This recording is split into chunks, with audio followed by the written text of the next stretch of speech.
Defiance, An Alaskan Apocalypse. Defiant Book 2. Written by Craig Martell. Narrated by Chris Abernathy. Mr. Mayor. Winston Churchill said, "In failure, defiance. In victory, magnanimity." It kept going through my head because I wanted to be magnanimous. I also wanted to be in the woods, away from civilization.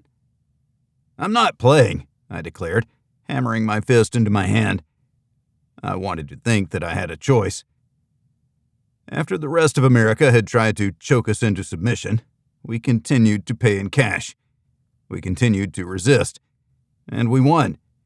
That had brought attention we didn't want. My chief of staff, Gloria, and her assistant, Doug, who was also my advisor on all things logistics, looked at me impatiently while waiting for the real answer. I didn't want to concede. An official visit by 3 mayors from outside. That's the Alaskan word for any place outside of Alaska. Seattle, Denver, and Des Moines. I didn't want to meet with them. My city had a solid 30,000 residents. Those 3 represented 200,000 to nearly 800,000 residents. I didn't understand what they thought they'd see in Fairbanks to help their sprawling urban centers. Gloria continued, "They'll be here tomorrow evening. We'll meet them at the airport and whisk them away to the hotel. They'll meet with you first thing the following morning." Gloria smiled. "One more thing. You'll like it, even if you don't. So you might as well smile and be friendly." Why did I surround myself with people who are so mean? "You pronounced pragmatic wrong." "Lighten up. It could be worse. You could have to do my job." She waved over her shoulder as she walked out of the mayor's office. Doug followed her, shaking his head. The trials into the illegal acts of my predecessors hadn't even started. If they were acquitted, I'd still be in office because of the special election, but I'd have to watch my back. I never did trust politicians. I had a hard time being one. My wife kept me grounded. "I never asked for this," I called after them. The city was still a mess, reeling from the dependency experiment that it had been subjected to. At least we had the spigots turned back on and commerce was rolling once more, albeit far more slowly than I liked. I grabbed my jacket and headed for the door. My receptionist looked at me, down at my schedule, and then back to me. She pointed at the schedule. I had meetings every minute of every day. The petitioners and butt snorkelers would have to learn to do without me. "I'm going to the homeless kitchen. I'll be back in an hour." "But, Mr. Mayor," Beatrice, who was the master of administration and my new secretary, stabbed her finger helplessly at the schedule on her desk. "Tell them to wait or start without me. In any case, I won't be here until later." I felt for her because I didn't make her job easy. I was ungovernable, and I embraced it with every fiber of my being. "I'll bring you back something for lunch. What would you like?" "I'd like you to be here, so I don't have to deal with angry people." I nodded. "I understand. I'll bring you fried chicken." "Don't forget the coleslaw this time," she replied. It hadn't been the first time I'd bribed her to cover my absence. I didn't see how sitting in the office and sharing inane pleasantries accomplished anything. "I tell you what, while I'm gone, create a form that people can fill out. What's your problem? What's your proposed solution? How much will it cost? How many people will it involve? And how much time will you be contributing, at no cost to the city, to help resolve your problem?" That should weed out the pretenders and wannabes. "That's rather blunt." Beatrice stared at me, making the face she always made. It was the look of surrender, but with a mouthful of lemons and garlic. "How much time do we waste with the ridiculous? Governing has become too hands-on. I'm going to make it hands-off." "No, you're going to make me do it," she said. "Make them fill out the form and then chase them away." "Hey," an idea popped into my mind. Beatrice was undoubtedly already ahead of me. "Make an online version so they don't have to come in at all.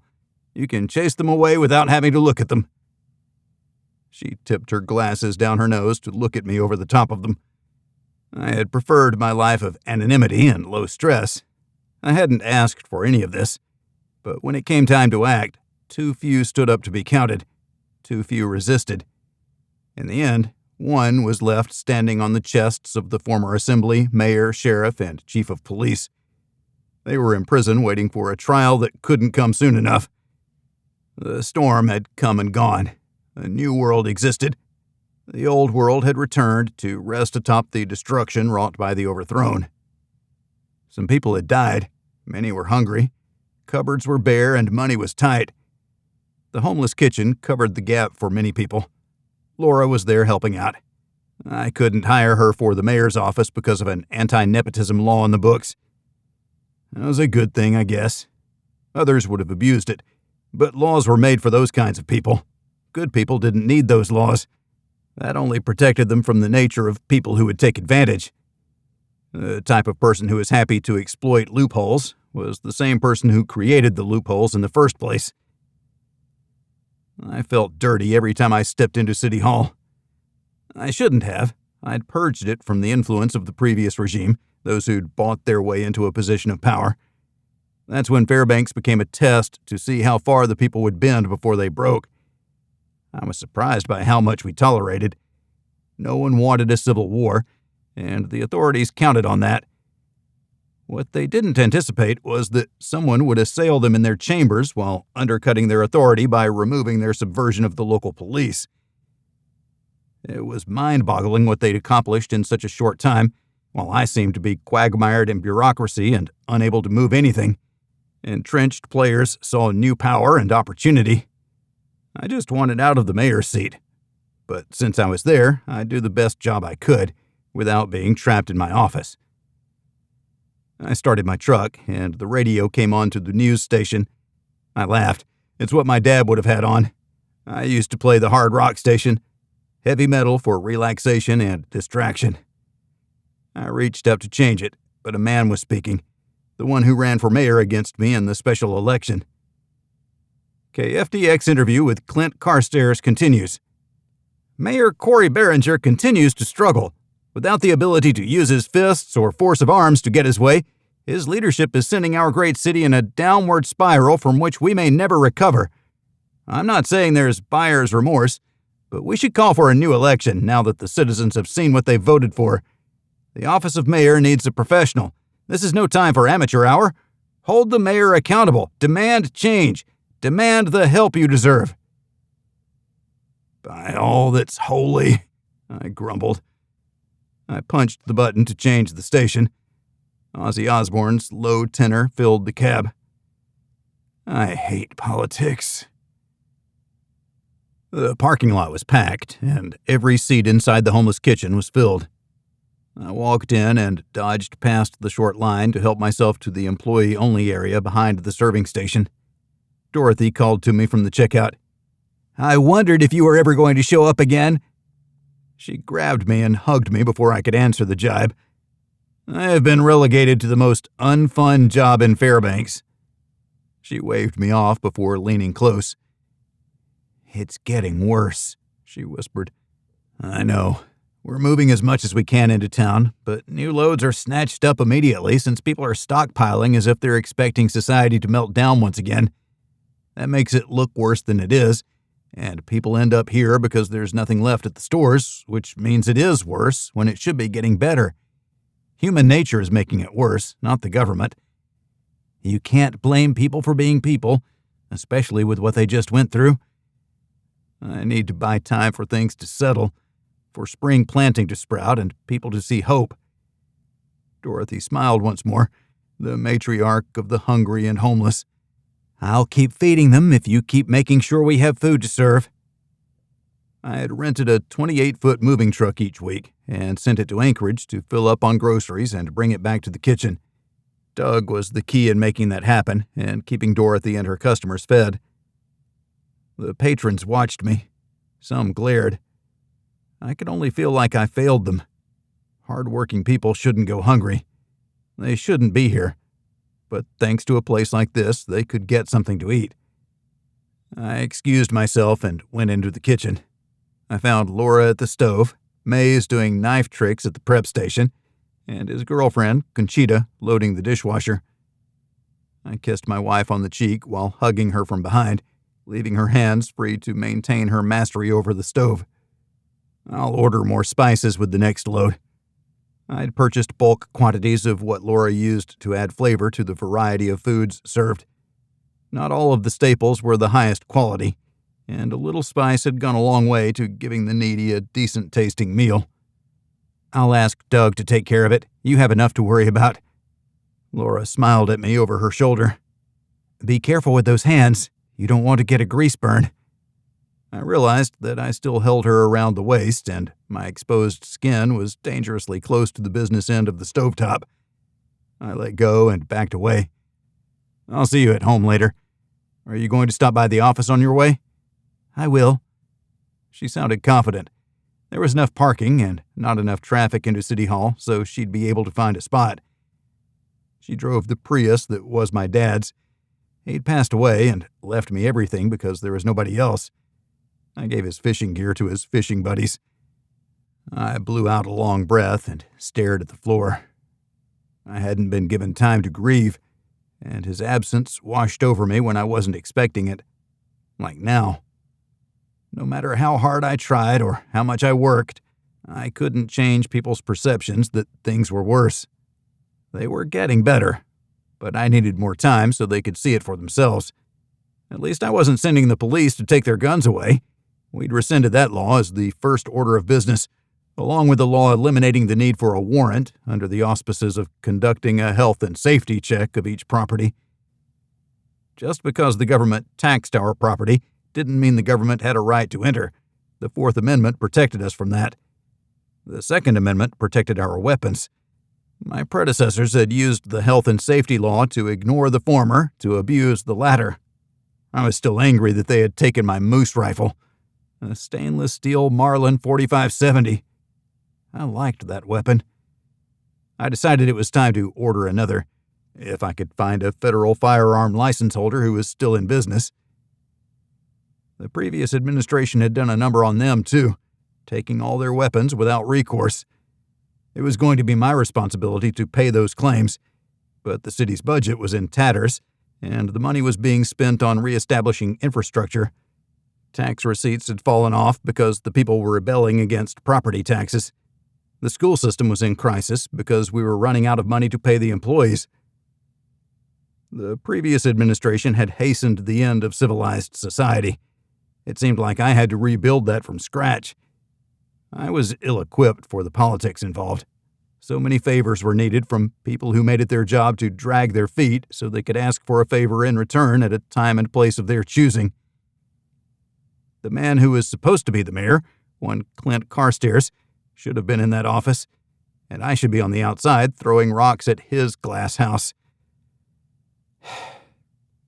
If ifs and ands were pots and pans. I returned out front where the people were dining. A group stopped their hushed conversation and turned around to give me their harshest looks. I held their gaze. Dorothy stormed over to them. "Who do you think paid for what you're eating?" she said loud enough for everyone to hear. The dining area quieted. She lowered her voice, yet it carried. "He paid out of his pocket. He's fighting to fix things so you don't have to come in here. But until then, he's giving everything he has to support you. Eat and keep your judgment to yourself until you know the truth. Thank him." She stabbed her pointer finger at the one she determined was the leader of this group. "You heard me." "Thanks, Mr. Mayor," he muttered. Others in the dining area clapped. It made me feel like garbage. I waved and hurried for the exit. In my truck, I was happy that a song was playing. Best I Can from Queensryche. It was appropriate. Sometimes your best wasn't good enough, and that was the hardest thing to come to grips with. I found that I couldn't stomach it. I always believed that I could win if I worked hard at the right things. I was proving myself wrong. No wonder politicians were a different breed that I couldn't understand. They could tell the population the sun was shining during a downpour, and the people would believe it. I needed a queen of public relations who could spin reality into a chocolatey muffin with frosting and sprinkles. I put the truck in gear and drove to the fast food chicken place. Prices were now 3 times higher than what they'd been before the previous administration had taken over. The owners promised to bring prices down when demand dropped because restaurants that were still in business couldn't supply the city's needs. I wanted to drive to the prison so I could punch those people in the face. "Look what you did to my city!" I shouted at the sky. "And a side of coleslaw, please," I added as an afterthought. Beatrice would take what I brought and accept it with a smile, even if it wasn't exactly what she ordered. She was kinder than most people. I wondered what my schedule would look like for the afternoon. I was sure I wouldn't have a break from the second I returned until I hid my face and ran for the exit 2 hours after the end of a normal workday. Coming for you. The mayors of the 3 cities weren't what I expected. No one prepared me with background information sheets on them. That was a lesson learned for future formal visits. I put it in Gloria's and Doug's hands to make sure no visit happened without knowing who exactly was coming, beyond their titles, and what exactly they wanted to discuss. We retired to the mayor's nicely paneled conference room. Beatrice sat off to the side to take notes. The table supported far more than the 6 of us there. The mayors had brought a bonus person. Bill Parsons, from Denver. Cosmo Entwistle, mayor of Seattle. I nodded as they introduced themselves. Cosmo Entwistle. His parents must not have liked him, I thought. Sherry Moeller, Des Moines. That's in Iowa. As if I didn't know where Des Moines was. Maybe she had to answer that question too often and led with it to forestall questions from those who didn't know the larger cities in the lower 48. But I couldn't let it go. I know. There was one other person with them, a representative from the federal government. James Yelchik, U.S. Attorney for the District of Colorado. Call me Jim. Nice to meet you all. I'm sorry, but I didn't get any kind of briefing on why you're here. Please understand that I'm not a politician. I'm not going to butter your muffins for the sole purpose of extracting favors or platitudes or good press.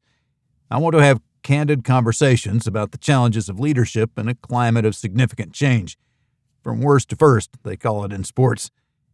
We want to know where the prior administration went wrong, Bill Parsons asked. I was taken aback. I didn't have a poker face, so my disdain for the question would have been obvious. The shorter list is what they did right, and that is get themselves elected and consolidate power. Everything else, wrong, and even more wrong. So much so that the entire mob of them is in jail pending trial for fraud, theft, manslaughter, and much more. They were people who held themselves out to be better than the average Alaskan. They were incorrect in their premise that we needed to be taken care of. These people had no business in office. Is that the answer you were looking for? What did they do first that raised the ire of the citizens? Parsons pressed. 2 questions, and my skin was crawling. I was the mayor, and this was my home. I had no intention of assisting others in doing what the previous administration had done to us. It was presumptuous to think I would help them. Instead of putting my foot in my mouth, I chose an alternate course of action. I stood. My apologies to you all, but I had a busy schedule and this meeting was last minute. I am out of time to talk with you. I fixed James Yelchik with my best Marine stare. Explain to them the finer points of the Second and Fourth Amendments. Don't run afoul of the Constitution, and your life as a politician will be a whole lot better. Ma'am, gentlemen? I bowed my head briefly and headed for the exit. Beatrice preceded me out. I left the door open because I invited the visitors to leave. The mayors and the attorney were talking animatedly. I turned my back to them while talking with my secretary.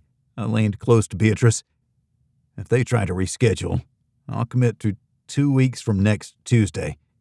I believe 30 minutes worth, no more. Otherwise, please keep that bunch away from me. That was the extent of the goodwill I was going to extend. Back in my office, I pulled up what information I could find on the 3 mayors and the U.S. attorney. I found they were aligned with the current administration, the one who supported my predecessors. They came here to find out how to do it right. It was appalling, and I was having none of it. The second Laura arrived, I logged off the computer and grabbed my light jacket. I only had 2 more meetings scheduled. Beatrice shook her head. Not again. I'll call them. We don't need to meet in person. I had no idea who I was supposed to be talking with. That was Beatrice's department. I trusted that she'd send me their phone numbers when they received the bad news that I was out of the office. She wouldn't lie to them, because that's not how I rolled. She would tell them the truth. I wasn't in the office.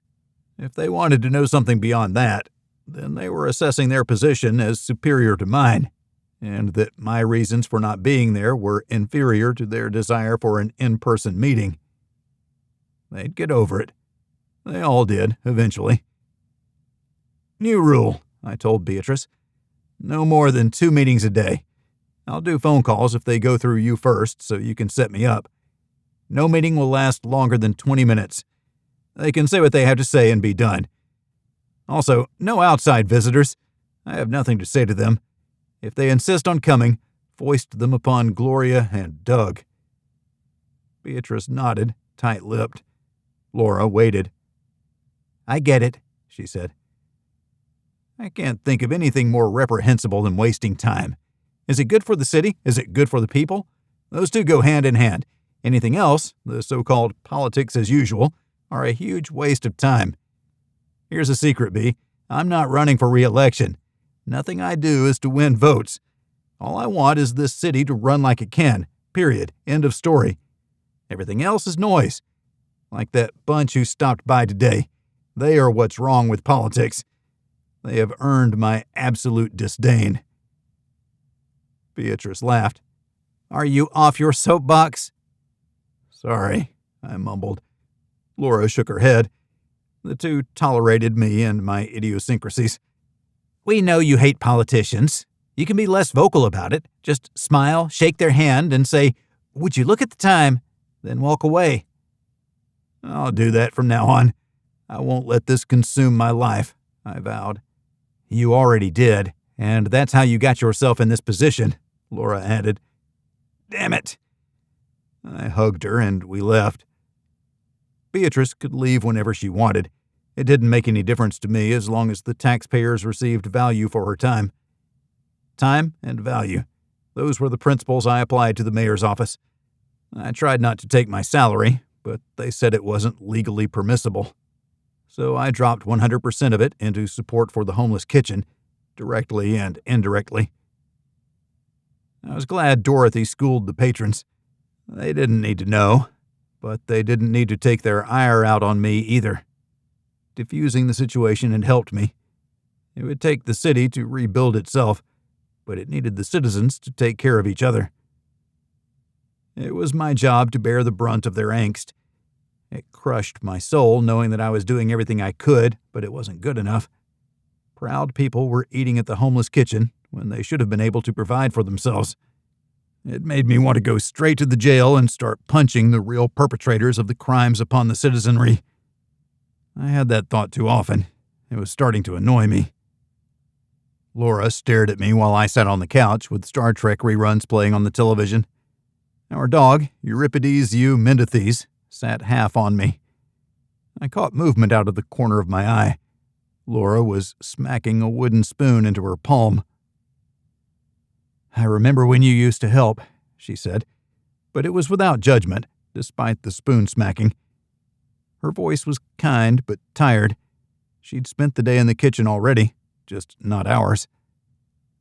I eased Euripides' head off my leg and hurried toward the kitchen. I grabbed Laura on the way and gave her a big hug. My hands found their way to her backside, which earned a spoon smack on mine. The stove and oven are both on. Do you want to burn down the house? She smacked me a second time and led me into the kitchen. It was only 2 steps. It's almost ready, and then we can turn off the stove if you want.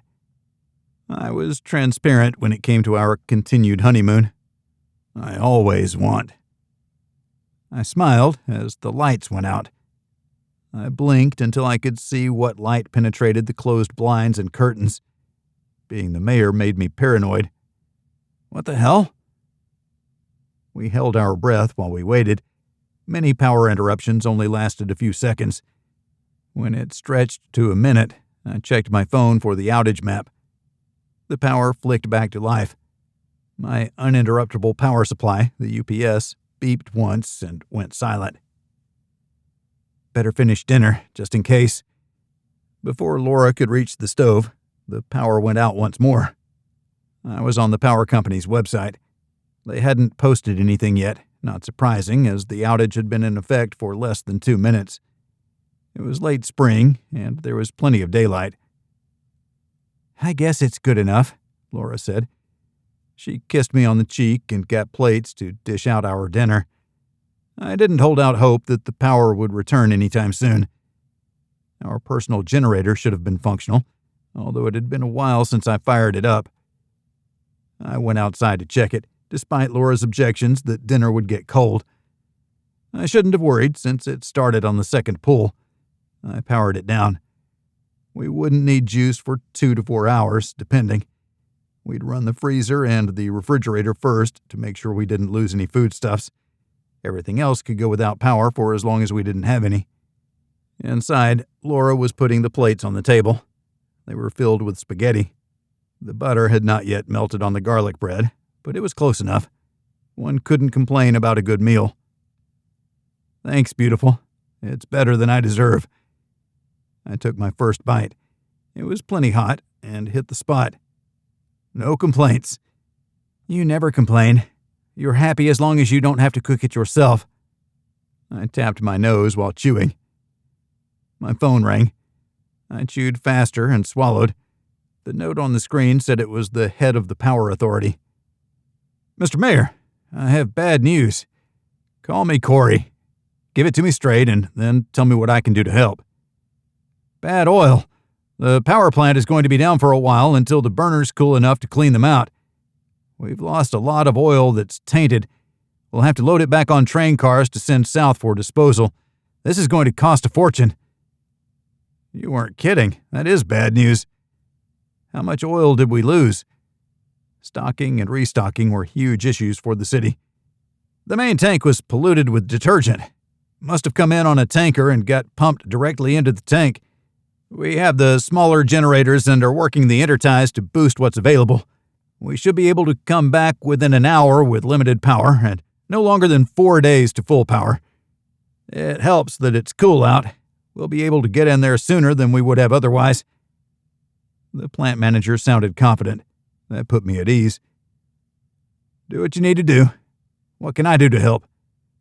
"Get on the blower and let the city know we've been sabotaged." The blower. He was old school, former Navy. It hit me. Sabotage wasn't what he'd said. It had sounded like it was an accident. Who said anything about sabotage? They would have had to make the detergent look like oil or spread it out through a few cars. There's no way it could have happened accidentally. Someone wanted to put us out of business. Thank goodness the systems went down before permanent damages to the burners and pipes. It'll take a bit to flush it, and there's going to be a mess. We'll need every tanker in town to queue up and be ready to receive the flushed oil and detergent. No open flames around that stuff. It sounds like the mix for napalm or a Molotov cocktail. I was hungry, but didn't feel like eating. Dinner had been good for all 5 seconds I'd had to enjoy it. Neither is good. We'll be careful. Burning down the power plant isn't a priority. Maybe you can send a squad car or two, just in case there's someone looking to take advantage. The plant manager was on top of it. He'd asked for help that I could provide. I wasn't going to shirk my duties. Consider it done. Let me make a couple phone calls. I called the police dispatch and asked for their help in securing the power station. Then I called the newsroom and said I'd like to make a statement. We'll take one over the phone, the reporter told me. Our viewers love hearing from the mayor. I took that as a setup. I discovered that I detested the media as much as bureaucrats. I needed to keep my comments short and to the point. Good evening. The Power Authority has lost their 2 biggest boilers because of an issue with the fuel. Authorities are looking at it and estimate it could be as long as 4 days before full power is restored. They'll attempt a minimal power distribution to provide energy for a small window each day. Keep your refrigerators and freezers plugged in and turned on. Turn off other appliances and power hogs when electrical power appears over the next 4 days. There will be an announcement when full power has been restored. Bear with us and check in on your neighbors to make sure everyone is okay. Hunker down and stay safe. The city is closed until the authority gives us the thumbs up that the lights are back on." "What caused the outage?" the reporter asked. "Authorities are working to discover the source and mitigate future issues if they can be identified and resolved." "Was it sabotage?" "I've already given you the only answer I have to give." "That's not a denial," the reporter pressed. "You could be the lowest form of life on the planet. You have an agenda, and by God, you're going to live down to it, no matter where the facts take you or the lack of facts lead you to anything but your wild speculation. How do you sleep at night?" I hated the animosity I carried toward the media. They thought they were doing their job. They were. Politicians telling them to trust us had been used to keep the media, the political watchdogs, in the dark. "I sleep just fine. You know what Walter Cronkite said? When you think you have the answer, ask one more question." He didn't mean to engage in ridiculous speculation when such a flight of fancy adds no value to the report, and if you're proven wrong, you will lose what little credibility you may have had. Don't speculate. Report the facts. The power is out. The authority thinks it'll be 4 days before it's restored. You'll probably get more information at that point. You can be proven wrong at that point, or be considered a sound reporter who doesn't sensationalize.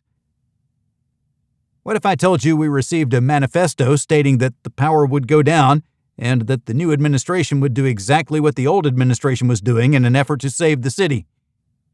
"Send it to my office for evaluation. Otherwise, no comment. You have a nice day and print whatever you want to print, but this will be the last interview I give you. I'm the only reporter on this beat, so you'll have to talk with me if you want to convey the city's message to the people," he replied with no small amount of arrogance. "Since you're not reporting what I'm saying, then I don't see the loss. Also, I might grant you another interview. I was being rash." I hung up during his retort.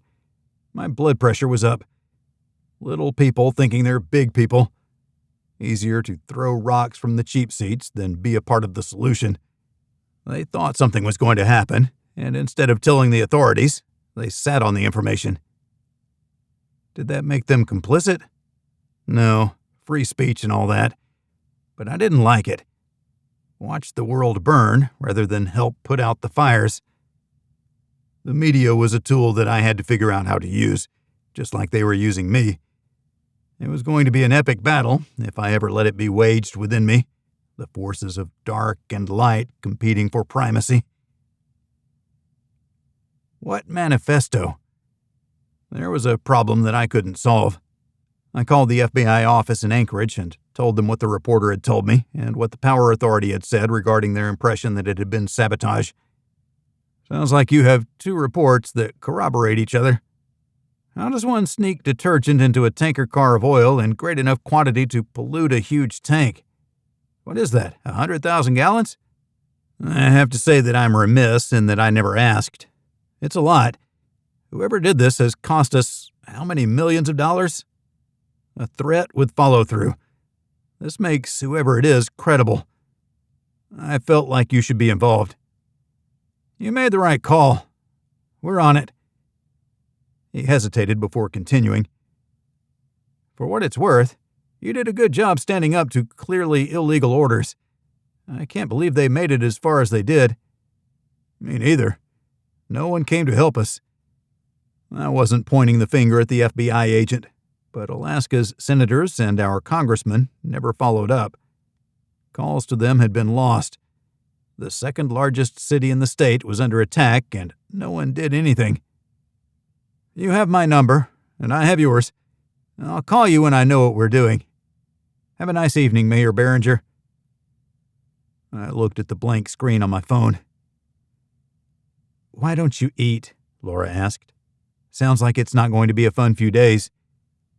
I couldn't refute her prediction. I turned my phone upside down and put it on the table next to my plate. I dug in, but took only small bites in case I received more phone calls. I didn't want to talk with the media, but I could talk with Gloria. Her son was social media savvy. I took a huge bite and chewed quickly while I punched the button for Gloria's number. "Glo," I said when she answered. She knew it was me. She had my number. "I need your son's social media savvy to put out a vanilla explanation for the power outage. The burners on the primary boilers went down.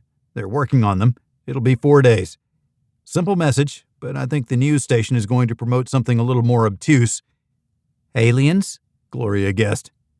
"Saboteurs, like it's 1940s France." "Interesting premise. I like the more mundane explanation. I would be concerned if we couldn't protect our infrastructure first, and even more alarming that someone was attacking our infrastructure." "Too bizarre for words, Glo. Thank you. Don't come into the office until the power's back on." "I like that order. I guess I'll work from home, because the work in this office is never done." "You understand.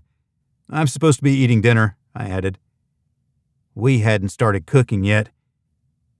"Sounds like peanut butter and jelly sandwiches," I remarked. I wanted to believe that I didn't lack empathy, but that I saved it for warranted occasions. This wasn't that. This was business as usual in the Alaskan interior. "That would be PB&J again. I've got work to do, so I'm going now." We said our goodbyes, and I envisioned Gloria making sandwiches while tasking her son to make us look competent while staying in front of the local media. It was a lot to ask, but we couldn't get there if we didn't try. I wolfed down the rest of my dinner while there was still a minor semblance of warmth. Laura took my plate the second I was finished. She cleaned up the table. I joined her to do the dishes, but we didn't have hot water. We put a pot of water on the gas stove and used a match to light it. Boiling water was how it had been done for centuries before we surrendered to modern conveniences. Not that I preferred to rough it. The cabin was great to get away, but I liked one-button coffee and flush toilets. I liked being spoiled. Roughing it when we were supposed to be pampered was disconcerting. Dad would have been annoyed at me being annoyed, which was its own dichotomy. Truth and belief. Tom Farmer, the chief of police, leaned on his cruiser. He refused to spend more than half his day in the office. He served on the streets to keep his sanity. I wasn't sure how, but he said that it did. He was a cop from a family of cops. It's what he was born to do. We were outside because we didn't want to waste battery or generator power on lights when the weather was congenial. It was a warm 45 degrees Fahrenheit. The worst of winter was well behind us, and the worst of summer still ahead. What made summer bad? Not the 24 hours of daylight, but the mosquitoes. This was the in-between time, where one could be outside and not get eaten alive. Sabotage? Tom was incredulous. That makes no sense. If they wanted to discredit us, they could do it by driving us back to the Stone Age. Our way is the wrong way. Our way is the way it's been done forever. We had a few months of the wrong way. No one could think damaging the power plant would discredit you. I'm sorry, man. That doesn't pass the sniff test. I wanted to be right, but I wanted to be wrong, too. I didn't want to be a conspiracy theorist. Those people lived miserable lives. Then who would invest in a tanker load of detergent to mix with the oil? That's not something you pick up at Costco. You informed the FBI. They're on it. Chief Farmer shrugged. Finding who purchased that quantity of detergent and then who had access to the loading facility. They'll find the perpetrators. Leave it to them. And stop being a stick in the mud. You're giving yourself gray hair. I snorted. Leave it to you to pour cold water on my pity party. Wait for the FBI. Until then, we'll keep the peace right here. The old administration drew the gangbangers into the open. We rounded up a lot of the worst criminal elements in the first 2 weeks. I wonder how they're getting along with the assembly and the mayor and the sheriff. Sounds like a party on the inside. We can only hope. I clapped him on the shoulder. "Always a pleasure, Tom." "Mr. Mayor?" He laughed. "You too, Chief." Yeah, up yours." He gave me the finger and climbed back into his cruiser. "I used to be somebody," I mumbled to myself. I wasn't going to rectify this on my own. Time. All I needed was more time. KFDX Special Report. Sabotage at the power plant. Unknown entities are terrorizing Fairbanks. Authorities are investigating. Calls to the FBI went unanswered. The mayor denied knowledge of the obvious, unsurprisingly. Why, guys? Why do you have to be like that? I was getting used to their negative spin. I knew the truth, and the people closest to me knew the truth. I could always retire to the cabin if I had to get away from the madness. Then again, it didn't matter what they said. It mattered what I did, which was everything I could to protect and reinforce the city's infrastructure. I wanted to tell them all to prep. Deliveries were picking up. Pretty soon, we'd need our own daily cargo flight just for the Amazon packages. Those came at a higher cost, but we could feed our desires better from afar while rebuilding local fulfillment. I wanted the grocery stores to brim with possibilities. Maybe I wasn't the right man for the job. If I resigned, then Gloria would be stuck with it until a special election could be held. I smiled. It would suck to be Gloria when I dumped the mayor's position on her. I'd wait until after the lights came on. I returned home to find the generator running. When I left, it was off. Laura must have needed power for something. It made me proud that she took care of it. Inside, Laura was running a bath. I was happy that the water continued to run, but that was part of the reduced power output. Water and sewage systems were given priority. Our furnace and water heater ran on fuel oil, but we needed electricity for the fans and pumps to operate. The generator was powering a luxury, but we had plenty of fuel available. I always kept the gas cans filled for emergencies. It was plenty warm in the living room. We had a wood-burning stove, a critical survival appliance. We weren't fully embedded in the urban lifestyle. The old man had plenty of tricks up his sleeves. I sauntered into the bathroom. Laura's head was above the bubbles. No other part of her was visible. I didn't know why I was disappointed. I sat on the closed toilet seat. "Any catastrophic failures that will take you away from home?" She turned toward me with a most languid expression.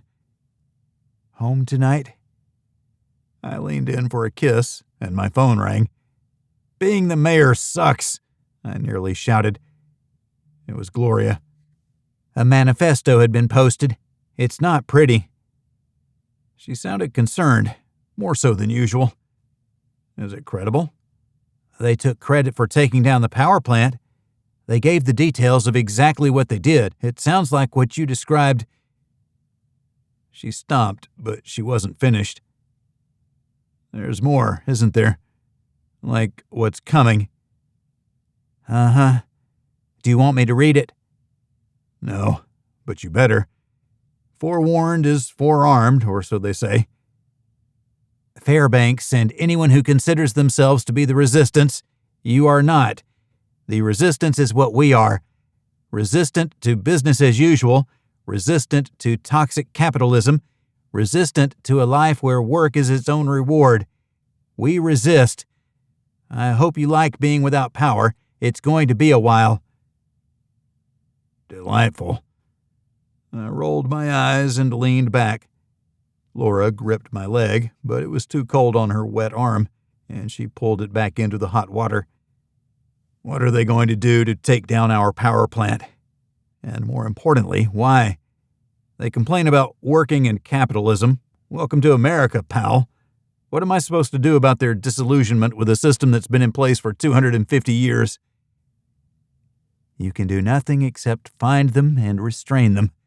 They shouldn't get to enjoy the freedoms that your sacrifices have guaranteed," she said, and yawned as the heat relaxed her. "I'm sorry. I'm listening, but that glass of wine is doing a number on me. I'm here for you." "I know, but you are wise. You say things that sound like something I would say." I better fire up the panic chain, send up red flares, launch the Marines, pass out extra ammunition, and all those things that make me a dictator. I stood and sighed. Laura snickered. You're not doing any of those things. Let someone else handle it. I sat back down. I was going to resign as soon as the lights came on. I'm ready to hand it all over to Gloria until the special election picks someone else, like Clint Carstairs. He's got a big mouth about how he'll fix everything. He can have it. He'll be better than the old mayor and her cronies. The crones, Laura said softly, drawing out the word. I feel like I'm going to war. I stood once more. Laura sighed and waved. You aren't going to war. You are fighting fear. That's different.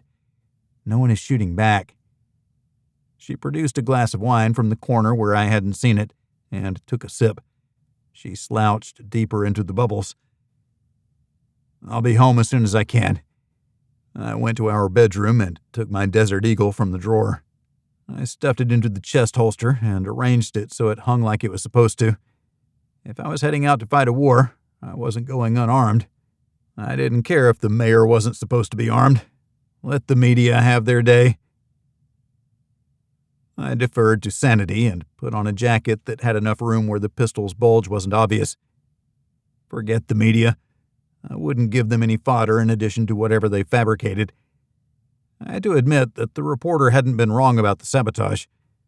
I suspected they already received the new manifesto too. I wouldn't grant any interviews or take any questions during this challenging time, since there was nothing new to report. Speculation wasn't news. Facts were news. If only the reporters would buy into those definitions, I'd be fine with them. Lights shone in a random pattern around the parts of the city that I could see from my house. On the drive in, it was even more pronounced, but the glow from the airport gave me confidence that we'd be fine. If planes could land and take off, we weren't completely cut off. Generators ran the cell towers, and Starlink worked through the satellites as long as the unit was powered. Gasoline needed pumps to get out of the underground tanks and into vehicles, but generators would help us there too. It wasn't optimal, as few stations in town had hookups for generators, but few was better than none. Power was the siren's call of professional politicians. Power was needed to run the city. Political power meant nothing compared to electricity. When the energy flowed, all things became possible. When it didn't, we returned to our roots.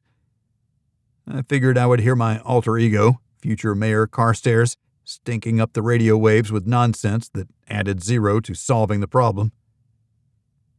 Heavy as the crown. Shakespeare understood the trappings of power.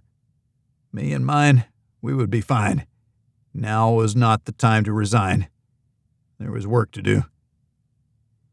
By the time I reached a darkened city hall, my prediction had already come true. There was a truck out front, and the live report played on the radio. KFDX special report. Mayor Cory Beringer is nowhere to be found, but his rival in the last election is here at City Hall and talking with us. What a shame that the mayor has buried his head over this whole sordid affair. The city is under attack once more, and he's lost the stomach to fight for his people. Shame. I listened to it before getting out. I waved to get the reporter's attention. He motioned for his sound man to follow him, leaving Clint Carstairs standing by himself. Mr. Mayor, the reporter shouted, even though it was just me, him, the sound man, and Carstairs within earshot. Fodder for the audience. I'm right here. You don't have to be sensational. How about we have a conversation like decent people? I was tired of playing nice. A red light on the equipment made me think we were live. What do you have to say for yourself? The reporter asked. What kind of question is that? Are you the judge and jury of this town? I think not. How about trying a question that's not loaded with your vitriol? Like, when can we expect the power back on? How bad is it? What are you doing to prevent another power outage? Who the hell is Clint Carstairs to speak for this city? Questions like that. But since you are incapable of asking them, I've asked them, and I'll answer them." He tried to interrupt, but I stopped him with a single hand in his face. He wasn't used to being challenged, even though he was young and aggressive. Bullying wouldn't get his way. "But I have real questions, and you'll answer them if you know what's good for you." I pointed a finger at his face. "Don't threaten me. I've been in wars. People like you are a festering, pus-filled blister on the ass of society. How about you do your job and report for the people as opposed to basking in the glow of your own magnificence?" He opened his mouth. "Shut it." We glared at each other for a few moments. I'll continue. In my latest conversation with the Power Authority, we're on track for power restoration in 2 days. We've added security for the plant, and more importantly, for the supply chain delivering fuel to the plant. Now that we've had time to assess the damage, we found 4 rail cars that were heavily tainted by detergent that was fed to the burners. It gummed them up, as intended by the unknown parties who tainted our supply. FBI is on the case, and local authorities are providing necessary assistance. I'm sure you're already aware that we've received a new manifesto from an unknown party. Their knowledge of the details surrounding the first attack on our city, and yes, it was an attack on our infrastructure, has convinced us that there could be a second attempt. However, by notifying us ahead of time, their intent is to instill fear, something that your Mr. Carstairs is good at fomenting. But why be part of the problem when you can be part of the solution?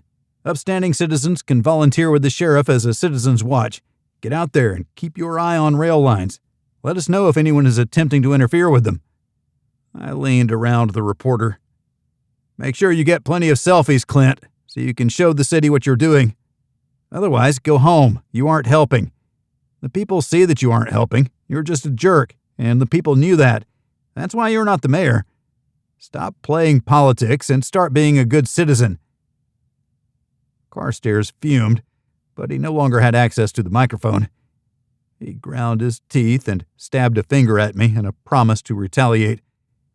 He stormed to a car idling nearby. "You don't like him very much, do you?" the reporter asked. "I think you just witnessed all the love I have for my fellow politician." I clapped him on the shoulder. "Do you have other questions?" The silence of a city that was shut down was unnerving. It struck me as apocalyptic, and that was twice in as many months where the city had been turned away from anything normal.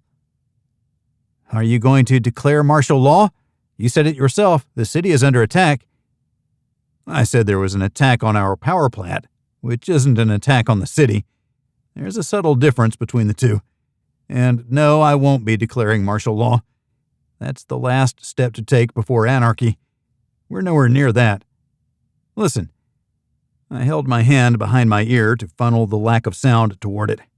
Silence except for Carstairs' car idling across the street. "That's the sound of decent people staying home while those who can help are helping. This is the smallest of speed bumps and not a crisis that demands radical actions. We're supported by good people throughout the city who are doing their best to help everyone. Maybe you can find which gas stations are open for business, which facilities and stores might be open. That would be a great public service. We're attempting to do that out of my office, but I suspect your resources for such an effort are greater than mine. Our budget is non-existent after that last bunch plowed through it, leaving us with nothing. We're making do." "Well, you're getting paid," the reporter snapped. "And I'm donating 100% of my salary to charity. You can check that with even the most basic research. I swear, are they not teaching anything in journalism school except how to be an abrasive ass? This interview is over."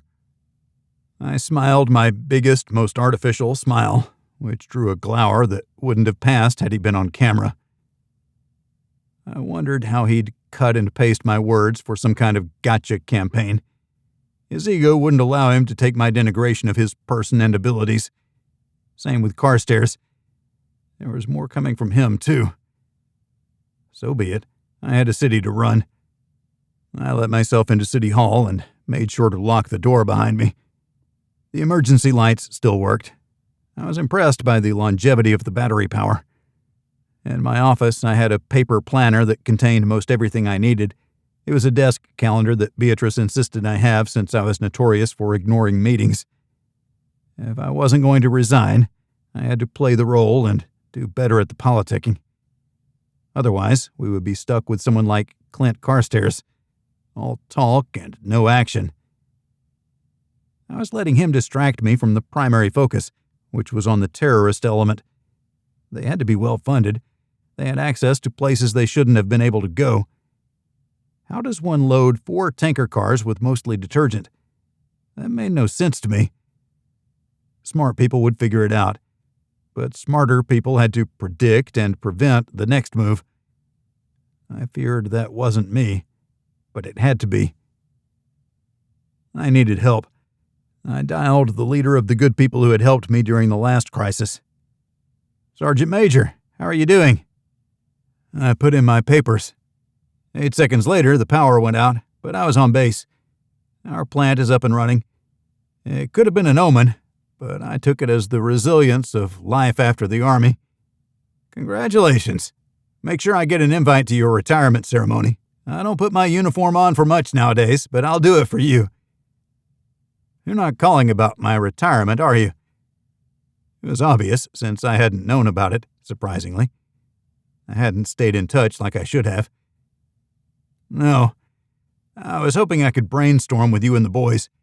We've got terrorists who are trying to make Fairbanks bend to their will. I need to figure out their next step, and I'm not coming up with anything. Consider it done. Can you come on base? We have hot coffee and lights that aren't the emergency kind. He laughed, and I was sure he was laughing at me. I'll be there shortly. Where am I going? The rec center. I'll have the others meet us there. I'm pretty sure they'll let a retired Marine lieutenant colonel in. If not, wait for us in the parking lot for us to finish a game of pool. That's how it's going to happen, sure, I joked. There would be a perpetual competition between the Army and the Marines. See you soon, my man, and congratulations on your upcoming retirement. The Fire Within. The recreation center had more people than usual since the town was shut down. The command sergeant major met me at the door because the crowd, along with the facility's meandering layout, meant that I would have had a fruitless search on my hand, while bored privates and specialists wondered what the old guy was doing in their facility. He led me to a corner section where 2 of the 4 sergeants waited. The others will be here soon. We made small talk, jibes, and counter-jibes until the last 2 of the 5 non-commissioned officers, NCOs, joined us. Someone has made Fairbanks their pet project. I think it's in retaliation for taking down their people, the old crew. Pinkos, a sergeant first class said. I think they were simple criminals with grand plans and high-powered backing, I replied.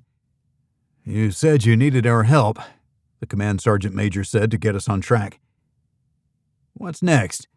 They hit the power plant and then sent a note claiming the attack. They sent a manifesto implying we would be without power for a long time, but we didn't get a note before the first attack, which tells me the next won't be the power plant but something else. They hit the biggest target first while they still had the element of surprise. Next up will be water or sewage, maybe the bridges leading to the city. If they take down a bridge on Parks Highway, we could be cut off for months. Same with the rail line.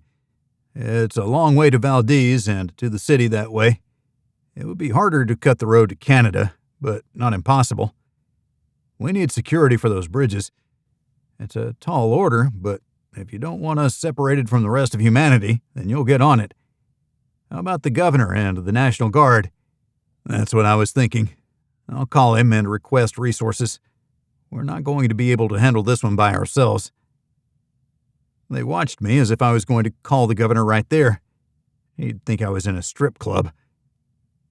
Fine, I conceded, and moved into a corner where I made the call. I didn't have him on speed dial, but I did have his personal number in my phone. He answered after 4 rings. 2 calls in 3 days.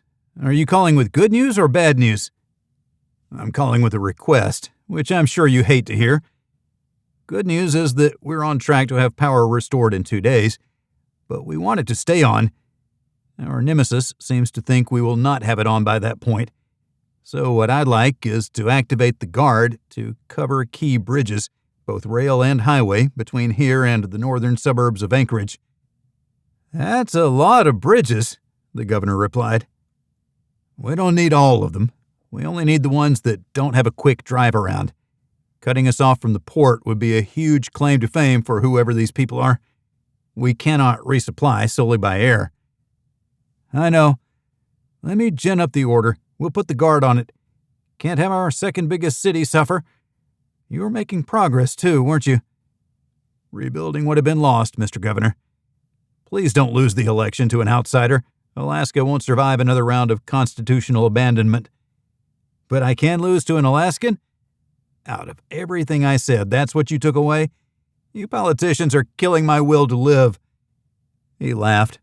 We'd verbally jousted before. I thought his heart was in the right place, but his methods were those of a career politician. We were at odds more than we were on the same side. Hang on for a while longer. I have some paper to push. At least you don't have power for your computers or your printers. Then again, it sounds like you're at a party. Maybe you do have power. I'm on Fort Wainwright. I'm a retired Marine. Since they have power here, I'm meeting with a special military advisor group. We tried to see what was next. I'll put my own people on the water and sewage, but for the highways and rail line, I need help. Help is on its way. Give me a call when the lights are on. He hung up before I could thank him. That was for the next call, after the guard had been deployed. Don't reward words, reward actions. That's when he'd earn my gratitude. That's so cool, the Sergeant First Class said. You call the governor and he answers. It's not, really. He'll want something after we get the guard.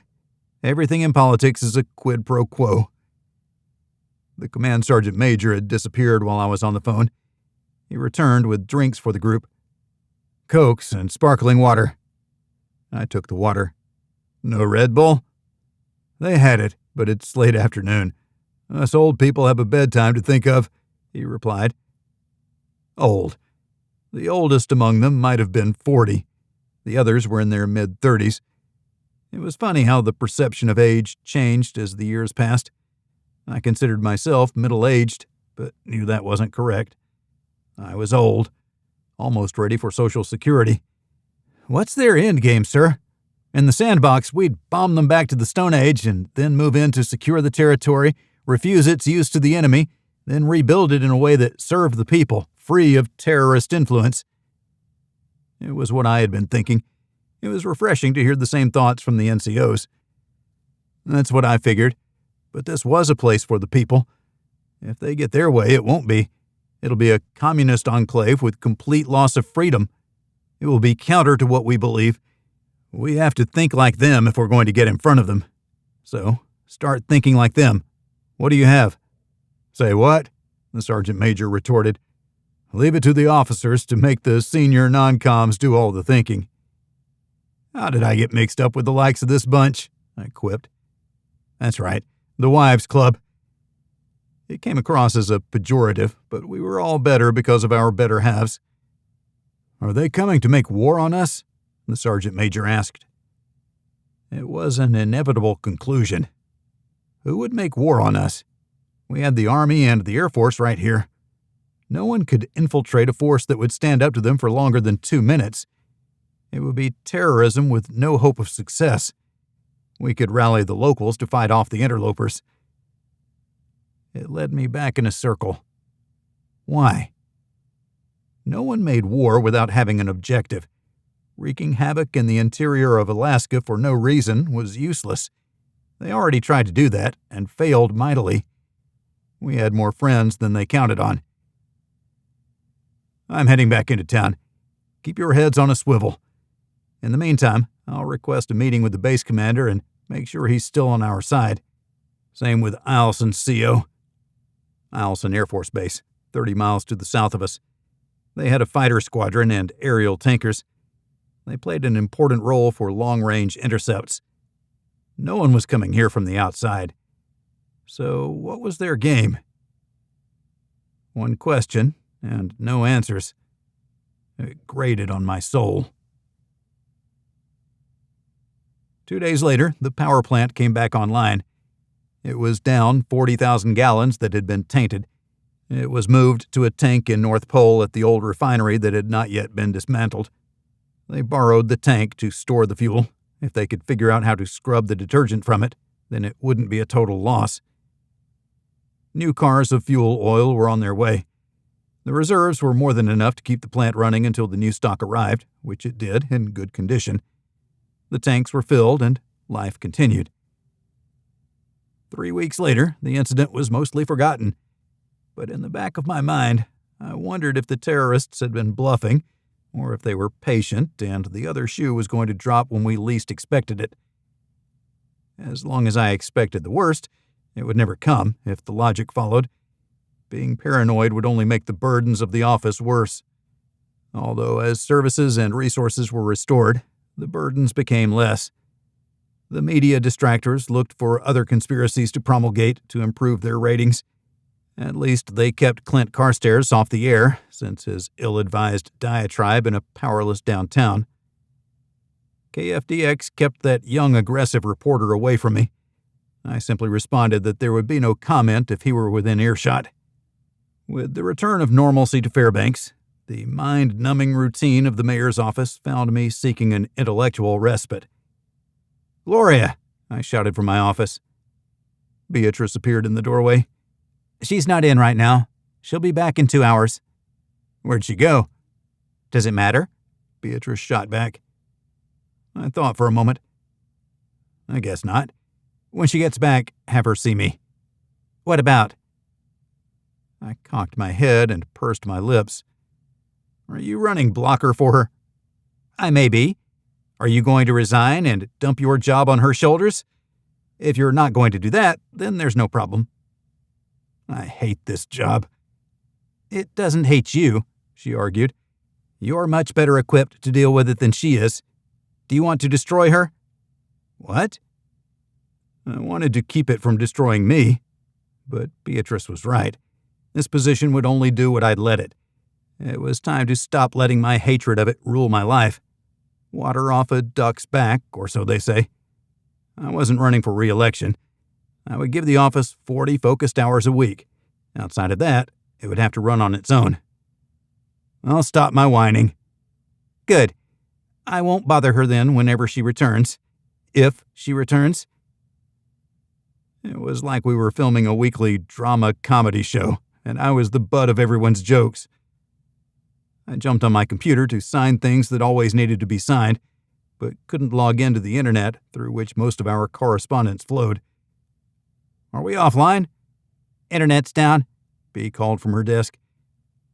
I had plenty of paper folders to go through, too. I turned away from the computer and addressed the small pile on my desk. Each was important in its own way, but it was the details and the noise below where we enjoyed the real world. Those details needed to happen. The city would simply work. Transparent to the user was what I wanted. Power, water, and sewer. No car-eating potholes in the summer, and no roads blocked because of snow and ice in the winter. Traffic needed to flow. The stores needed to operate without interruption. The mundane that everyone wanted but no one touted. A city where you don't even know you're in a city. I couldn't figure out one of the forms I was supposed to sign. Bea, can you help me understand this? She came in, looked at it upside down on my desk, and shook her head. Let me make a call. She returned after 10 seconds. The phones don't work. She shook her cell phone. I looked at mine. No signal. How does the internet and the cell towers go down at the same time? It was a rhetorical question. Those who had attacked the power plant were back, and this time they were making an even more grandiose statement. Landline? I picked up my phone and got a signal. Sorry. She hurried back to her desk. I looked up the number on my cell phone and took the opportunity to dial the governor's office. He picked up on the first ring. Thank goodness, he said. Are you always that happy to get calls from me, Mr. Governor? I asked. I'm just happy that something works. Our internet is out, and it appears the cell towers are out too. Internet and cell towers are different. The landlines work, so the cell towers should work. I'm confused. I'm confused too, Cory. I'll get my people on it and get back with you. This thing hit the entire state. Even Starlink is down. That was even more concerning, since our Starlink linked through other satellites to download in Seattle. If Seattle was offline, the rest of the world would forget about Alaska. That's not good, Mr. Governor. I think we're in trouble. Someone is trying to return us to the Stone Age. We worked without the internet before. We'll be fine. The governor was much older, in the twilight of his career. We'll be fine as soon as the systems that need the internet to operate can be bypassed or superseded. What you're going to find is that we've replaced the old stuff. 3 days, Mr. Governor, until there's complete chaos. I request a call out of the National Guard to make sure we don't have anyone going crazy. Presence will be sufficient to make sure critical infrastructure is protected. I'll issue the order. Now, if I can only find the commanding general's number. He hung up on me. I suspected it was unintentional. The dial tone returned to my landline phone, and I placed the receiver in the cradle. I stared at it like it was a pariah, but it was the only way to communicate. I had grown accustomed to my cell phone and not having to know anyone's number. I threw my hands up in surrender. Beatrice shrugged. I don't know. Things work or they don't work. It's simple for me. And right now, things don't work. I'll use the landline to figure out that form. I'm no longer concerned about this form. I woke my computer from the screensaver to see that it was still offline. I shuffled the papers on my desk. I found Beatrice hovering on the other side. She waited for me to put the papers down.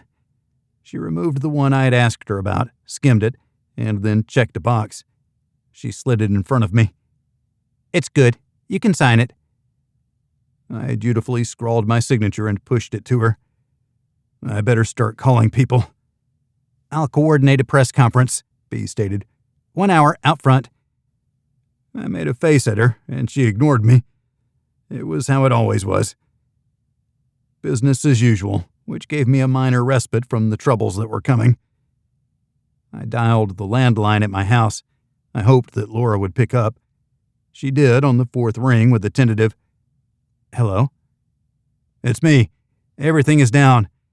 How's the television? We had satellite television. No signal detected. Check our dish and retry, she replied. No internet either. And you'll find that there's no cell phones. I'm scared, Laura admitted. This is the start of it, isn't it? We talked about what a war would look like. Cut the lines of communication, starve the population.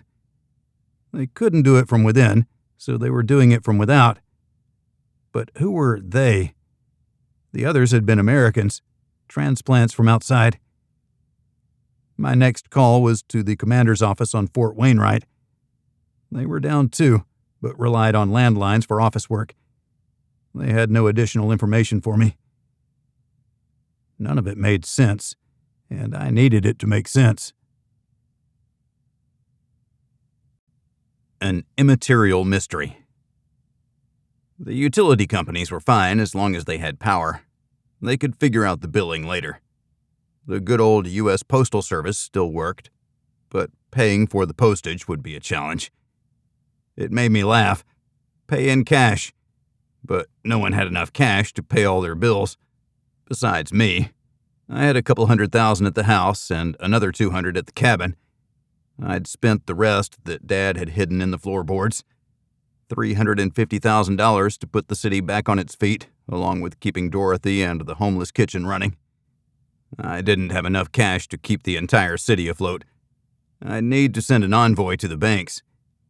What could they do without the internet? I had to drive to people's houses because most had done away with their landlines. Hat tip to the old man and his refusal to surrender to modern technology. At least I kept my truck above 3/4 of a tank and had refilled my gas cans after the last crisis. Laura and I were as prepared as anyone, probably more so. Too many in town counted on the city to function. I was more skeptical. Good thing, since it appeared that we would descend to an earlier state of existence unless people could flex quickly to a world of no internet and no cell phones. I wanted to think that was a bad thing, but seeing the 24-hour news cycle disappear wouldn't bother me in the least. I almost forgot that I was supposed to be out front of City Hall in 30 minutes. I'd make it after talking with Gloria. I whipped into her driveway and walked quickly to the door. "Glo, how you doing?" I asked casually, as if I frequently came to her house. This was the first time I'd been to her home.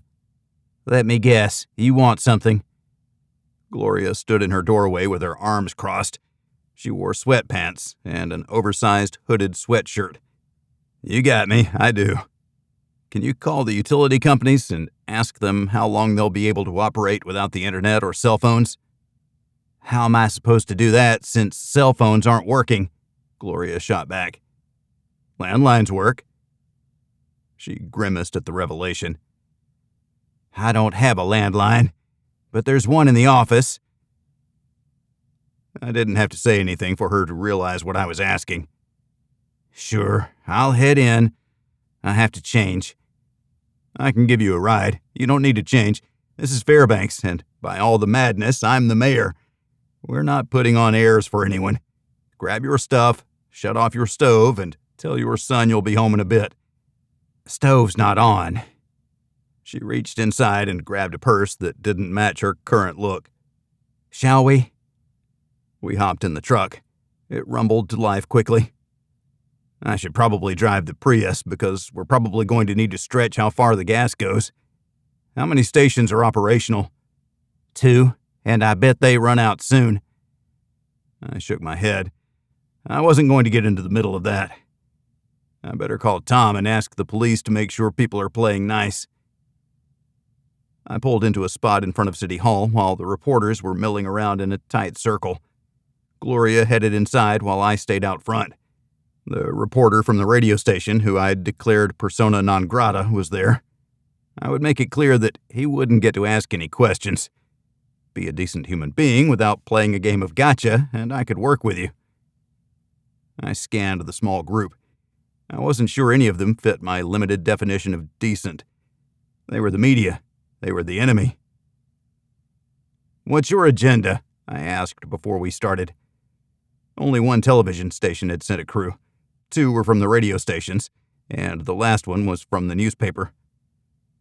No one answered. I looked at the television reporter. "Billy, what's your agenda?" "Our viewers will want to know what you're doing and when will this crisis end." "Fair enough. I think that's what we all want to know." Next. "You, Tasha, isn't it?" "Tanya," she corrected me. "Tell us what's happening and why. People are afraid." "Understandable. I can only try to allay their fears. Just when we were getting back on our feet, something new happens. I'll address that, thank you." I looked at the radio reporter. He opened his mouth as if to say something, and I stopped him. "No, not you." He looked spitting mad. I didn't trust anything he'd say, whether I was nice to him or not, so I chose the more abrasive approach. "Shall we begin?" I asked the group. The one running the camera made a last light balance check, asking me to stay still so he wouldn't have to make adjustments on the fly. Typical stuff. Portable microphones were held up toward me. "Good afternoon. I'm Mayor Beringer, and I'll start with the good news. All utilities are fully operational and will remain that way for the foreseeable future.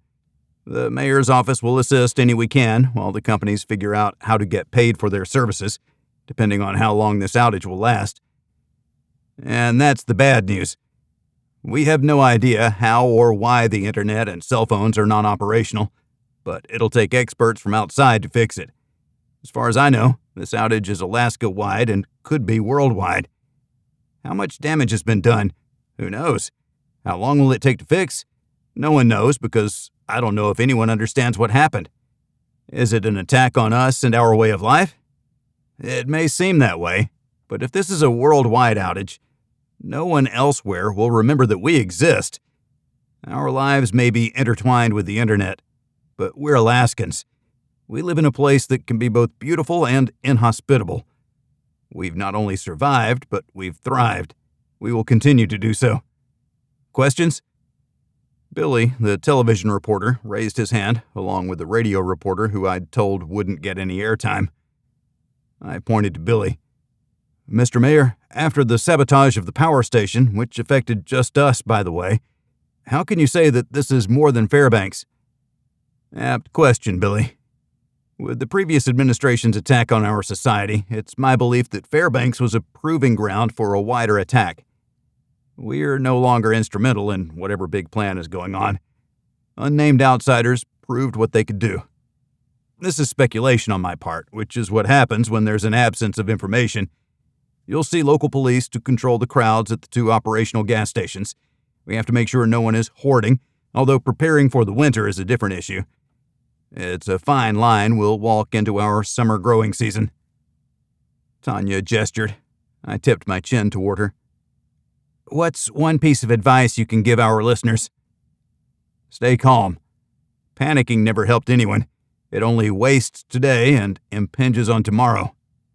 Thank you, she said, and wrote in a small notebook she gripped tightly. The gotcha guy raised his hand once again. I will let you ask your question, but if you harass me through a setup question or splicing my answer to make it sound like I said something I didn't, then I'll simply get a court-ordered PFA, because I'm an old guy and you stress me out because I despise dealing with liars and sensationalists. Whatevs, boomer, he said. I had to laugh at his complete lack of respect. I tipped my chin toward him. What resources can the mayor's office provide to get us through this crisis? And a follow-up question, why are so many crises happening on your watch? Those are good questions. I want you to listen carefully. They started before my watch. What you're seeing is the implementation of a far-reaching plan, something that is impacting us from outside. No matter who is in this office, these things were going to happen. All we can say is we're doing the best we can for the citizens of Fairbanks. I'm not running for re-election.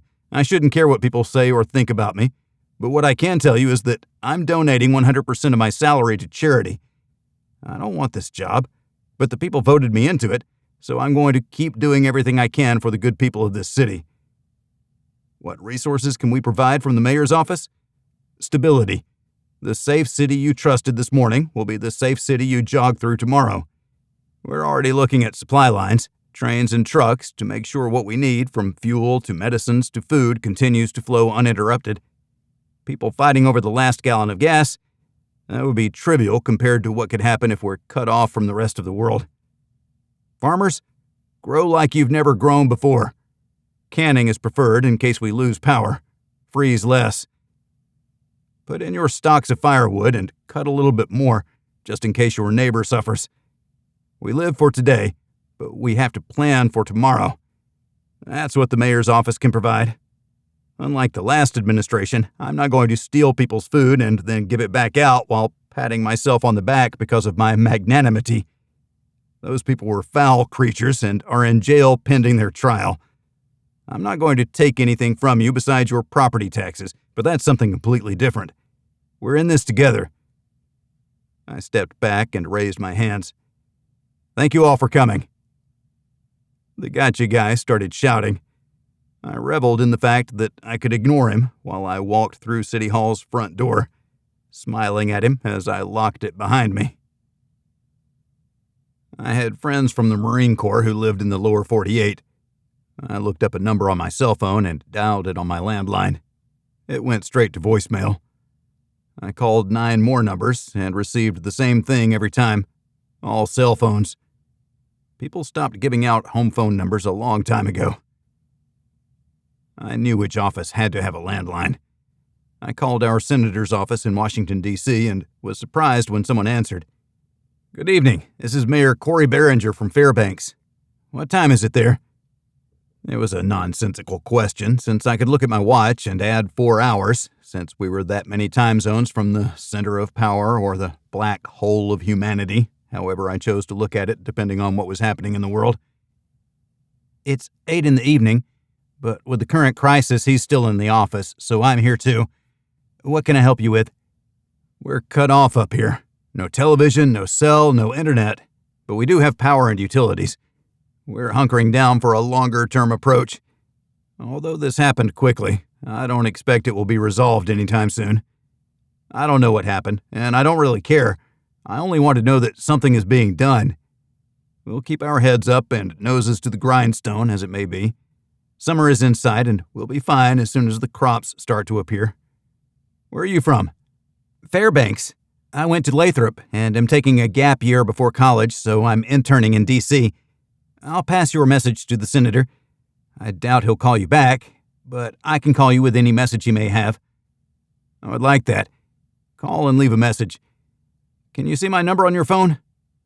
A click and whir down the hall told me Gloria had sent something to her printer. The local router was still functioning. I have the number to your office and your secretary's office.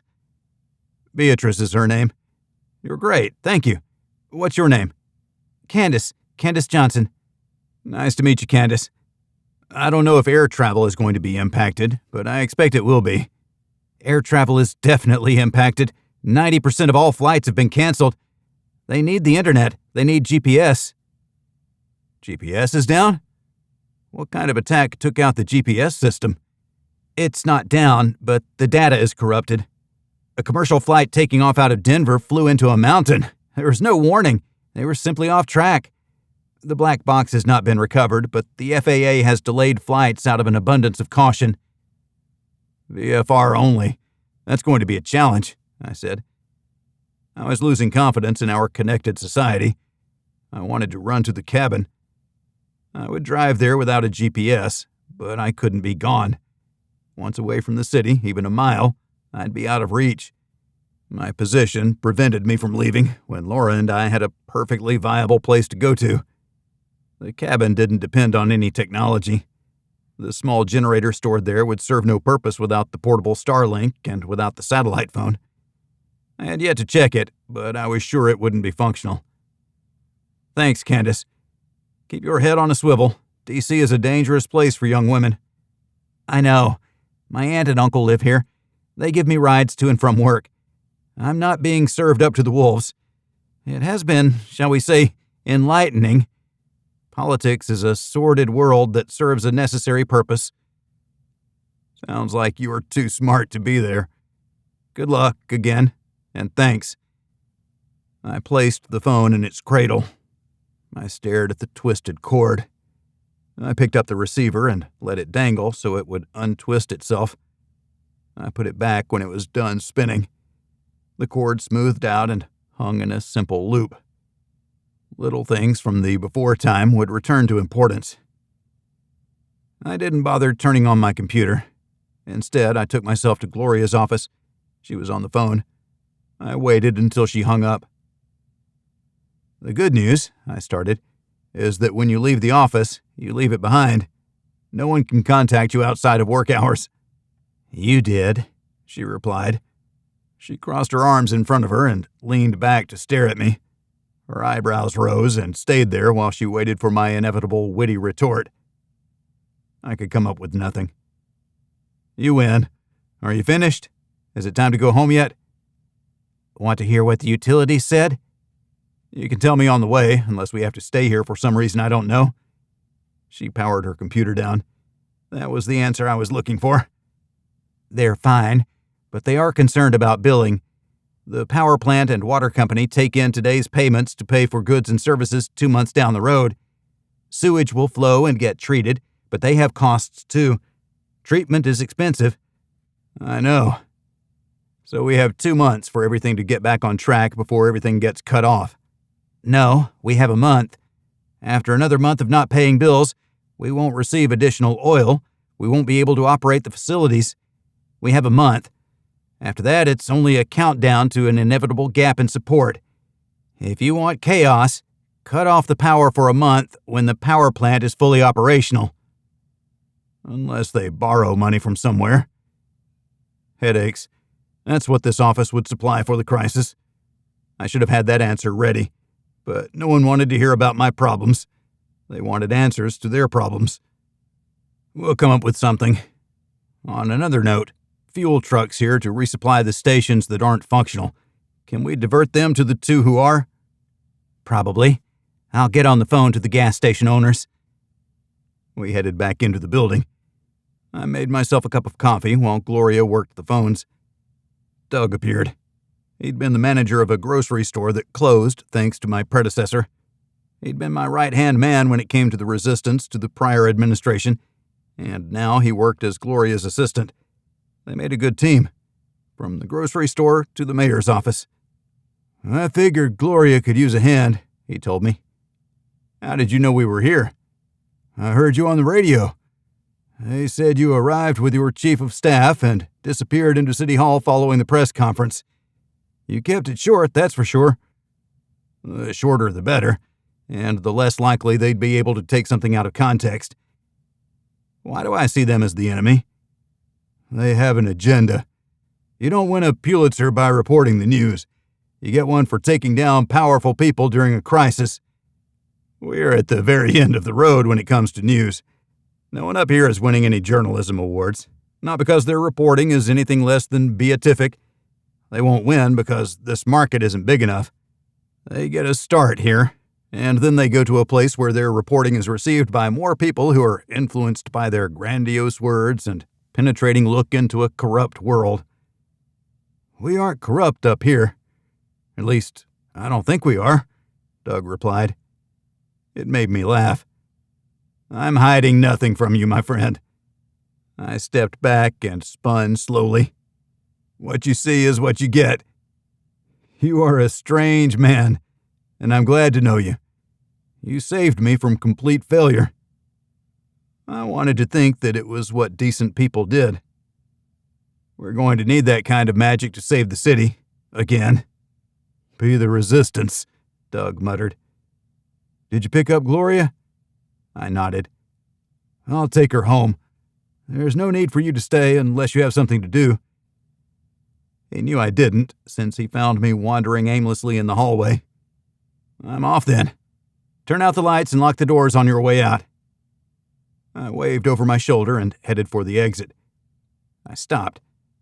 Unlike the old days, where we could send a text and coordinate everything on the fly, we were back to planning ahead. "Take tomorrow off, both of you, and see you on Monday morning, 8 sharp." "Roger, boss man." Doug saluted. I waved and left. Tomorrow would be a day to think. Monday would be a day to burn up the phone lines. I wondered what I'd done with the latest phone book that had been published. I hoped I hadn't dumped it in the recycle bin. I was going to need it. A Marvel of Change. A complex series of coordinated efforts. Taking down the internet and the GPS and cell systems had to have taken a monumental effort. We weren't in the dark. We were disconnected, but only mostly. We'd be back to doing business over the phone. We'd forgotten those lessons, like forgetting how to coordinate something as routine as a work schedule. Today was a new and different day. The why no longer mattered if we couldn't fix the world. If the players didn't make their demands, there would be no amends to make, no bridges to cross. Smart people would have to rebuild it. At least they had the infrastructure. The servers and the fiber optic cables were in place. They only needed to use them to talk with each other. Fixing the internet, one ISP at a time. It would take a while. We needed to weather it. I'd start issuing printed press releases. They could take that to the bank, figuratively and literally. Our financial institutions would have to figure out how to handle the cash flow. Deposits in, cash out. Keep track locally and be ready to upload a massive data dump whenever the internet returned. Those were other people's problems. I only needed to encourage the right people to solve them. Once at home, I parked to the side of the garage so we could get the Prius out. I wouldn't be driving my truck for a while. Saving gas was the right thing to do. Driving an F-250 around? There was no reason for that, since I wasn't hauling anything. I wanted to save fuel in case we needed to run to the cabin. Time to be frugal. We were in survival mode. I walked into the house to a warm greeting from my wife. We were still newlyweds, but we'd been running ever since the election. We hadn't gotten a honeymoon. Euripides ran between us and jumped on me. "Stay down, you big goon." I scratched behind his velvety soft ears. "Remind me why we have a dog again." "Because we love him," Laura replied simply while making cow eyes at our pit bull mix. "I'm sure that's it. I'll take him for a walk." It wasn't like having no television was a bar to entertainment. I'd bought too many DVDs over the years, and we had everything, full series to movies to documentaries. Way too many. But then again, it was all for times like these. "He'll like that."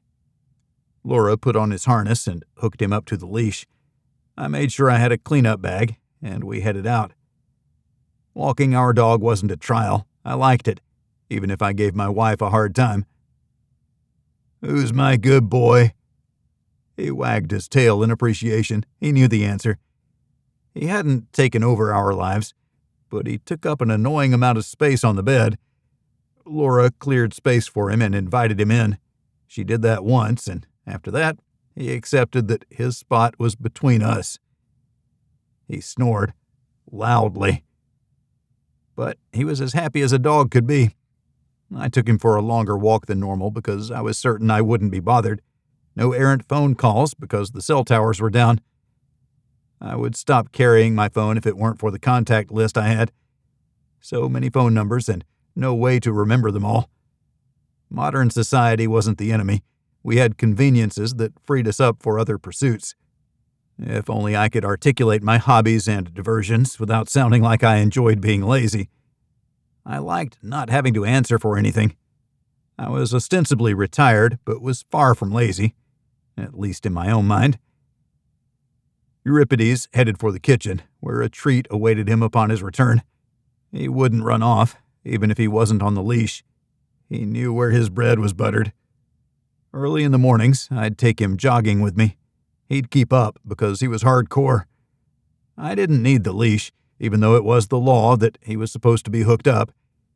If there was a complaint, we'd see if the mayor would enforce that one. If your unleashed dog caused any problems, then there would be hell to pay. In my book, it was the spirit of the law that counted. The letter of the law was for lawyers and those who sought to impose their will on others. "How long?"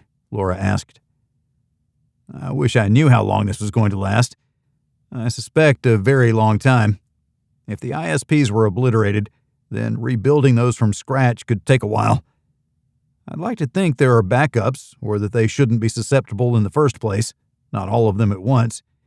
And I'm sure it's the internet that guides traffic from satellites. Otherwise, those shouldn't be affected. But the senator's office said that GPS was out. That's bad, right? Besides the crutch we have when using GPS in our vehicles, it's how planes fly nowadays, and ships too. Navigating by the stars is so last century, or radio navigation, using radio triangulation from a network of signals to track the aircraft. It's not a primary system, but who knows? It could be. It worked for a long time before we switched over the GPS. I thought I had that right, but it wasn't my area of expertise.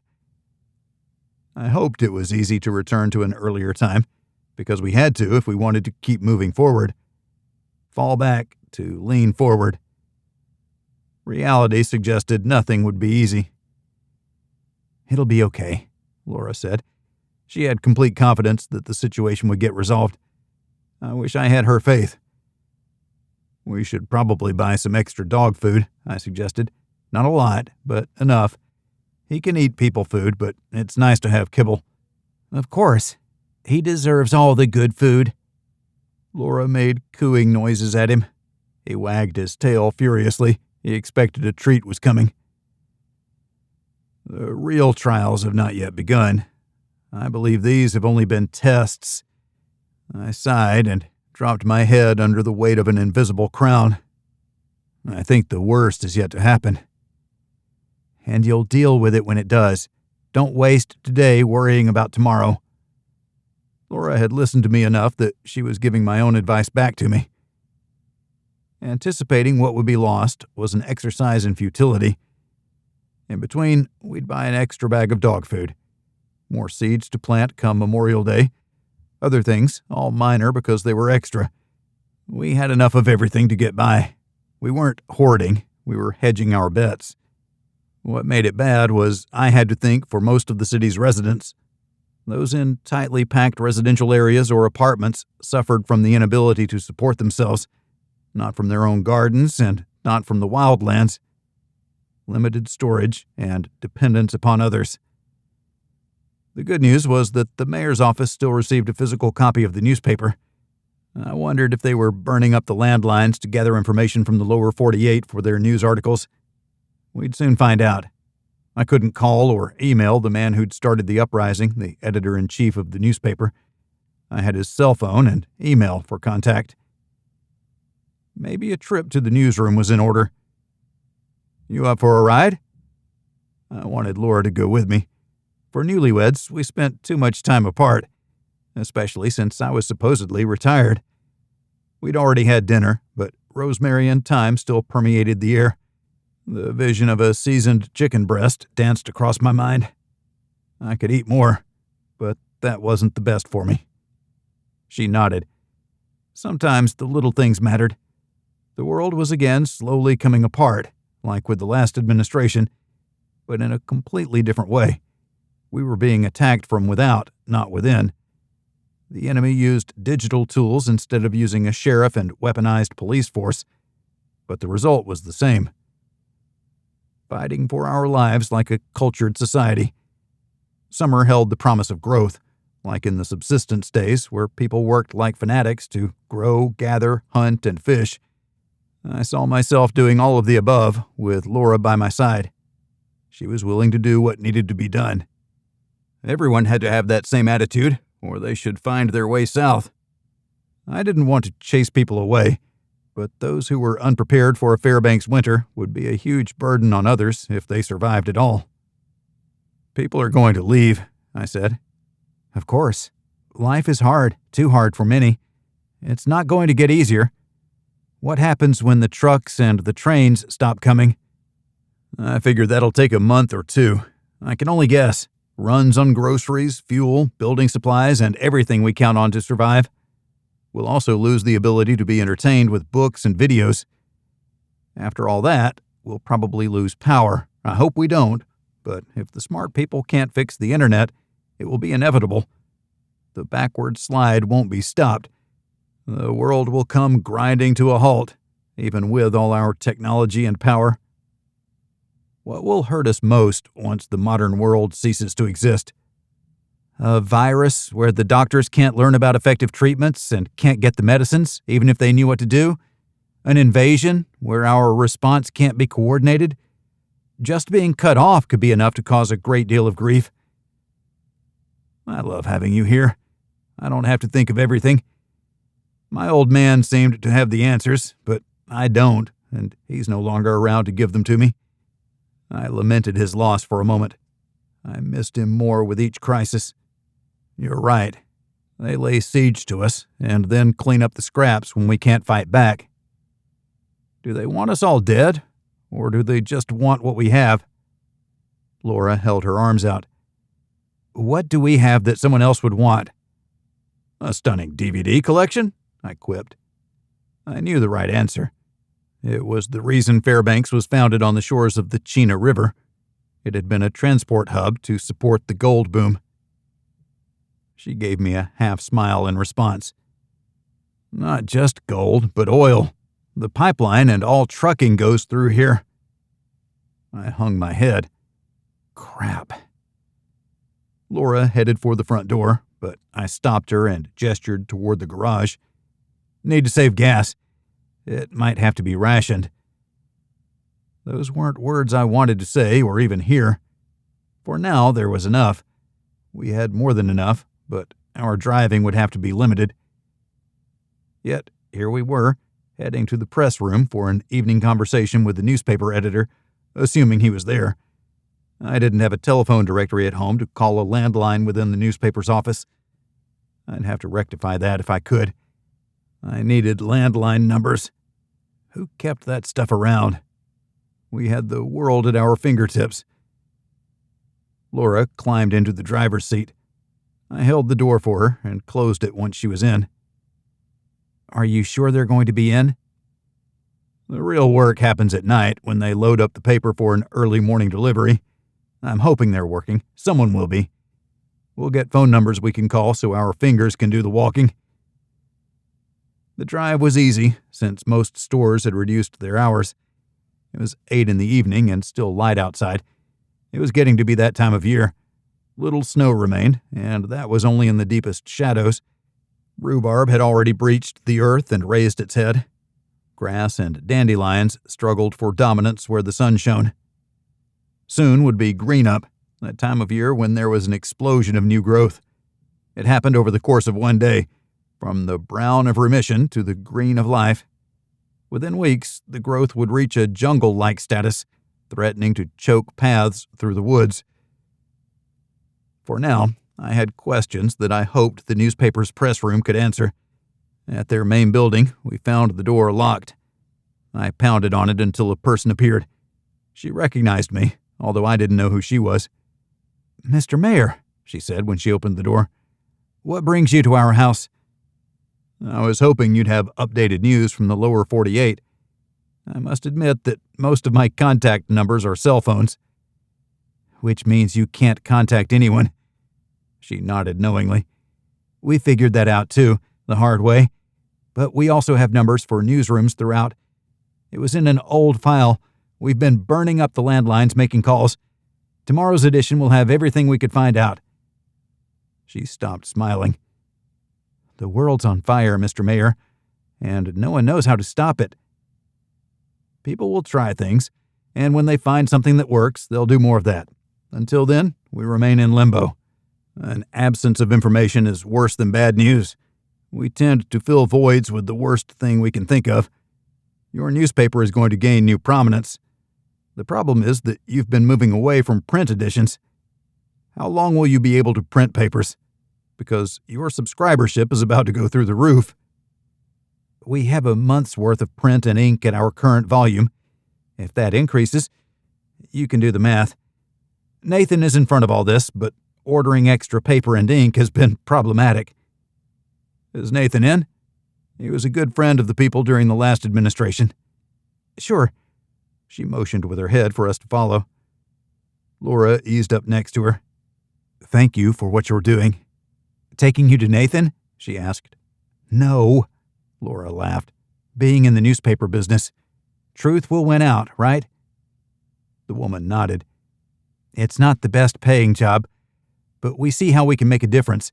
Nathan calls it shining the spotlight of the community's eyes into the dark recesses to expose that which doesn't want to be seen. He's welcome in my office any time to sit and listen. We need people like Nathan to keep the politicians honest. Since I'm not a politician, I'm honest by nature. I can't wait until I'm no longer in that office. That's an awful lot. Can I quote you on that? I guess so. Was this an interview? I was surprised. I was always okay with talking to people, but forgot that I needed to be more guarded, which irked me a great deal. I stopped talking. It was a joke, the woman said. I simply nodded. She'd made a powerful point, if it was only a joke. It sent me to a place I didn't want to go. Nathan was in an office, hammering away on his keyboard. We waited until he noticed us. He finally looked up. Cory, thanks for coming. I have questions. I must have sensed that while I was in the comfort of my home, I replied. I have a request. A little tit-for-tat action. You first. He leaned back in his chair and watched me as if assessing a student accused of cheating. I just want a printed copy of the paper. They're going to be in demand, but I need to know what's going on elsewhere. I hear your team is making the calls. Is that it? I'm not going to get very much for something I was doing anyway. Of course we print the paper. Stop by on the way to the office and you can pick one up right here every day. First copy off the presses is yours. Mighty fine thing you're doing for me. I appreciate it. I made to leave. Laura stayed where she was, squinting as she struggled to understand. It'll be $1.25 a copy. Cash is preferred, Nathan added. I stopped and turned around. Of course, you got me. What can I do for you? I took Laura's hand to keep me grounded. She squeezed mine. Hers was perpetually warm. Mine was moments away from sweating. What are you doing about it? He waved his hands to encompass the entire world. I called our senator in Washington to find out what they're doing for us. This is big, and I suspect your reporters know that. It's well beyond anything we can do. But what we're going to have to do is shepherd our resources. I fear they're going to dwindle as the supply chain breaks down without the internet, without GPS to guide product to markets, without the ability to order raw materials or take payments. There's going to be a gap. I hope we overcome the challenges before we're faced with a shortage. But we can do better than hope. It's the start of the growing season. People need to start gardens, even if they haven't before. Grow something, anything, and ask your neighbors how to can it. Get out there and fish. Dry them or freeze them. There are no open seasons right now, Nathan replied. I've been in touch with the governor. I haven't broached suspending some of the enforcement, but I will in my next call. We can publish certain seasons and availability. People are going to have to get through the summer, even if we have some community hunts to provide for people who can't provide for themselves. Which is most of us city dwellers. Nathan scowled. It made me wonder if he thought I had a magic bullet. I was right about one thing. I was too honest to be a politician. It's going to get worse before it gets better. A whole lot worse. If people from here can get to their family homes in Minnesota or elsewhere, they might have a better time of it. Come winter, we're going to be roughing it on a grand scale. At Nathan's look, I raised my hand to forestall his retort. I know. Doom and gloom. I see the mayor's job to ensure the people can live free. Infrastructure, low to no crime, wildlife and waterway management, to make sure nothing is spoiled. Those kinds of things. If we can't ensure those conditions for our people, then we have to encourage them to find some place where they can. I wouldn't say that lightly, Nathan. We're not going anywhere. Thanks for the candor. It doesn't make me feel better, but it does in a strange way. I guess I'd rather have the truth than be told it's not raining when you're holding an umbrella over my head. We need the truth. I'll write something up as a special editorial. I'll call you when it's ready to make sure I captured the right flavor. I took a business card off his desk and wrote my landline phone number. I'm a Neanderthal and still have my landline. I pulled it back and wrote the office number too. I didn't bother with the 907 since all the numbers in Fairbanks had the same area code. These were landlines, not relics from a person's time before they moved to the subarctic. He took the card and slipped it under the edge of the phone on his desk. Beside it was a list of phone numbers for ham radio operators. I had a list, too, for those with their radios and a landline. As long as we had power, they could reach farther than anyone. Consistency was iffy, though. Atmospherics caused perpetual problems. While we're here, I added, can you give me a heads up on any reports for tomorrow? You're going to have to sleep in ignorance, my friend. We don't have the articles finalized yet. No one but me gets to see raw reports. You could be influenced by something that hasn't been double-checked. I threw my head back and laughed. The dark cloud over me was gone, for the moment at least. Don't we know what that looks like? No media manipulation, Nathan. Resist the urge to make policy. Hell, I'm resisting the urge. Let sleeping dogs lie. Which reminds us, our dog is home alone. We need to get back so we can all sit on the couch and he can get some serious sleep. The steady decline. Spring gave way to summer. The growing season was augmented by 24 hours of daylight. The brush turned thick. It was a banner year for fireweed. The purple flowers flowed across fields of untamed land, along the roads, and in distant valleys. The peace of its presence belied the burdens the locals carried. After a month of taking credit cards for later upload, businesses stopped and insisted on cash-only transactions. That was the same time the television station closed its doors and laid off all its employees. People were leaving in droves. I didn't feel like a failure. They'd be able to survive better elsewhere. This coming winter was going to be grim. A dark aura hung over Fairbanks. The command sergeant major showed up to my office wearing civilian clothes. Doug bowed out gracefully after briefing me on more challenges regarding road and rail. Services were in imminent danger of interruption. The port of Anchorage was close to shutting down. Fairbanks International Airport was down to 2 flights a day from Seattle, total among all carriers, and 2 a day from Anchorage. That was it. The airport was becoming a ghost town. Fairbanks was becoming a ghost town. A letter on my desk needed my signature. It was to formalize the rationing of gasoline. It was yet another in a long line of steps to martial law. "You missed my retirement, sir," he stated. "How? That wasn't supposed to happen until later this year." He laughed. "Gotcha. Everyone missed it because they gave me 1 hour to complete the paperwork. They retired everyone who was eligible so they wouldn't have to move them, even though the contract states they'll move you to your home of record. It's okay. I was staying anyway. But there are a lot of angry people out there." He hadn't told me the whole story. I hung my head as I rolled my finger for him to tell me the rest. "They're abandoning the base. Alaskan military assets are being moved outside. The Stryker Brigade is on its way to Irwin. The medical unit is going to Joint Base Lewis McChord. Cats and dogs are going everywhere.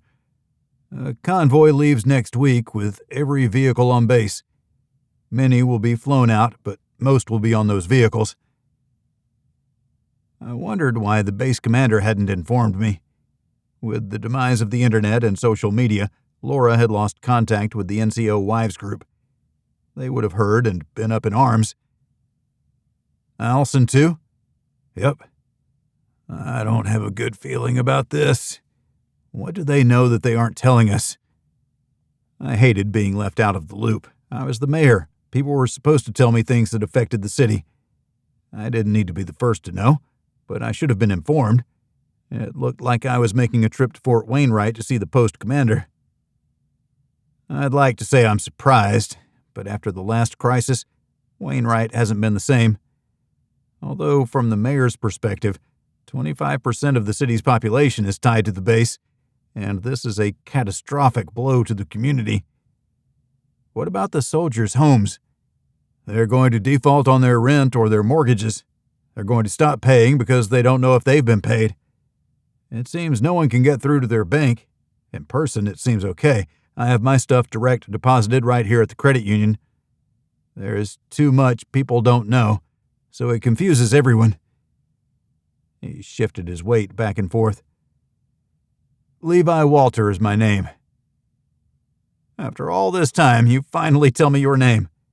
Things must be bad indeed." I was still reeling from the news of the military's departure. If the families left too, that would leave us with that many fewer people we'd have to take care of. Maybe it wasn't so bad. "They're not leaving anyone? The base will get looted at the speed of light. A military police force will be left behind. They'll secure the facilities. It'll still get looted, but not wholesale," Levi conceded. "Everyone else will be gone. They had a lot of volunteers for the crew that was going to be left behind, 100 soldiers. I think they'll take 50. I'm speculating. It's a void of information. Just like last time, huh? But the mayor isn't responsible this time." He gave me the thumbs up. "I don't have a landline phone. Here's my address if you need me for anything. I'm not sure what I can do, but I got your back." The loyalty I felt in the Marines returned. I knew my Marines had my back too. In actual combat, they proved themselves. This was a slow-motion crisis. It would get worse and worse. The best thing you can do for me is take care of your family. But then again, don't be surprised if I come calling. There aren't too many surprises left in this world. He waved a civilian salute and left me to my thoughts. Call the base or call Nathan at the newspaper? The post commander should have already contacted me. Since he didn't, it was clear that he wanted to avoid a confrontation. He couldn't tell me the reasons why they were leaving. Talking to him would increase his stress in a time when he was only following orders. I felt sorry for him, although not enough to forgive him for not informing me of something that would have such an impact on the community. I dialed the phone. "Cory, what can't I tell you?" Nathan said as a way to answer. "The base is pulling out. Complete evacuation. Next week is the target date for them to hit the road." I'd heard rumblings, but couldn't nail anything down. "Everyone is leaving?" "A small force to secure the base from looters, but everyone else will be out of here. I don't know if they're taking the power plant offline, but I think they'll do that. There won't be anyone to operate it. No upkeep on anything. If the vehicle runs, they'll drive it away next week. Same with the aircraft, I guess. And here's one for the gossip crowd. I never received a formal notice from the post commander. He still hasn't called me." "Your source?" He sounded like he knew I wouldn't tell him. "That's for me to know and you not to find out. Time will confirm whether it's true or not. We'll know soon enough." Nathan hummed a pause into the phone. "I'll make some calls to verify. Any official statement from the mayor's office about it?" "If true, we regret the loss of the base and its wonderful soldiers, families, and civilian employees. We were partners, and will welcome them back whenever the reason for their departure is rectified. I don't know the reason. I can't even speculate." "Me neither. I can't come up with a scenario where this makes sense. But then again, I never thought the city would be a Marxist training ground. Thanks, Cory, for the heads up. Let me see about making this information reportable without sounding like a conspiracy theorist loony." That was the challenge. Nothing made sense anymore except the harvest and the canning and the fishing and the hunting. We were devolving into a community living a subsistence lifestyle. It wasn't what anyone wanted. I estimated we'd already lost 5,000 people who migrated to Anchorage or the lower 48, with more driving out every day. With the military pulling out, we'd be down another 10,000 or more. That would leave us with those who were more resilient, more durable. It would leave us with a number we could manage, who also understood the challenges we were facing. I expected the power plant to stop running by the fall, which meant I needed to get outside the city and start cutting firewood. I'd need 3 or 4 truckloads. My truck could handle a little more than 1 cord per load. We measured our winters in the cords of wood we'd use to keep our homes warm. Running out midwinter was an expensive recipe. Finding extra firewood when that was the sole source for heat would be impossible. There would be looting, and cold people would get themselves shot. It would be the last straw of civilization. Maybe I'd stock a couple extra cord, just in case.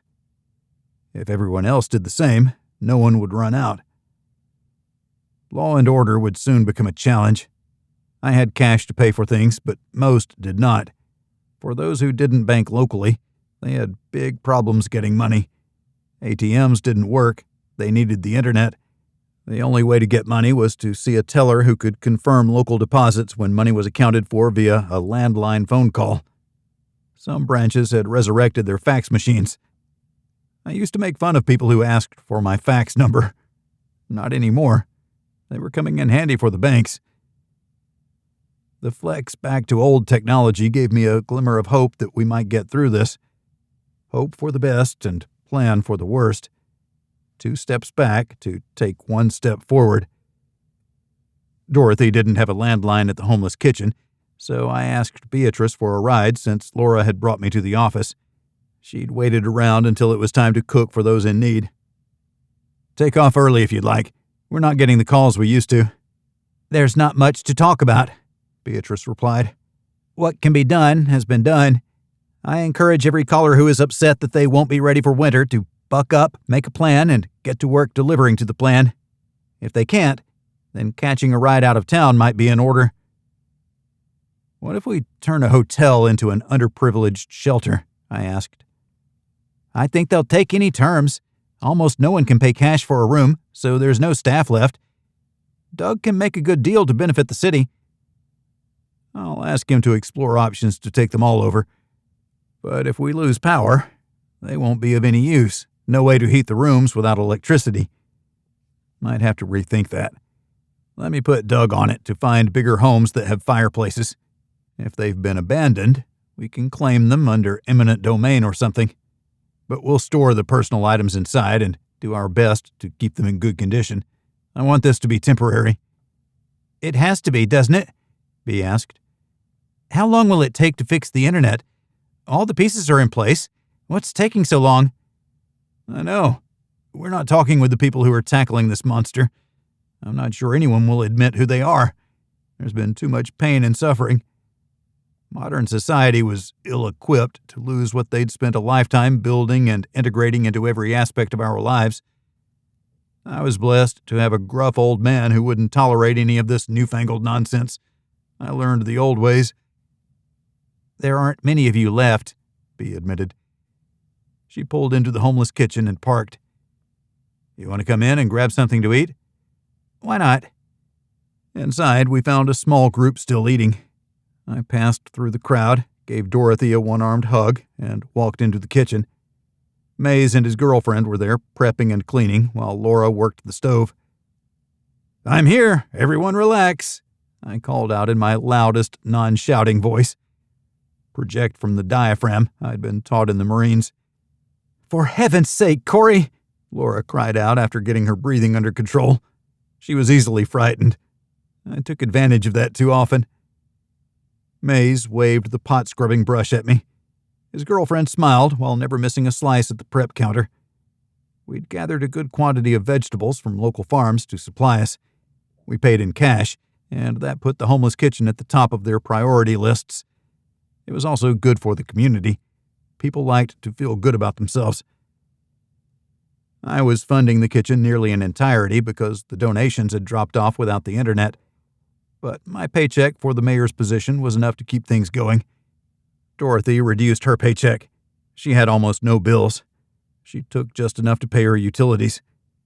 She was in the twilight of her life, kind of like me. I didn't have any big plans for the future. None of us knew how much time we had left, especially if life got hard. It was a morbid way of thinking. My old man had lived to 87. I had lots of time left. That reminded me that I needed to keep working out, but the gyms were closed. So much was closed. The truck traffic into the city was minimal, mostly supplying the grocery stores and some smaller shops. Half the restaurants had closed. They couldn't afford to stay in business when it was cash only. We kept a running tally of open businesses in conjunction with the newspaper. The radio stations reported haphazardly. I had a hate-hate relationship with them. We sent them press releases, as many listened to the radio instead of investing in a copy of the newspaper. Unsurprisingly, the printed word had gotten expensive, up to $4 a copy, and they were far thinner than they used to be. 16 pages at most, with few ads. I hugged my wife from behind while she scooped and tossed a mix of meat and vegetables into a massive pot that looked like an oversized wok. She leaned into me. For a moment, it was easy to forget everything else. Preparing food for others, enjoying a person's company, the sound of gratification. She shrugged me off after 30 seconds. I have to work. She needed both hands and space to turn. I rolled the cart with a serving tray on top for her to fill. She didn't have anything else going. This would be the last of the day's hot meals. I'll clean up and then we can go. I returned out front, grabbed a cup of coffee, and approached a seated group of 2 men and a woman. They looked to be one family.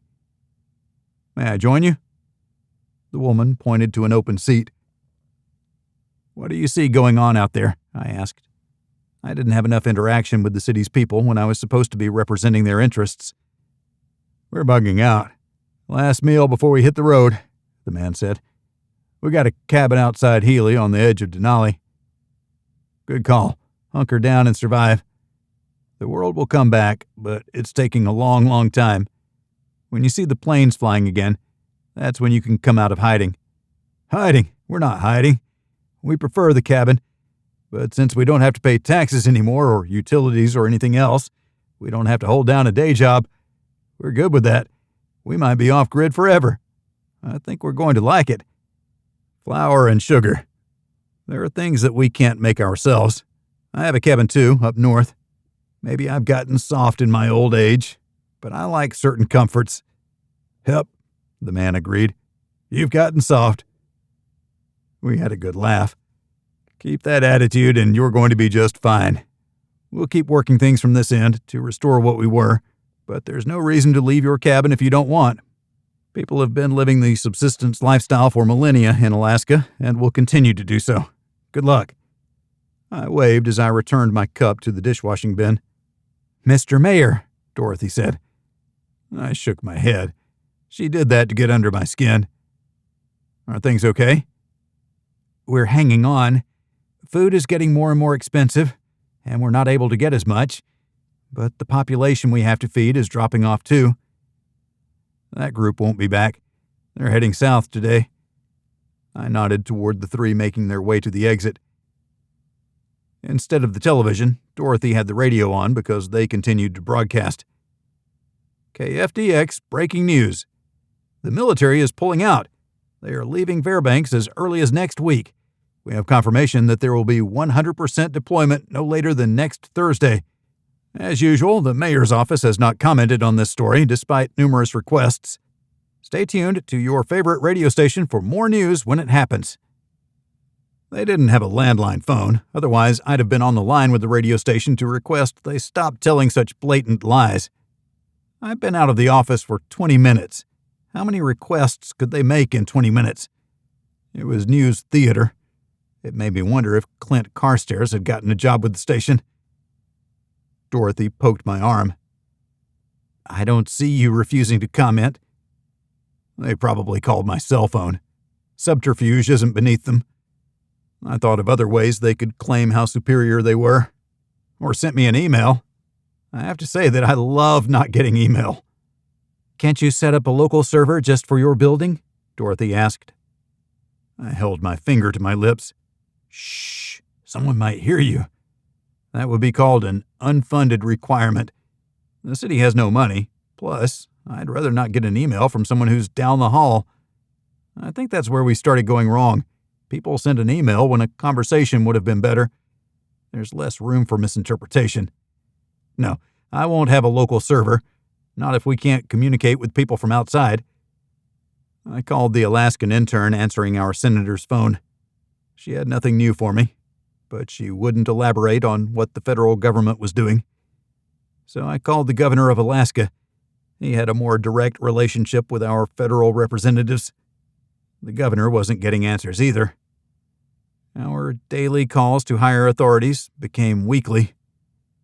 Then they stopped answering the phones in Washington, D.C. Here we were at the end of the proverbial line, fending for ourselves. Laura appeared. We had to go to the radio station, as much as I loathed the thought. They needed a calm and exclusive interview so we could talk about Fairbanks, our mutual home, and the challenges that faced us. I wanted to believe we were better together, but damn if they didn't embrace negative reporting. They saw the dark side of every cloud. The bad news for me was the sky was filled with dark clouds. Angst. Mr. Mayor, I never thought you'd darken our doorstep. It was the little weasel who was constantly looking to ambush me. I wondered why he hadn't left town. But then again, he probably lived with his parents and had nowhere else to go. I couldn't believe his was a high-paying job. He grasped for relevancy in a hard world arrayed against him. I felt sorry for him. I held out my hand. I'm sorry. Are you ready to do an exclusive interview? Be cool with the questions. The game of gotcha is tiresome and unproductive. He shook my hand. So maybe you're not sorry. No conditions on the interview. Of course there are conditions. You act the fool, and I walk. Ask open-ended questions, and let me answer. I won't belabor an answer, so there's no need to cut me off or have time constraints. Fair enough? "That's not really my style." His counterpoint trailed off. "Sure, let's set up in the studio." "Your wife?" he asked, tipping his chin toward Laura. "Yes." I waved her forward. "Laura, meet—" I stopped. I didn't know his name. I was sure he'd said it, but I didn't give him space within my mind. I had hoped he'd go away. But he didn't. The radio reached more people than the newspaper. I needed them more than they needed me, and that chapped my butt. "Felix Devereaux at your service." He bowed in a parody of a formal greeting. She didn't hold out her hand for him to kiss her fingers. She simply stared at him like he was a moron. My dislike of the young man had been justified. A social clown. Not that I was great. I prefer doing things that didn't involve other people. Once again, I found myself feeling sorry for him. He led us to a small studio with soundproofing on the walls and 2 oversized microphones on the table in the middle of the room. A mixer sat to the side, along with 2 pairs of headphones. He took a seat on one side and pulled the mixer toward him to conduct a sound check. I put on the headphones and leaned close to the microphone. He motioned for me to not get so close. I complied. I had no idea what was optimal. "Test, 1, 2, test, 1, 2. He rolled his finger at me. I parroted his test. "Once more," he said. I heard him in my headphones. "Test, 1, 2, I said. He gave me the thumbs up. A small window lit up, and a body appeared inside. A woman wearing what looked to be pajamas. A light over the window flashed red. Felix counted down on his fingers. Quick and painless. "Welcome to a special edition from KFDX, your source for news. Today we have Mayor Cory Beringer, who has promised to tell us everything he knows. You can count on me to hold him to that." He grinned at me. I countered with my best fatherly look to set the misguided youth back on a path of common decency versus his dogged path of self-righteousness. "What is going on with the city?" he asked. "We are a victim and beneficiary of our location. The United States is under an information blackout, and it is affecting all walks of life, especially when it comes to supply and logistics." "Let me stop you right there. Isn't it your job to make sure the city receives the supplies it needs?" "It's capitalism's job to deliver supplies. It's my job to make sure the infrastructure is intact so supply and demand can happen." "Maybe capitalism isn't the answer," the young man replied. "It is, as long as this is America. If you want a different system, you'd have to move out of the country. Do you have a question that isn't an exercise in mental masturbation?"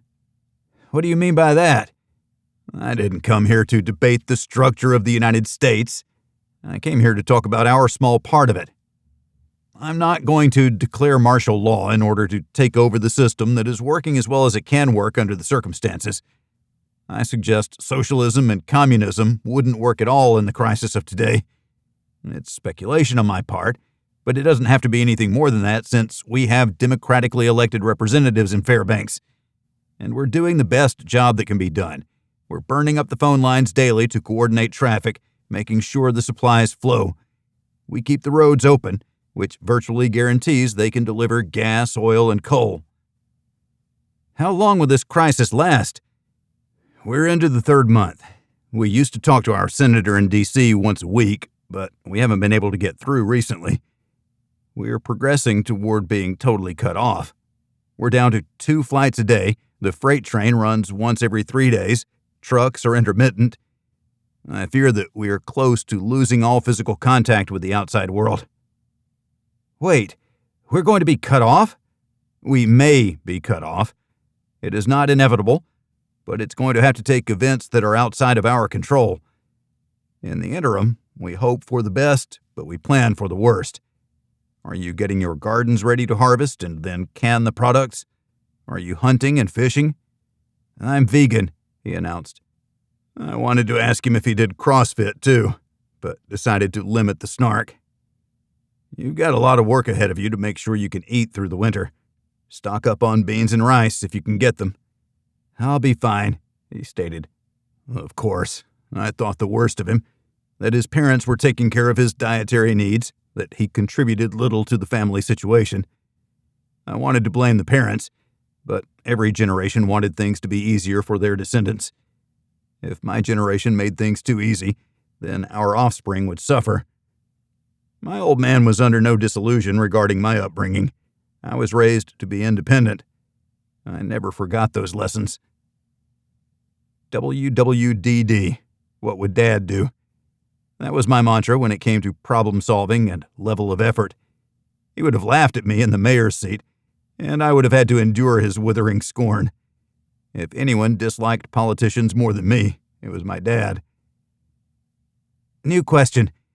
If supplies stop flowing, won't we lose power and utilities? Yes. Are you ready for that? I turned the question on him. We live in the estates. No, we won't be ready if we lose power. The city has certain disadvantages when it comes to roughing it. Dig an outhouse while the ground isn't frozen. I wanted the listeners to understand that they needed to get outside and do things so they could live inside for the winter.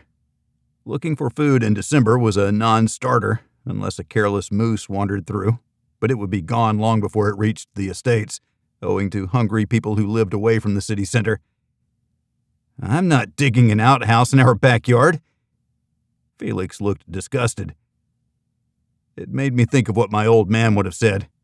You're not the resistance. No one cares what you're going to do. But when you're cold and hungry, don't come knocking on my door. His attitude reflected on him and not me. My advice was sound. Why are you so filled with doom, Mr. Mayor? What do you know that we don't? Is this an attack? How the tables have turned. You hated everything about my administration, and now, when I'm giving good advice to best manage a crisis that could get much worse, I'm a doomsayer. No, Felix, I'm a pragmatist, and you're burying your head in the sand. You could have prevented this, he blurted. His face turned red. The change had been instantaneous. I could not have. The whole nation is suffering under what is undoubtedly an attack on us, a cyber attack. Who did it? We don't know. And why? We don't know that either. You don't know much, do you? I'm being honest with you, Felix. And no, I don't know anything beyond what I'm telling you. Dig outhouses, can vegetables, make as much jelly and preserves as you can. Get a moose and share it, or a caribou, or ptarmigan, or squirrels. We have to survive before all things. After that, we can debate the advantages of different economic systems. I took off my headphones. I have more questions. He held up his hand as if that would make me obey. I didn't laugh in his face. I had taken the moral high ground and was going to maintain my position upon it.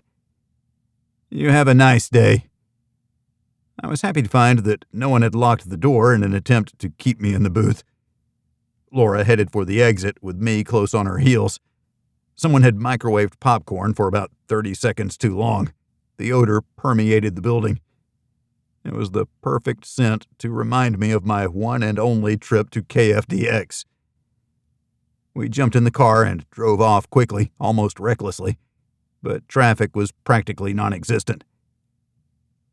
How did you think it went? She asked. Were you able to listen? She nodded.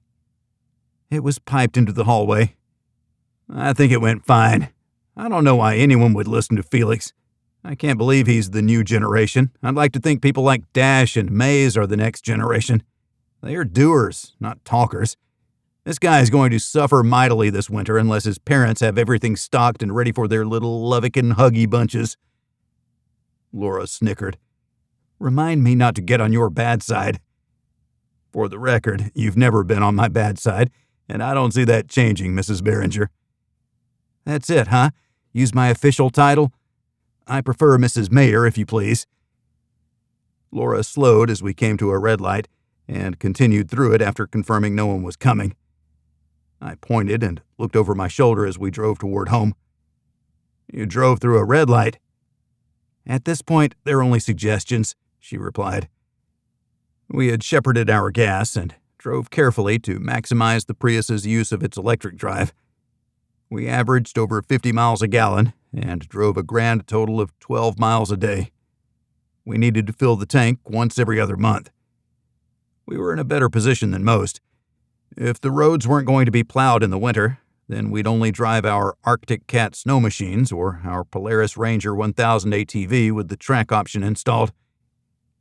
That meant I best perform some preventive maintenance on the vehicles, in addition to putting up another cord of firewood. So much to do, and only 2 bodies doing it. A moose would be a good addition. We had run out of moose and salmon a while ago. We were eating bulk beef that we'd purchased from a local farmer. I didn't ask if he was doing it as a favor to the mayor. We dutifully froze everything. But if we lost power, I was prepared to smoke all the meat to preserve it or can it for long-term storage.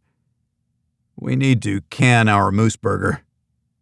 It would be easier with power than without. There was no reason to wait. I was convinced that we were going to lose power. I hoped that I would be proven wrong.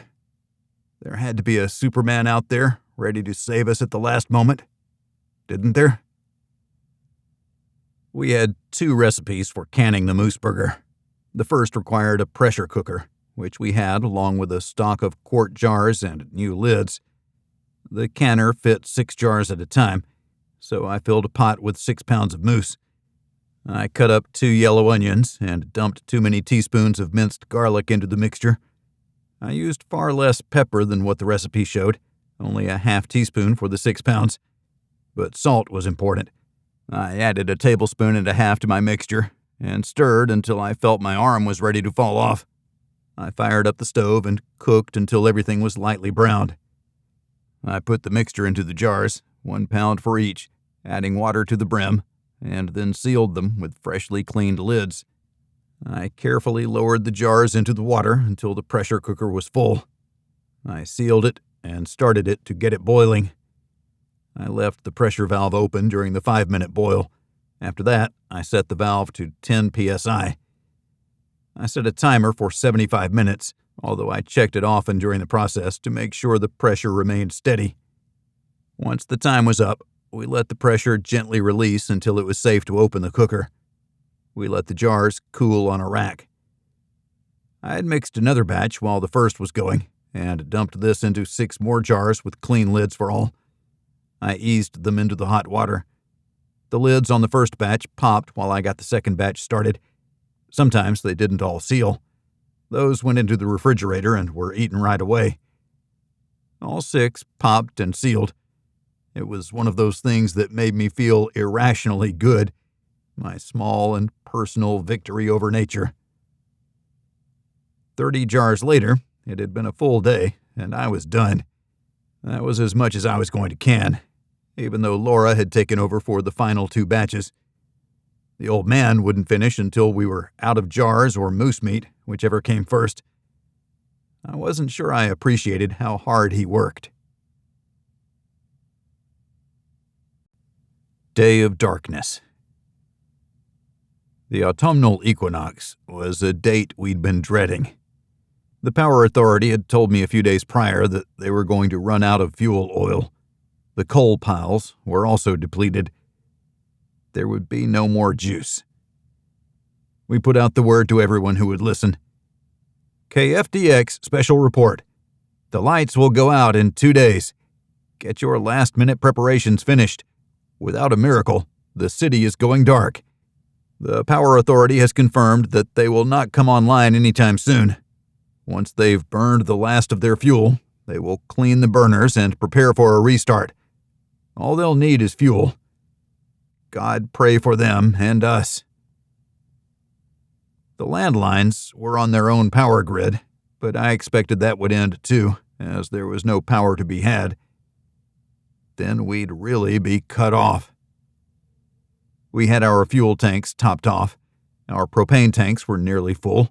We could run our stove.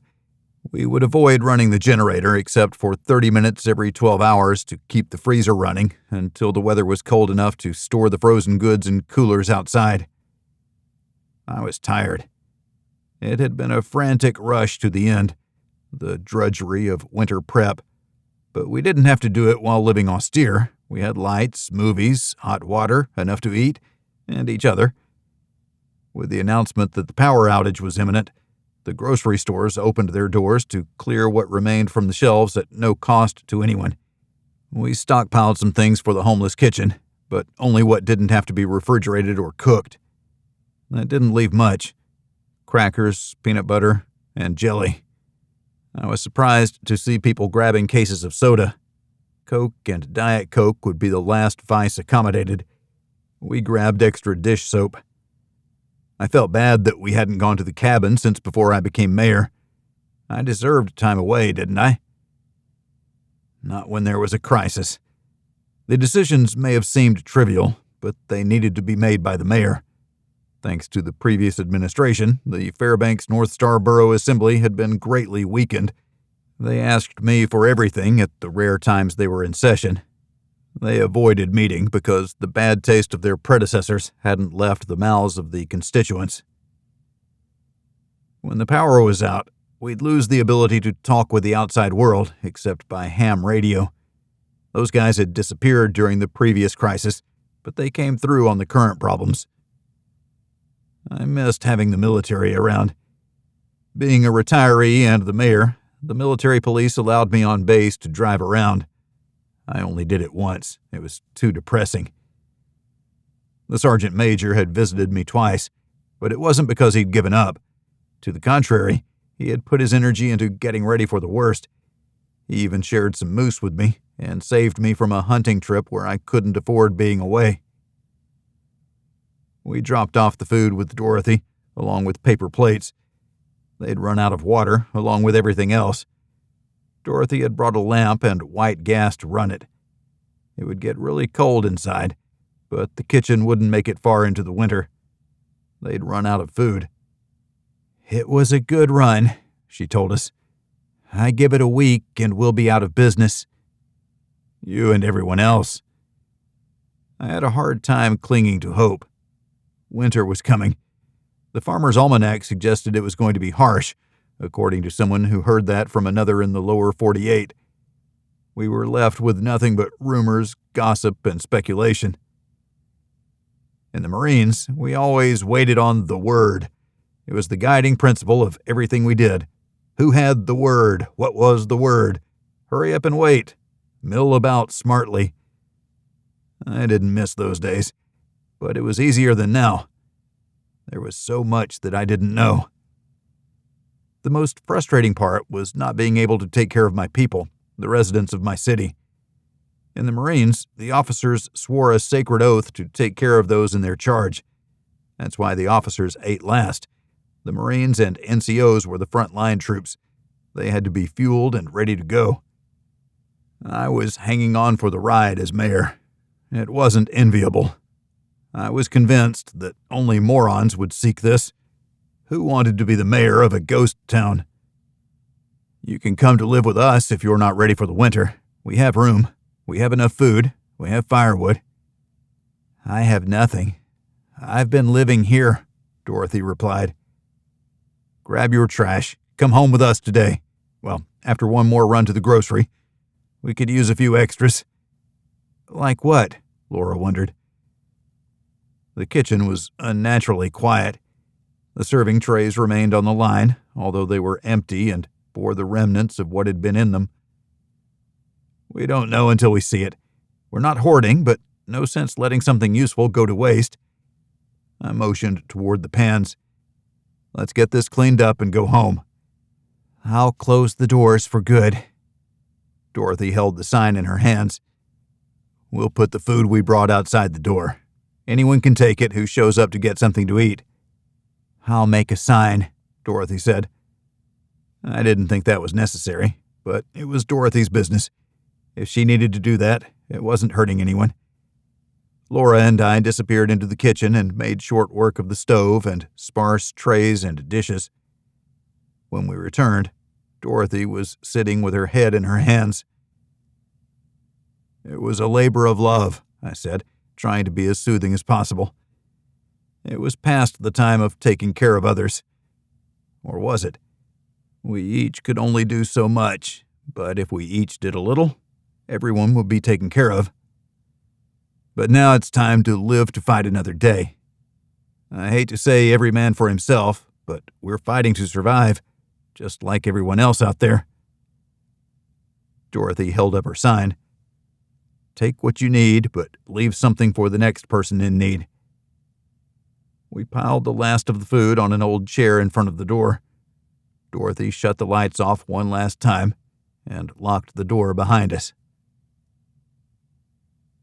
Euripides was happy to have company. He was easy to please, though. He had no inclination of the train wreck headed our way, which made me think this was the second one this year that we had to put up with. That was a high number of train wrecks. It provided no solace, besides the fact that we'd survived every day of this life, including today. Dorothy moved into Laura's old room, which had been my old room. The circle of life continued to rotate. I used the landline to call the airport manager's office. She answered on the first ring. "Hello?" It wasn't what I was used to. I expected her name and title. "Cory here. Will you be able to support continued flight operations without power?" "Not really. We're out of gas for the yellow gear. We can't refuel any planes. We can't use the terminal when the lights are out. I've contacted Anchorage and Seattle and told them not to send any planes after tomorrow." The sadness in her voice was the sound of surrender. Her job was finished until the world came back online. "What did they say?" "They said today's flights were the last ones. Seems like they're in the same boat. No one has anything." "All because of the internet? That hurts. But we have tomorrow to pickle the airport, prepare it for when civilization comes back. Park the equipment, oil the hell out of all the metal parts, and brace the wheels. We don't know if it'll be a month or a year." It was the best I could do. I'd been sounding the alarm for months. Prepare for the worst. That day was upon us. "Do you think it will be a month?" A glimmer of hope sparked within her question. She was reaching for any lifeline. "I'm sorry, but I don't. I think it'll be a year. We'll have to survive the winter on our own. When we emerge with the bears in the spring, we'll find new opportunities. Survive, Nikki. Stand tall and be here when the world comes back to us." She started crying. "I'm leaving on tomorrow's flight. I won't be back, Cory. I'm sorry." "There's nothing to be sorry for. Do what's best for you. And thank you for staying to the end. I will see you again." "Sure," she mumbled and hung up. I looked at the phone in my hand before I dropped it into its cradle. "Maybe you can take Euripides for a walk," Laura suggested. She'd only heard my side of the conversation, but that was enough. "Clean the tub and fill it with water," I said. "Already done," Laura said. "I'm going to miss hot baths. I'm going to miss seeing your naked body dripping wet after a hot bath." I waggled my eyebrows at her. Incorrigible. Her furtive smile suggested she was okay with my eyes roaming over her body. I also grabbed her butt with great frequency. That should have been in our vows. Then again, the wedding was quick because of events that denied us the convenience of time. Dorothy wouldn't let me help her move her stuff into her room. It was surprising how little she had. It made me wonder what happened to her home. She had given 100% of herself to help the homeless. She closed the door once inside. "We'll call when dinner is ready," Laura called through the wood. Dorothy acknowledged with a muffled reply. "Tomorrow is a new day. Let's enjoy as much of it as we can," I said. To me, that meant one thing: a DVD marathon. We wouldn't be able to watch a movie after that. I wasn't going to run the generator to spin up the disc player and the television. Waste not, want not. Gasoline was far too precious to waste on luxuries. I hoped that I had enough to get us through the winter. I wasn't surprised when Nikki called from the airport to tell me that the day's flights had been canceled. There would be no more. She'd missed the last flight out. "Guess I'm staying," she said. "You can drive to Anchorage, can't you?" "No gas. I'm not even sure I'll make it home from the airport." The defeat in her voice took mine away. I didn't have anything to say. I couldn't part with the gas she needed to drive herself out of town. Maybe I'll hitchhike. Someone has to be going that way. I do have food that I can trade for a ride. Good luck. I couldn't think of anything else to say. I figured with 3 mouths to feed, we'd be rationing come April. We would barely make it ourselves. I had extra firewood, depending on the violence of the cold. I would welcome a mild winter. I wasn't counting on it. The body blows were keeping us pinned in the corner. We only had to stay upright. That was our challenge. Nikki hung up without saying another word. She knew she was on her own. There was nothing I could do for her. It didn't make it any less painful. I couldn't save everybody. I could barely save my own family. I called Beatrice to wish her well, but she didn't answer. I left a message on her answering machine. How quaint, I thought. It suited us older people that technology that passed us by was no longer working, and the advanced equipment that we had in our adult lives would return to comfort us. Sometimes life sucked beyond measure, although it was better than the alternative. At 9 in the evening, we found ourselves reading in bed. The lights flickered and went out. The autumnal equinox had arrived, and the switch had been thrown. I remember what my dad said when the last administration took the city down the wrong road. Sometimes I hate being right. If we haven't done it by now, it won't get done. Let's hope it was enough. With the lights went my ability to talk with the community. I wasn't going to stand in front of my office and act as the town crier. Laura rolled over and cried softly into her pillow. I eased in behind her to drape my arm around her. There's nothing to cry about. Just another day in paradise. Every meal is a feast. We're well prepared. Civilization is coming back. You can count on it. Humanity will not be denied. We're Alaskans. We won't be denied. We have enough toilet paper at the cabin for a couple of years, thank goodness. After that, everything is gravy. She stopped crying and faced me. Her kiss was warm and became much more. A new day at the office. The office wasn't the same without power. As I suspected, the landline was down too. We were completely cut off. I removed all the paper from the copy machine and split it evenly between my desk and Beatrice's desk. We'd run the city using handwritten directions. I started a journal in one of those legal-size green memorandum books that only the government and military could love. Day 1, September 22nd. Power is offline. Utilities are non-operational. Our second-to-last link with the outside, the landlines, are out. No more planes are coming. If we are to receive any news, we'll get it from the ham radio operators. I have 3 that I visit frequently to enjoy a cup of coffee and get whatever news they could gather from outside. It has been mostly lamentations of loss and upheaval. Unrest in the form of riots has impacted the bigger cities. Rural and smaller communities are fending for themselves, just like us. Our mountain to climb is higher, with 6 months of winter staring us down. But we stare back, heads held high. We refuse to give in to what may seem inevitable. It is only unavoidable if we stop thinking. We stand here as a testament to the willpower of mankind in our battle to confront a nature that would happily see us dead. I'll tour the city and look to console people who are wandering around, lost to the world, lost to themselves. I thought the job of mayor was hard before. The hard part has just begun. Watching people die that I'm responsible for. I closed the journal. It brought me no respite. The documentation of a mayor's hopes and desires that his community survives. I sounded like a whiner. I shouted, "Hoorah, Marine Corps!" "What the hell is going on in there?" Gloria called from the hallway. "Hey, you're here." "Doug and I have come to work to do something.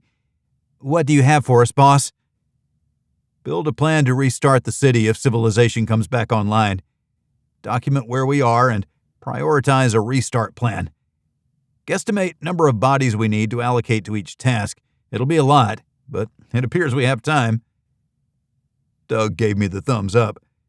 The emergency lights remained lit. It would be a day or 3 before they dimmed to non-existence. The city was dark, but with the window shades open and the sun shining, we could have fooled ourselves into believing it was just another day. Tom Farmer walked in. I always welcomed the chief of police. He handed me a radio. Comms from 8 to 8:15 each morning and 5 to 5:15 each evening. They might last a couple weeks with minimal usage. After that, I got nothing, Mr. Mayor. Thanks, Tom. How many do you have left? We're down to 10 and 3 operational patrol cars, but those will be out of gas in another week unless we conduct limited patrols. We can't control the looting unless someone is being obvious about it, but even then there's not much we can do. I don't want anyone murdering anyone or any violent crimes. I fear that without courts, we may have to take matters into our own hands. I sighed and hung my head. I dragged a blank piece of paper to the center of my desk. I wrote the date and time at the top. I declare martial law. Felony crimes will be shot on sight. I spelled out my name and signed it.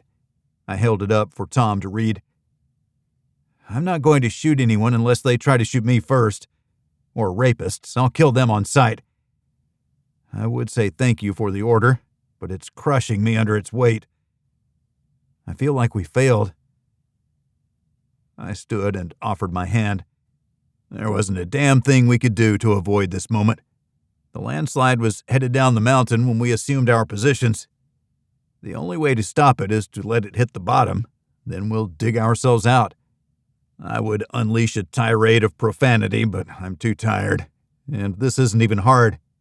It's still warm in here. The corner of his mouth twitched upward. I'll pass the order, Mr. Mayor. As you said on the radio, may God have mercy on us all. I wasn't sure that's what I said, but it sounded good. I opened the window to let in some fresh air. It was already stale in my office. Without a wind, the silence was profound.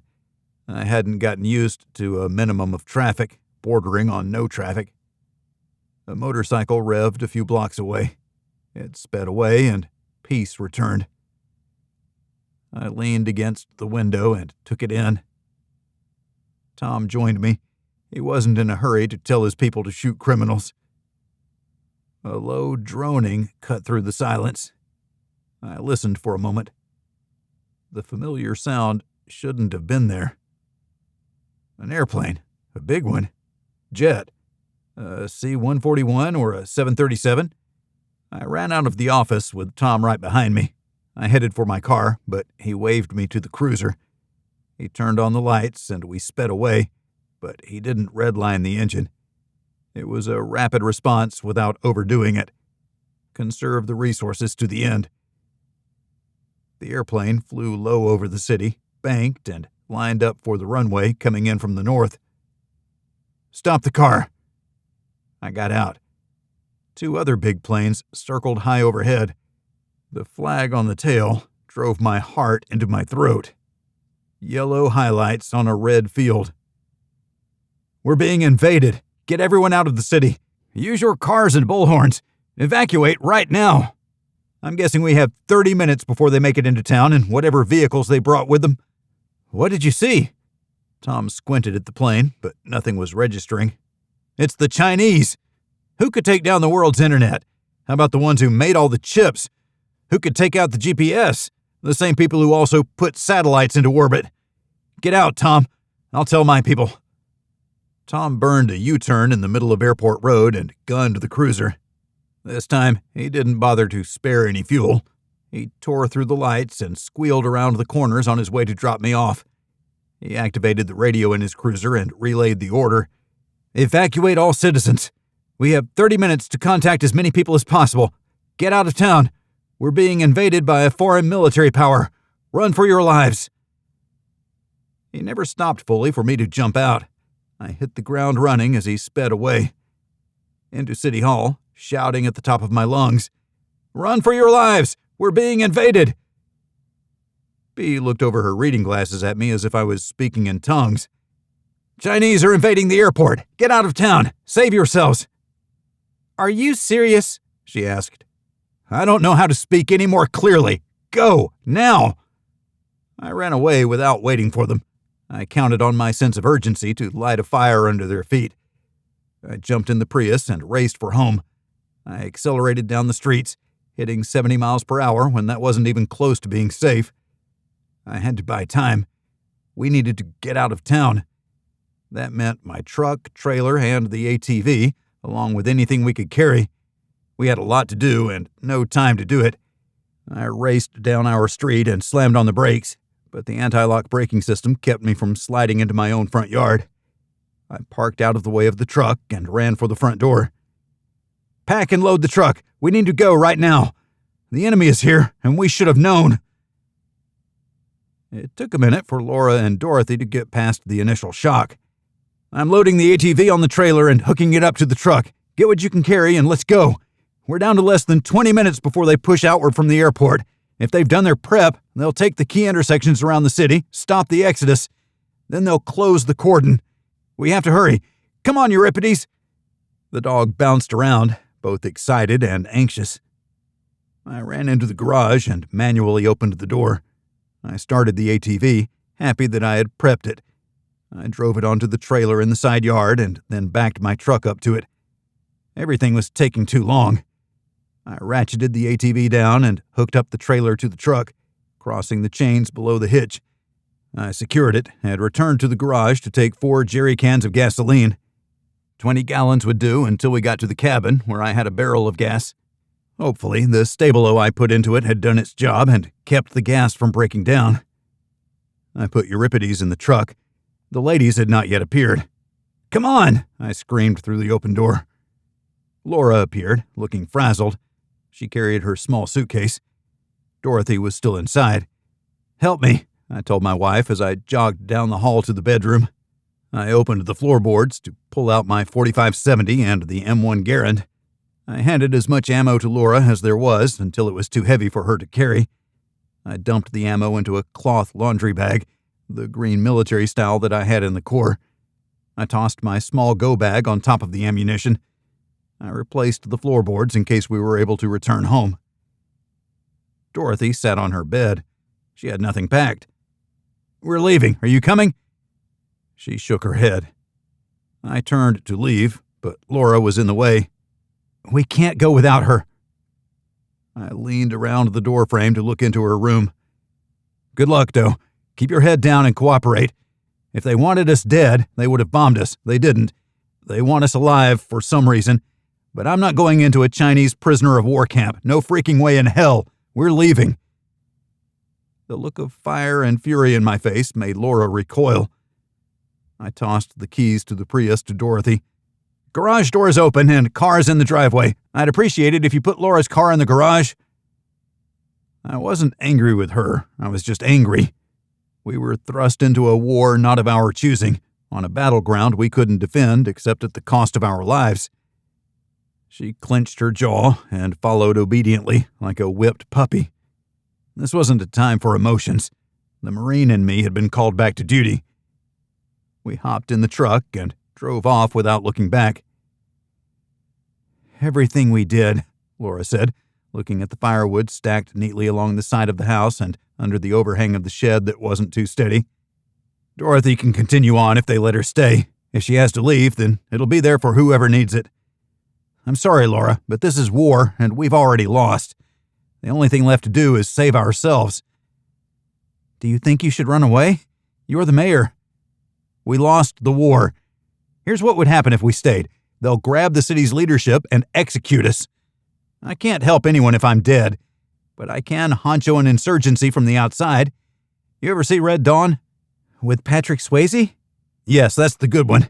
We're not going to be the Wolverines. We'll be the Nanooks, the polar bears, and we'll wear them down. We won't be the only ones heading for the hills.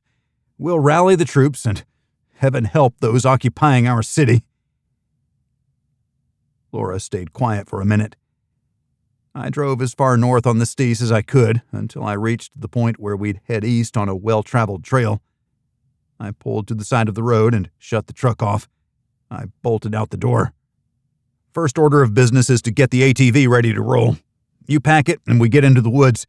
I'll feel a lot better when we're out of sight. Laura removed the stuff tossed haphazardly into the truck, but there wasn't much. Ammunition, clothes. I hadn't taken any clothes for me, but I had some at the cabin. I'd make do. We have to survive, I told myself while loosening the ratchets and tossing them aside. Euripides ran around, enjoying the new location, sniffing and peeing to his heart's content. We stuffed everything from the truck into the back of the ATV or in the back seats. We were loaded to the gills. That meant we couldn't go fast, but we had an extra 20 gallons of gas. We should have been able to make it there on half a tank, but just in case. Laura called Euripides, but he didn't come. "Get over here," I shouted. He saw that as playtime and ran a few steps from me, stopping to see if I was chasing him. I was, but I wasn't. "You drive, take it into the woods, we'll catch up." I was furious, but Euripides didn't know any better. Laura backed the ATV off the trailer and angled toward the trail. She eased forward. "Go!" I nearly screamed.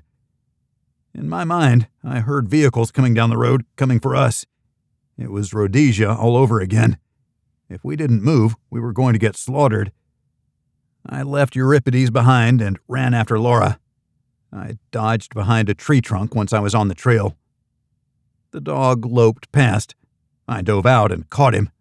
I picked him up and carried him forward. He was heavy and squirming, unhappy with how his game turned out, but I was motivated and high on adrenaline. I jogged for 50 yards before I caught up with Laura. She had stopped around the first bend, where we weren't visible from the road. She was already in the passenger seat. I shoved Euripides into her lap. Damn dog about gave me heart failure. I tickled the gas to get it moving and slowly accelerated to 20 miles an hour. The trail was in good condition.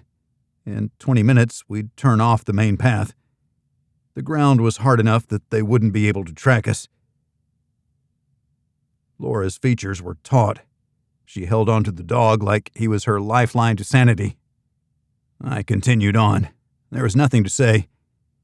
Once we turned off the main track and maneuvered through the woods a short distance, I stopped and turned off the ATV. I had to catch my breath. My heart was racing, and I needed to get back in control. "How many got out?" Laura asked softly. "Almost none. We just handed them 10,000 prisoners. They'll have to make do." I fought against the guilt that filtered into my soul. I'd saved myself and Laura. Was I the right person to lead a counterattack? I thought so, but I didn't give anyone else a chance. Tom and his people notified some, but there hadn't been enough time to do anything. The Chinese plan had been in the works for a long, long time, a time frame that we couldn't contemplate, let alone execute. We never had a chance. We'll come back when the time is right. Until then, we'll survive. I looked over my shoulder toward the trail and listened. We weren't being followed, not yet anyway. I couldn't hear any traffic whatsoever, even though the road was a few miles away. I wasn't sure anyone had left the city. I wasn't sure the Chinese had cut off roads north, south, and east. I was sure of one thing. We had escaped, but when we returned, there would be hell to pay. Endure. It was our trail of tears. What we left behind far outweighed where we were going.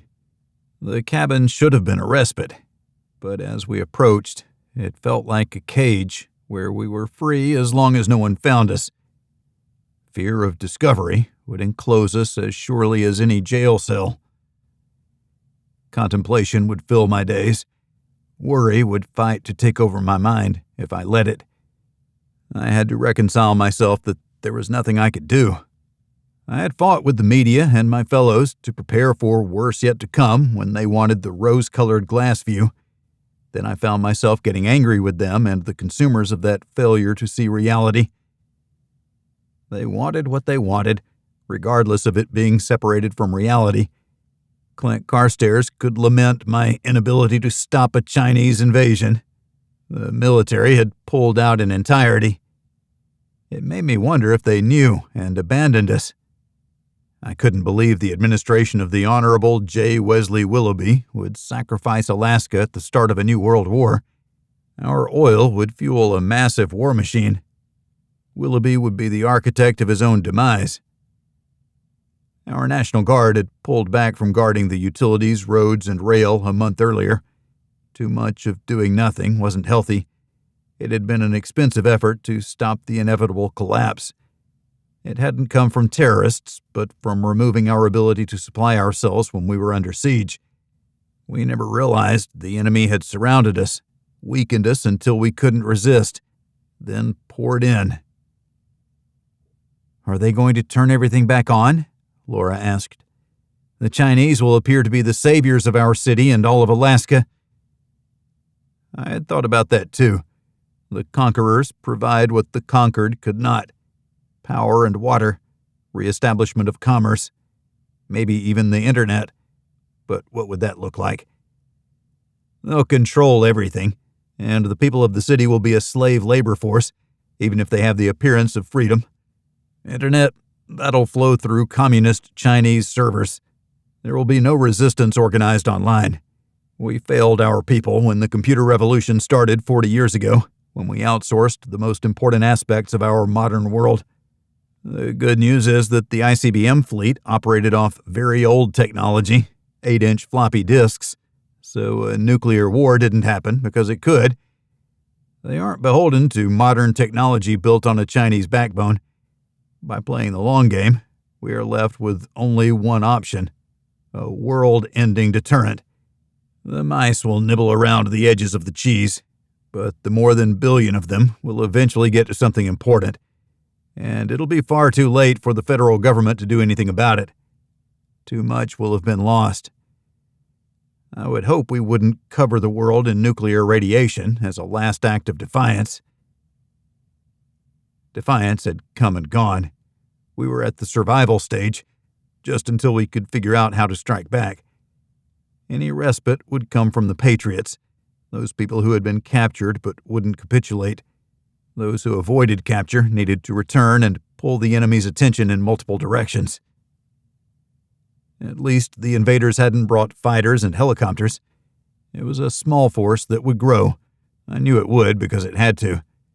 The first to set foot in Fairbanks would be the special operations types with specific missions, like cutting off escape from the city. Then more ground troops would arrive to hold the ground that had been seized. And finally, the engineers would start to build our home into a fortress, even if the walls and cages were only in the minds of the captives. "They would have killed you," Laura said, repeating my argument back to me. I believe they would have.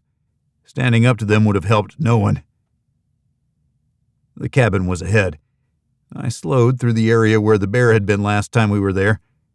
I held my breath until we could see the front door, which was untouched. This cabin was so far off the beaten path, it would have been a fluke for someone to run across it, and then they wouldn't find their way back once they left, especially without satellite GPS. We eased up to the cabin, and I parked the ATV out of the way. I had no idea when we would need it to return to the city. Not anytime soon. We had a lot to get ready if we were going to have an uneventful winter. Laura dialed the combinations to each of the 3 locks and opened them one by one. Inside, no creatures had invaded. A few flies were dead on the deep windowsills. I unloaded the ATV, noting that we'd brought only the food and water that was in my immediate go bag. It had my medication, but only enough for 3 months. My high blood pressure would have to learn to go without. I'd reduce it to half doses until eventually weaning myself completely off of it. I was sure that wasn't sound medical advice, but these were extraordinary times. I didn't see refilling the prescription. not until the war was over. In the Chinese plan, I doubted they would ever consider the war to be over, not as long as they held American land. They were 2 steps ahead of us, maybe 10 steps. They want the oil and probably the choice fishing, people to feed and a military to power. I wouldn't be surprised if they were already building a refinery in Valdez. With the right motivation and necessary materials, it could be built in months. Don't those things take years to build? Laura asked while putting away the meager things we had brought. She looked at the shelves where my clothes would have gone. There was 1 pair of blue jeans and 3 flannel shirts that had been Dad's. No underwear. Looked like I'd be going commando for possibly the rest of my days. That was more sobering than anything else. They take years because of regulations, permits, and lots of quality control. Dispense with that, including worker safety, and you'd be surprised. I forgot your clothes, Laura said. I didn't bring enough food. I'm sorry. Tears welled in her eyes. I hugged her. Stop it. I liked the scent of her hair and buried my face into the future memory. It wouldn't smell like that again. Her shampoo was in a home that Dorothy would hold until they took her away or we were able to return. I seem to be lacking underwear. I stated the obvious. Laura looked up at me. I'd offer a pair of mine if it would help, but I doubt you'd take them. God in heaven help me. I'll never put on a pair of panties, and you can take that to the bank. Well, if the bank is still open. She smirked at me. Is the bank open? For you, always. We'd have to work to find ways to lighten our dark moods. Everywhere I looked, I saw my father. This had been his place, although we built it together. With Laura's help, I was making the house in Fairbanks our home. In my mind, that was gone, as sure as if there had been a fire that burned it to the ground. I knew I wouldn't see anything inside of it again. I found my phone in my pocket. The portable solar panel was on the shelf along with a USB cable. I'd be able to charge my phone, but my computer had been left behind. Everything I had fought to save had been left behind. I sat on the cot and leaned forward to put my elbows on my knees. I found myself incapable of doing anything. Laura ran her hand across my back, but she didn't stay still. She busied herself with lighting the fire. She took a collapsible water jug outside. It was a short walk to the stream where she'd fill it. She hadn't brought her small pistol, and she'd left the cabin without being armed. Euripides went with her. He'd bark if she was threatened, but he couldn't save her from the greater dangers out here. As much as I needed to do nothing, wallow in my own despair, I couldn't lose my lifeline to sanity. I hurried after Laura so I could stand watch with the .45 in my grasp. I'd stay where she couldn't see me so she wouldn't worry. I'd be cautious enough for both of us. It was better than succumbing to the malaise of loss. Life was about experience, not stuff. But to get the most out of life, it took certain possessions. I had a toothbrush in my go-bag. Were it not for some foresight in the immediacy required before our departure, I would have nothing. I could do without underwear, but not some of those other things, like my medications. I thought Laura had some too, but never dug into it. I don't think she enjoyed much health care before she met me. Getting on my health coverage as a retired military spouse had given her opportunities she hadn't had previously. She had gone to a couple appointments, but the medical system in Fairbanks was getting back on its feet too. They had suffered under the previous administration and then continued to struggle with the loss of deliveries and logistics. It looked to me like our life expectancies weren't going to set any longevity records. Life was hard and getting harder. Laura chased Euripides around before dipping the jug into the water. She hadn't seen the stream when it was flowing free. She'd only been there when the snow and ice blocked everything. She examined the water inside the container, dumped it out, and moved upstream to try again. She was satisfied with her second effort, sealed it, and headed back toward the cabin. She spotted me standing off to the side. I wasn't trying to hide. She made a beeline toward me. The dog ran around as happy as a dog could be. He raced to me, and I ruffled his ears. Then he ran to Laura before chasing a squirrel up a tree.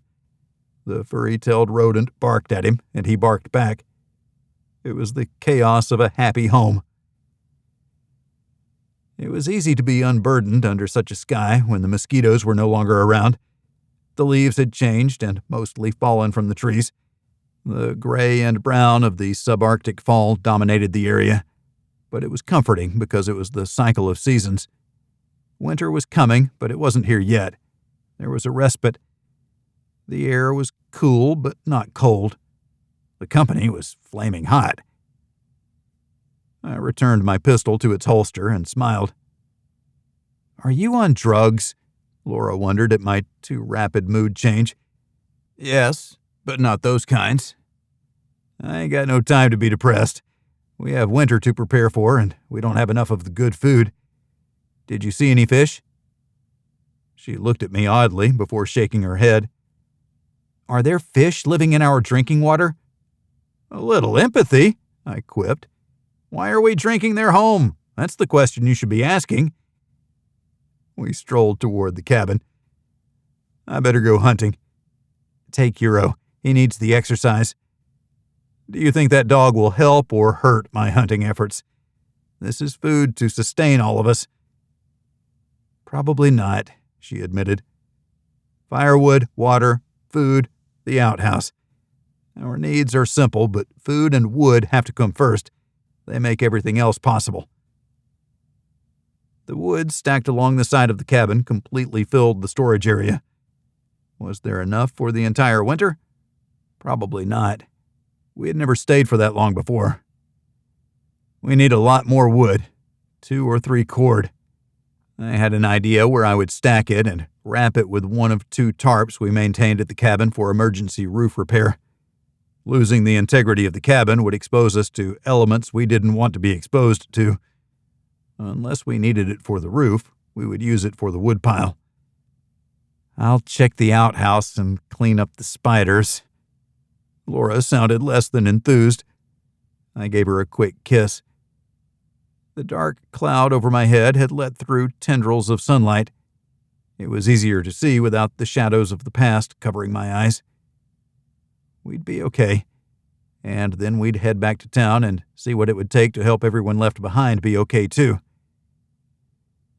The easiest target for firewood was recent deadfall. I took the ATV to the woods along with my chainsaw. The precious gasoline and oil would be put to one use, making sure we could heat the cabin. We had to keep enough to give us a few trips to town and back with the ATV. Conservation of scarce resources. Once the gasoline was gone, we'd have to walk everywhere. I had the pair of boots I had been wearing at the office.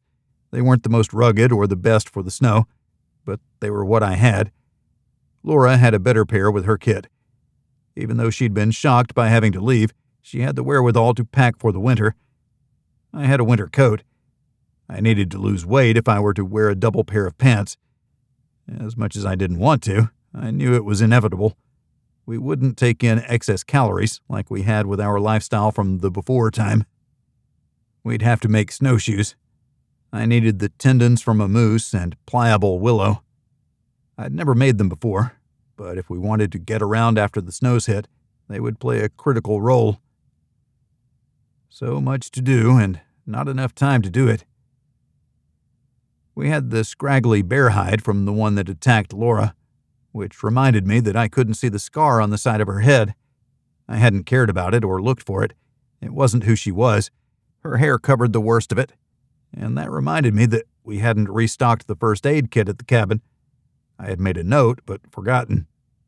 The first aid kit in the ATV was new but incomplete, considering the full range of needs we might have. We needed to go back into town. Already. Busy. Life threw curveballs. It's just how it was. We had hit the biggest one thrown at us, but it hadn't gone very far. We were left without much of what would make us comfortable. Then again, if one was too comfortable, would they lose their edge? My old man thought so. He had said it more than once. I could hear his voice now. "Cory, you're getting soft. Toughen up." A retired Marine getting soft. No kidding. There was a limit to being hard all the time. It had affected my heart, given me high blood pressure. I liked the softness of my life. I didn't need to practice sleeping on the ground. But then the curveball. I had been awarded the opportunity to prove what I was made of, how far I could go to thrive in a world not of my making. I wasn't sure my old man would have been disappointed. "I'm doing my best," I told my mental image of him. His ethereal hand clapped me on the shoulder while he replied, "It's okay. It's good enough, and it's more than what others have done. Keep leading the way, but you've got to improve your tanning skills." He would always add that one extra snippet to keep me grounded. I had to admit that my hide tanning skills left a lot to be desired. That bear hide was mostly unusable. It stank of the wood smoke that I had used on the meat, which we had taken to town and shared with the homeless kitchen. That left us with dehydrated stocks and canned goods. I didn't want to be protein challenged. It was easy to think of hunting while fighting with the logs to cut them and split them. The chainsaw ripped through the dry trunks, and the maul helped me split them. A half-day's work yielded almost a half cord before it got too dark. I was pleased with the amount, but not how sore I was from the effort. Maybe I had grown softer than I realized. Laura had cleaned up the cabin while taking Euripides for a walk around the outside. "We need to train him to stay and come and heel and those things that well-disciplined dogs need to do. I don't think I'd survive if he got himself killed by a moose or a bear. Don't forget wolves," I added with a wry smile. She gave me the side eye. Finding ways that our dog might get himself killed wasn't the goal. Training him to follow orders and stay with us was what she wanted to portray. "That's the right way to go. Tell me what I need to do to support your training. What are the commands, so we're both consistent, that kind of stuff." Laura tipped her chin, signaling her approval. I didn't care what the commands were, only that he did what he was told. That would ease the stress of having him accompany us around the area. We never knew when a predator or a moose might appear. I'd heard there were wolverines in the area, but had never seen one. They were vicious creatures and would kill us if we let them. We have to always be armed when we go outside, no matter how short or far we go. I had my Desert Eagle, a big handgun that would be lethal to any creature, assuming I could hit vulnerable spots. Laura had left her .380 behind. She didn't think like me that a weapon was more important than food. With a weapon, we could acquire more food. Without it, we were at the mercy of nature. I didn't like being at nature's mercy. She was way too unforgiving in this part of the world. Laura saw me wince as I shifted while sitting at the small dinette we used as our dinner table, craft table, game table, and everything else. It wasn't even as large as a card table, but it fit within the cabin's small space. The two cots were close to the Franklin stove, even though it wasn't that cold out, but we used the stove to cook. It played a significant role in our life. Cleaning it out and depositing the ashes was another task we needed to perform.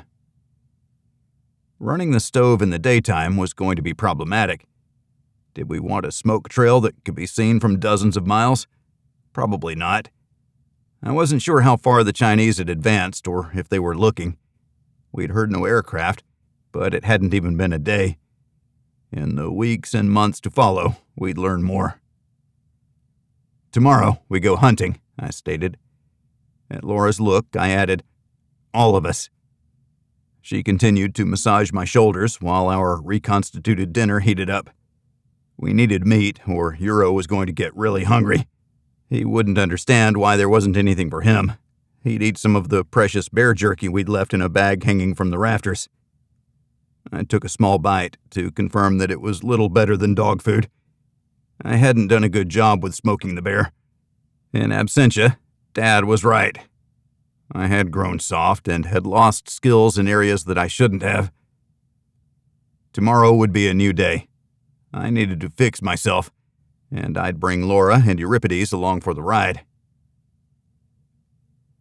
I started my day by cutting up the remaining logs to flesh out the first cord of new firewood. When I entered the cabin after breaking a sweat, Laura had coffee and breakfast ready. It was nice to eat and relax with a cup of coffee, but not for too long. I grabbed the bucket to head for the stream, but Laura stopped me. "That's my job." She firmly pulled the bucket out of my hand. "We both do all the jobs," I countered, "just in case one of us can't." "I'm not doing that. I don't like chainsaws." She pointed at the wood chips and sawdust. "Some jobs are yours and some are mine, and the rest are both of ours." I nodded rather than argue. As long as both of us were functional, we could do things her way. I was good with certain jobs while she managed others. "Keep the dog with you, but keep him close." "That's the plan." Laura threw on her boots and trudged outside. Euro happily ran out the door and started his day by marking the woodpile. Laura gave me an apologetic look. We'd burned that wood at some point and didn't need additional flavorings added. What did I need to do? Refuel the ATV, check it over and make sure it was in good running condition, oil the track attachments. The wheels for it were in the garage, so that wasn't an option. No high-speed travel for us, but we'd make it work for the snow. The snow machines were beside the garage with their covers in place. They wouldn't start without charging the batteries and topping off the fluids. They needed more attention than simply hitting the starter after leaving them parked all summer. I checked the fluids on the ATV and inspected the connections, joints, bearings, and wiring. I didn't find any rubbing or something loose that shouldn't have been. The vehicle was in top condition. It was our connection to the world. Without it, we were a hard 5-day hike away from Fairbanks. That wouldn't work for me. I swallowed hard. We needed to return. But when? The beginning of winter, under cover of a snowstorm. Falling snow and blowing snow were two vastly different conditions. If we traveled during the day, we'd get there in the evening. We could observe the city without getting too close, but we'd have to sleep in the open. The tent and other things that we usually carried were in the garage. So much left behind. I was dwelling on the past when our future was all that mattered. I closed up the ATV. I didn't need to start it because it had run plenty the previous day and would run again today to keep the battery charged. I figured a week in between would keep it in top running condition. My stomach was already starting to rebel. I hadn't given it enough calories for the work I was doing, and it demanded attention. Mind over matter. There would be no more food unless I gathered it fresh or killed it. I returned to the cabin to check the shotgun in the makeshift gun cabinet. There were plenty of 12-gauge shells of varying loads. I filled it with shells of number 6 shot, a light load, proper for ptarmigan or quail.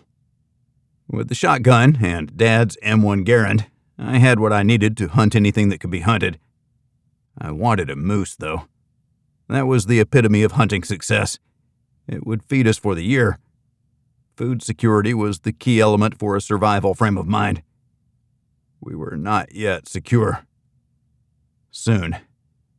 It was later in the morning when the fire in the stove died down and we could roll out. It was light 18 hours a day, so we didn't have to return for a long time. It reminded me about the smoke from the chimney. I wanted to come up with a way to dampen the trail that would point anyone who saw it directly to our cabin. I didn't want to have to fight over the cabin. Stealth was the only way we'd survive. Starting today, we can't run the stove during the daylight hours. Because they can see it? Laura understood my caution. I nodded.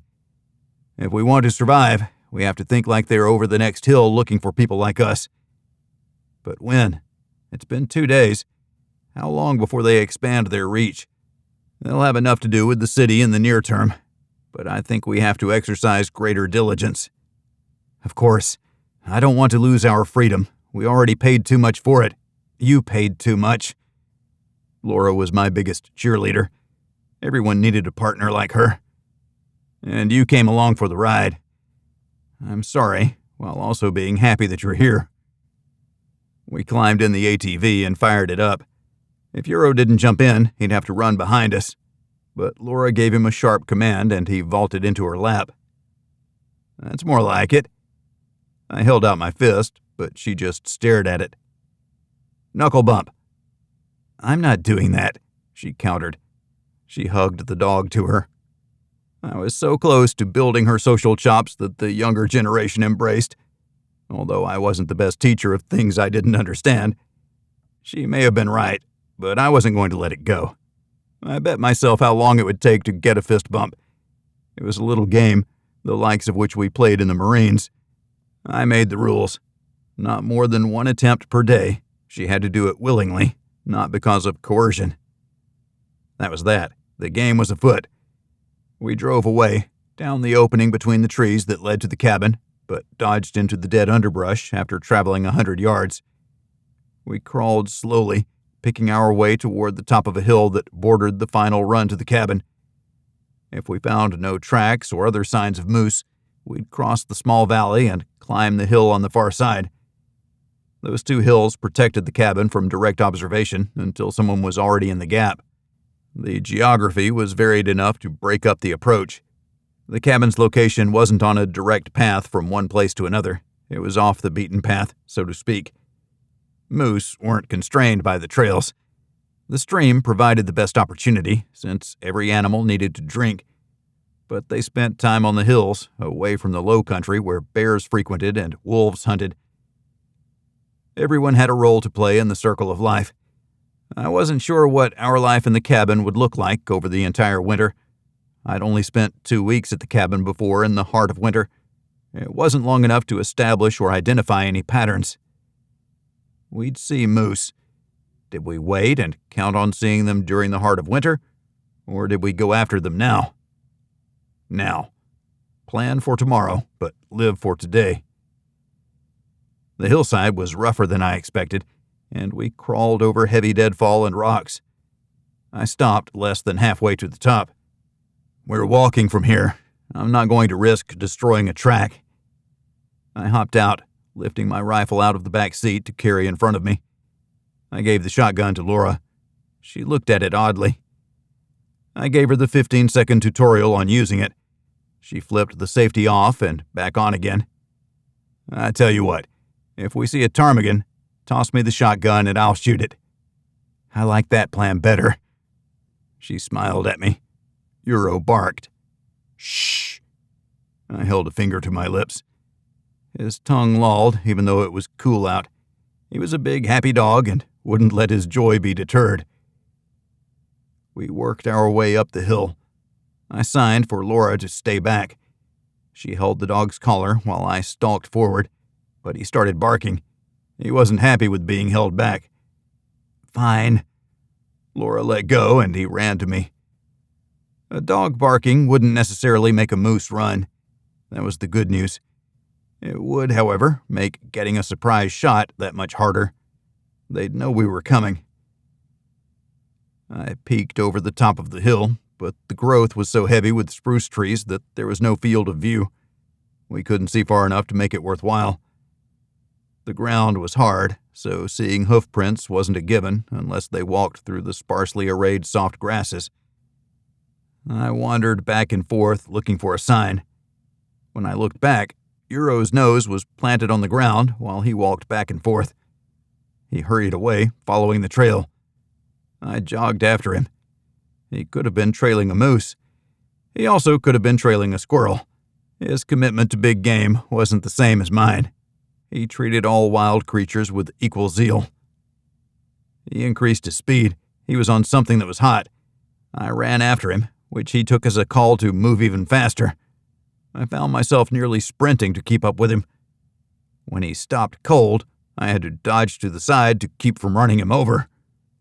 Laura caught up, slowing down like a normal person to stop before him. I unpeeled myself from the tree I'd run into. I cleared bark from the trigger guard, taking care to aim the weapon away from Euro and Laura in case it fired. Euro backtracked and then headed out at 90 degrees for no more than 20 yards when he stopped cold again.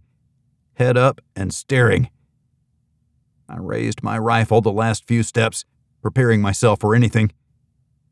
10 feet in front of Euripides, a porcupine faced him, fluffed out with quills bristling. I grabbed Euro before he could surge forward.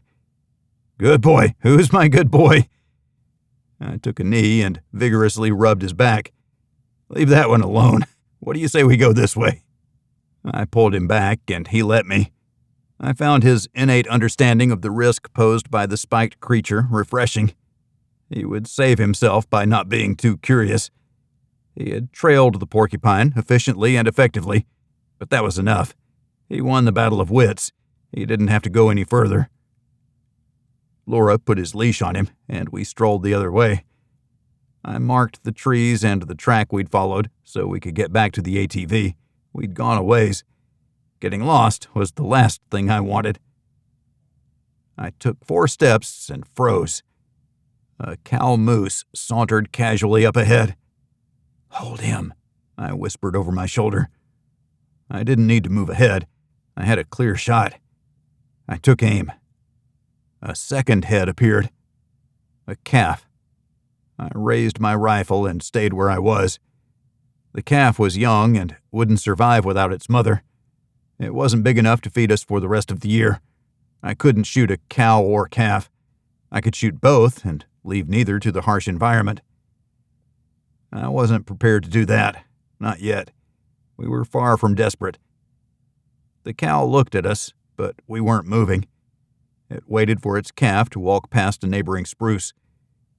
The calf jogged into the trees and disappeared.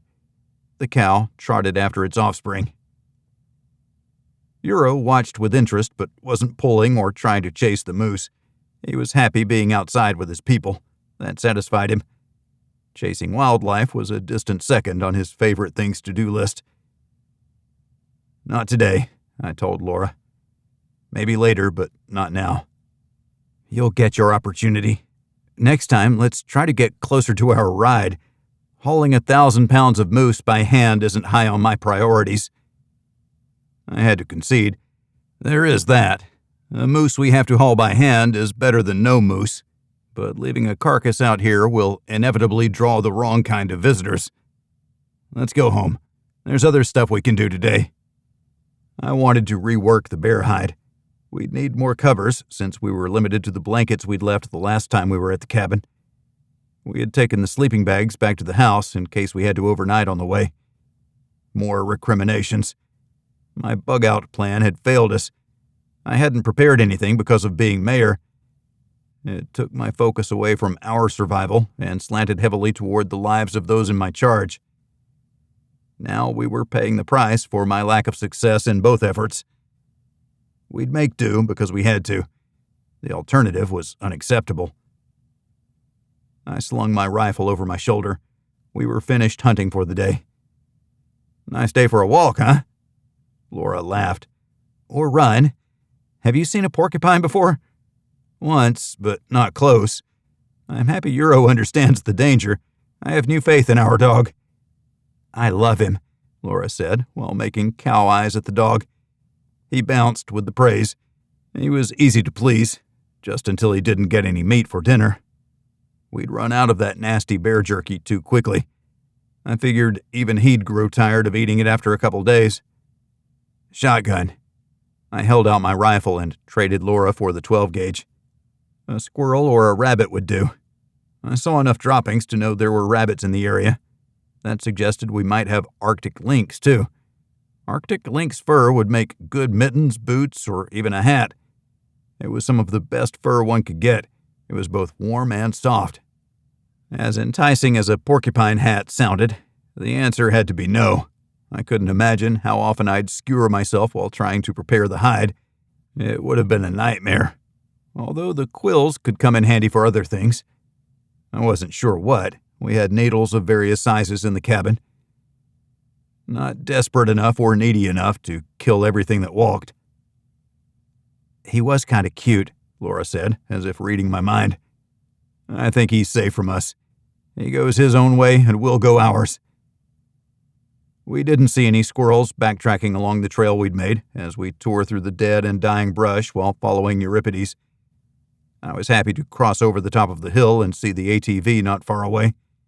A fox sniffed at the wheel. I ran at it, and that cued Euro to go crazy. He barked and howled as he passed me, making a beeline toward the fox. The agile creature vaulted into the air, landed on the driver's seat, and flew out the other side. He was gone in a flash. Euro ran past the ATV and made a wide turn. "Hey!" I shouted. The dog pulled up short. "He's gone. It's time to go home, my good boy." He returned to me. Laura pulled him close to her, deftly attaching the leash once more. She climbed in the ATV and put on her seatbelt. Our helmets were another thing that hadn't made it into the vehicle with us. They, like our other stuff, were in the garage, safe and sound from our use. Safe wasn't as important as being alive. I shrugged off the worry. Making sure the ATV didn't tip was on my shoulders as the driver. We backed it up and rolled slowly downhill. I selected a different track that turned out to be the right way with little deadfall and no boulders. We eased into the valley. The sun was still high in the sky. "What do you say we check out the stream? I got a good feeling." "Go with the hunches, honey bunches," Laura replied. She was in a good mood. She'd encouraged me for a long time to bring her to the cabin and not come back. Her baggage weighed heavily on her. Escaping to live free appealed to her. She wasn't afraid of hard work. That made ours a perfect match.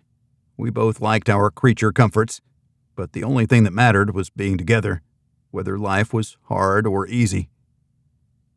We motored past the cabin and down to the stream, where fresh tracks cut through Laura's tracks from this morning. A big moose and a sole set of prints. Could be a bull or an old cow without a calf. It was exactly what I was looking for. Synergy. We parked the ATV not 100 yards from the cabin. All that travel to return to where we started. The three of us followed the tracks. I wasn't sure how long it had been, but a walking moose tended to circle an area before moving on. It was the first time for tracks in that part of the stream, so I knew it wouldn't be far. I traded Laura for my rifle. I checked the chamber, as I always did, to make sure a round was chambered. The clip was full, with 7 other rounds, giving me 8 total. If I couldn't get a moose with that, then I'd be worthy of any scorn my father would heap upon me. It would also tarnish my ego. I was a better shot and better hunter than that. If I could see it, I could get a shot. The range of the M1 was only limited by my eyesight. The round was good for 1,000 yards if needed, but aiming at that distance through the iron sights would be problematic. Focus on the front sight post and let the target be fuzzy. Pick the right spot in the unfocused target and squeeze the trigger without jerking away from the sight alignment and sight picture. I walked slowly since I didn't want the dog to get too excited, but the scent was hot. Soon he was loping in front of us. I jogged after him, taking shorter strides to keep from pounding the ground. Laura breathed heavily from her exertions. We were running far more than she was used to, but the new normal said she needed to up her game. She could have walked back to the cabin, but she stuck with us. I appreciated that. We made it to the top of the nearby hill before descending toward the valley on the far side. The stream followed a cut that went the long way around before continuing down the gentle slope of the adjacent valley. I held up my hand for Laura to stop. "Euro," I had to say out loud. He hesitated. The bull raised his head, water dripping from his muzzle, to look for the intruders. He stopped when he saw us. I raised my rifle in a smooth motion, not fast enough to alarm him, but not so slow to let him get away. I aimed quickly, centering the front sight in the middle of his forehead, a mere 200 yards away. Before I wasted another second, I squeezed the trigger. The report sounded loudly. Euro was off and running in the opposite direction. "Get our ride," I shouted after her while keeping my eyes on the bull. He bounded down the stream. I swore that I had a good hold on his head, but moose didn't have the biggest brains, despite the size of their skulls. I aimed as the moose trotted, looking to get a clear shot through his ribcage. A heart shot would take him down. I squeezed the trigger, holding my aim point slightly ahead of him. Hitting a running animal was challenging, but the M1 was a semi-automatic. I had 7 more rounds I could send downrange. If this one missed, I'd throw my man card out the window and rapid-fire my way to success. I hoped to slow him down first so I could finish him with a closer shot. I worried for no reason. The bull pitched forward into the stream and lay still. I ran down the hill and along the open field abutting the stream. He was a big boy. I had no chance of moving him out of the stream. Cleaning him in the cool water wouldn't have been my first choice, but it appeared to be the only one. He had a huge rack. That balanced his head above the running water. In the center of his forehead, my bullet had gone right between his eyes. Moose had a huge nasal cavity, and the bullet had gone through that instead of his brain. It exited through the side of his neck, where the animal had been turned slightly to look my way. The second round was also a bullseye. It tore through his ribcage and into his heart. It hadn't left an exit wound. The bullet had to slow when it hit the ribs. I took a moment to admire my 2 shots, but then it was time to get to work. I could hear the ATV start up and drive slowly toward me. Maybe we could hook a rope to the rack to drag my prize out of the center of the stream and onto dry land. "Wahoo!" I shouted. The little victories made life worth living. It was okay being soft, despite the mountain of work ahead of me. Ahead of us. I wouldn't have to do this alone. Euro needed a little more training. I chuckled to myself while I waited for Laura to show up. Our bold canine warrior had no desire to be anywhere near the sound of gunfire. If there were trout in this stream, I wasn't seeing them, although a moose falling in and introducing blood into the water would have chased them away. With a fresh moose kill, I would have plenty of time for fishing before the snow and ice closed the stream. Fish would be a good mix if I could bag any. No pressure. The gods of life had smiled on us. This should have been harder. My old man would have told me that if I didn't work hard enough for it, I wouldn't appreciate it. That wasn't true, since I did appreciate it. Not getting a moose was a terrifying thought. Starvation was a horrible way to die. I had seen it in a few places we deployed to. Emaciated children with distended bellies. It was heart-rending. I selfishly didn't want that for me, Laura, or Euro. And now we wouldn't have to worry about it. Smoking, preserving, cooking, and sealing. Did I have enough time to build an ice cellar? That would be a lot of digging. We didn't have permafrost in this area, not that I knew of. I wouldn't know until I punched a hole through the surface. There was an area behind the cabin that seemed to always be shaded, even in the summer, where no trees grew. It was the only candidate I had for an ice cellar. If it wasn't permafrost, then it would be cold enough to refrigerate whatever was inside, if not freeze it. I'd have to cover the top, which meant more construction, and do it quickly so wolves or bears didn't help themselves to the meat. I'd smoke some and store it inside. What didn't fit with us would find a home underground where predators couldn't get to it. The ATV moved slowly along the stream. Laura had chosen to go around rather than over the hill. That was a wise move. Keep those tracks in good working order. Euro crouched in the passenger seat. His ears had to still be ringing, and he didn't like it. There wouldn't be much more shooting. I didn't want to torture the dog, but he did have to learn that it wasn't anything to be terrified of. Then again, I'd probably never be able to train him out of that fear. Maybe he was better off not being a hunting dog. He enjoyed it as long as we weren't actually hunting. I gestured for Laura to back the ATV toward the moose. I took out the tow strap, wrapped it around the antlers, and hooked it to the ATV. I walked around to tell Laura what she needed to do. Accelerate slowly until the strap tightens, then give it juice to get the beast moving. We only had to move it to the shore. 10 feet for my comfort and convenience. Otherwise, I'd be cold, wet, and miserable. Laura did as she needed. She gunned the engine, and tracks ripped at the ground, but wouldn't move forward. "Shut it down," I said. She let off the gas. "Back it up a little to take the tension off the strap." She did that. I unhooked the strap, rolled it up, and tucked it under the back seat. "I guess that's it, huh?"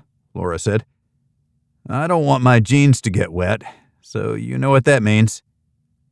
She thought about it for a second. She dropped her eyes and shook her head. "You're going to clean the moose butt naked." "That's buck naked. I hear he's a porn star. But no, I'll have my shirt on because it's a little cold out here. I'm going to do a rough job of cleaning. As much as I'd like to get every scrap of meat off this thing, I won't be able to. My legs will be numb after 10 minutes. This is probably a 4-hour job, maybe 6. I don't know if I can stay in the water for that long. Maybe after removing a few hundred pounds of meat, we'll be able to move it out of the water." Dad would have come up with a plan. I couldn't come up with anything. There wasn't a tree close enough to use for leverage. There wasn't a rock. There wasn't a tree trunk to get it onto. But there had to be one in the woods. "Get a tree trunk from the woods. We might be able to use that to get under the moose to guide it out." That bought me time to fumble around with the moose without Laura watching. I needed her to have confidence that I knew what I was doing, even if I didn't. She collected euro and drove toward the tree line. I took off my pants and boots. The rock I had stood on to wrap the strap around the antlers only afforded me access to the head. The body was in a deeper pool. The bull was a big beast. I put my hand on his head. "I hope you had a good life, buddy, with plenty of offspring. Your sacrifice is going to save our lives." I gave him a moment of peace and then stepped into the pool. The water was cold, and the initial shock didn't wear off. I hoped I could stay in the water long enough to at least gut the creature and remove a couple 100 pounds from it. Next off would be the legs. With deft cuts, they would come off easily. Getting the head off would take more work. Moose neck was tense with bands of muscle and sinew. It had to be to support the immense rack. There was a hacksaw in the cabin. I'd need that because I wanted the rack. It was a trophy, bigger than I had encountered before. But that was secondary to butchering. I needed the tendons, too, if I were to make snowshoes. The moose was half-twisted with his head upright, the antlers balancing the head above the water while the pool rose midway on the body. One back leg twisted toward the bank where we'd tried to pull the moose forward. The remaining 3 pointed the other way. I took my knife from its sheath. It was Dad's knife, the one he took hunting. It was as sharp as always because he had been running it over the stone on the outside of the sheath for 50 years. The blade had lost some of its steel and wasn't as snug in the sheath as it had once been. This was the old man's cabin knife. He had a newer, more robust blade at home that we'd been using over the last decade. Honoring the old man, honoring the moose. Laura had turned off the ATV. The only sound around me was the gurgle of the slow-moving stream. The tingle of the cold as it deadened the nerves in my legs brought me back to reality. It hurt, but in an odd way. It was the pain of cold. It wasn't cold enough to give me frostbite, but it would take a long, long time to warm up. I doubted Laura would share any of her body heat with a living icicle, no matter how smooth my moves. I had to cut around the butthole to make removal of the entrails possible. It was a hard attachment that would keep the guts from coming free from the body, and the smell when perforating the bowel would be debilitating, even more so than standing in icy water. I then plunged the knife through the abdomen just below the bull's sternum and carved downward. I had to saw my way to keep the blade cutting. Once at the base, the guts oozed partially out. I took off my shirt so I wouldn't get it wet and bloody, since there was too much of the animal underwater. It swirled red around me. I helped the entrails out as much as I could pull before cutting the sections that caught: arteries, windpipe, and veins. I caught the kidneys, liver, and heart for Euro. Dad was big on eating the organs, but I couldn't bring myself to do it. The dog, on the other hand, was a huge fan. I thought we'd cook them first. I didn't want him to get used to eating raw meat because I didn't want him to get sick. We had no way to treat a sick dog. The ATV came to life. I figured Laura was trying to drag an intransigent forest dweller from its resting spot on a bed of detritus. I returned to the moose. I pushed the guts away from me, angling them around the head to send them downstream. The blood swirled, and the guts half floated and half sunk. The water was already fouled. We needed to get the moose out of the pool. Next, I worked my way around the other side, where the leg was dug into the bank like an anchor. The hip was below the water line. It would take a monumental effort to cut the leg off. I dipped down to get a better feel of it, and found it wasn't dug into the bank, but wedged between two rocks. I had to bend down until my chin was barely above the water. I sheathed my knife so I could work one of the rocks with both hands to get it free. I rolled it to the bottom, then the next, and another below it. To get a good grip on the moose's leg, I needed both hands. I took a deep breath and ducked under the water. I braced my feet around the leg, pulling in the knee that bent backward to a human's. I pulled to get the hoof out of the crevice. It came free with some gravel. I pushed up with my left leg that was cold and little more than a stump as the moose rolled toward me, but my head never came above the water. My right leg was wrapped around the moose's knee and caught under the massive weight of the animal's hindquarters. I had no leverage. I wiggled to face the shore, scraping my body on the rocks to get my nose out of the water. It took all my strength to get high enough to draw air through my nose. With the air came new strength, nearly frenetic, but no longer starving for oxygen. I pushed and ground my way upward, but couldn't get free. I couldn't even yell for help. I submerged to give myself a different angle to push out from under the moose, but my leg was twisted. I hacked at the knee for as long as I could hold my breath, and then pushed upward. It wasn't far enough. I was almost out of air. I drove my chest against the rocky shore of the pool until my nose was above water. I sucked in a few drops of water. I coughed and quickly wrapped a hand over my mouth to keep from sucking in more. I tried to relax and breathe through my nose. The only way out was to cut myself free.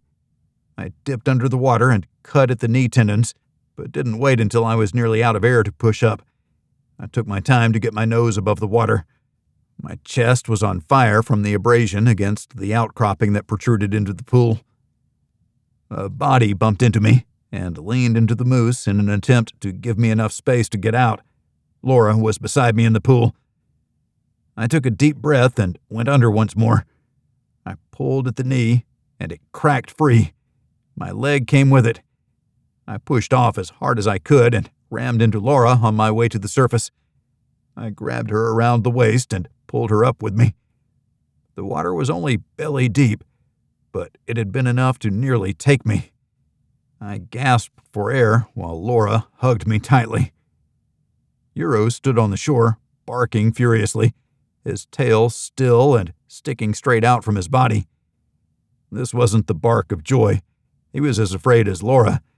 He was as afraid as I'd been. It had been too close. I crawled out and began shivering uncontrollably. Laura climbed out with me. She wrapped her arm around my body. She was shaking.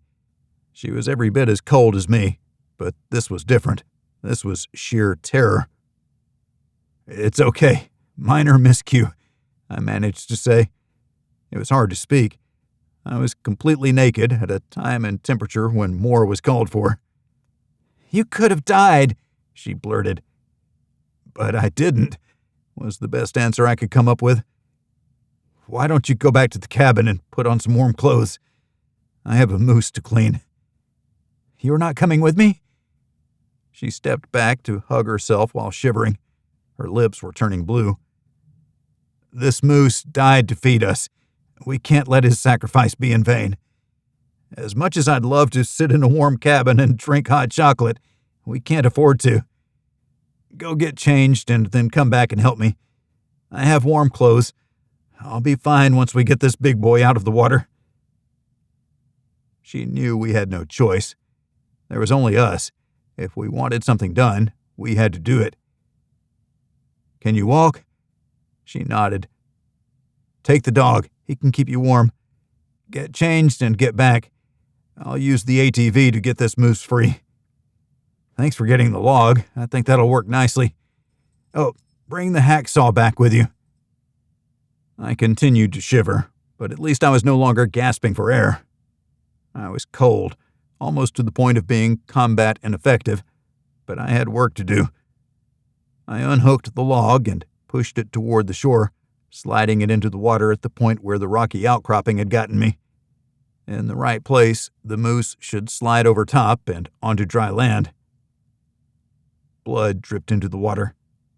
I finally looked down at my chest where deep gouges were bleeding, but that barely compared to their depth. They almost reached the bone. Only the cold held the deluge at bay. We hadn't restocked the first aid kit in the cabin. "You might want to bring the needle and thread," I said. Laura's mouth fell open when she saw the damage to my chest. "I can't feel it because I'm half frozen. Sewing it together now is going to be better than later. I need your help, Laura." She stood there. I needed her to return to the cabin. "If you don't take care of yourself, you can't take care of me. We never thought this was going to be easy. Today is a great example. At least Euripides doesn't have porky quills in his face because he's a smart boy. Now go, both of you." I motioned for her to get going. "You too, dog." He'd been rubbing against my leg, but I couldn't feel his warm body. He wagged his tail, happy to have his humans back. "Go home! Go home!"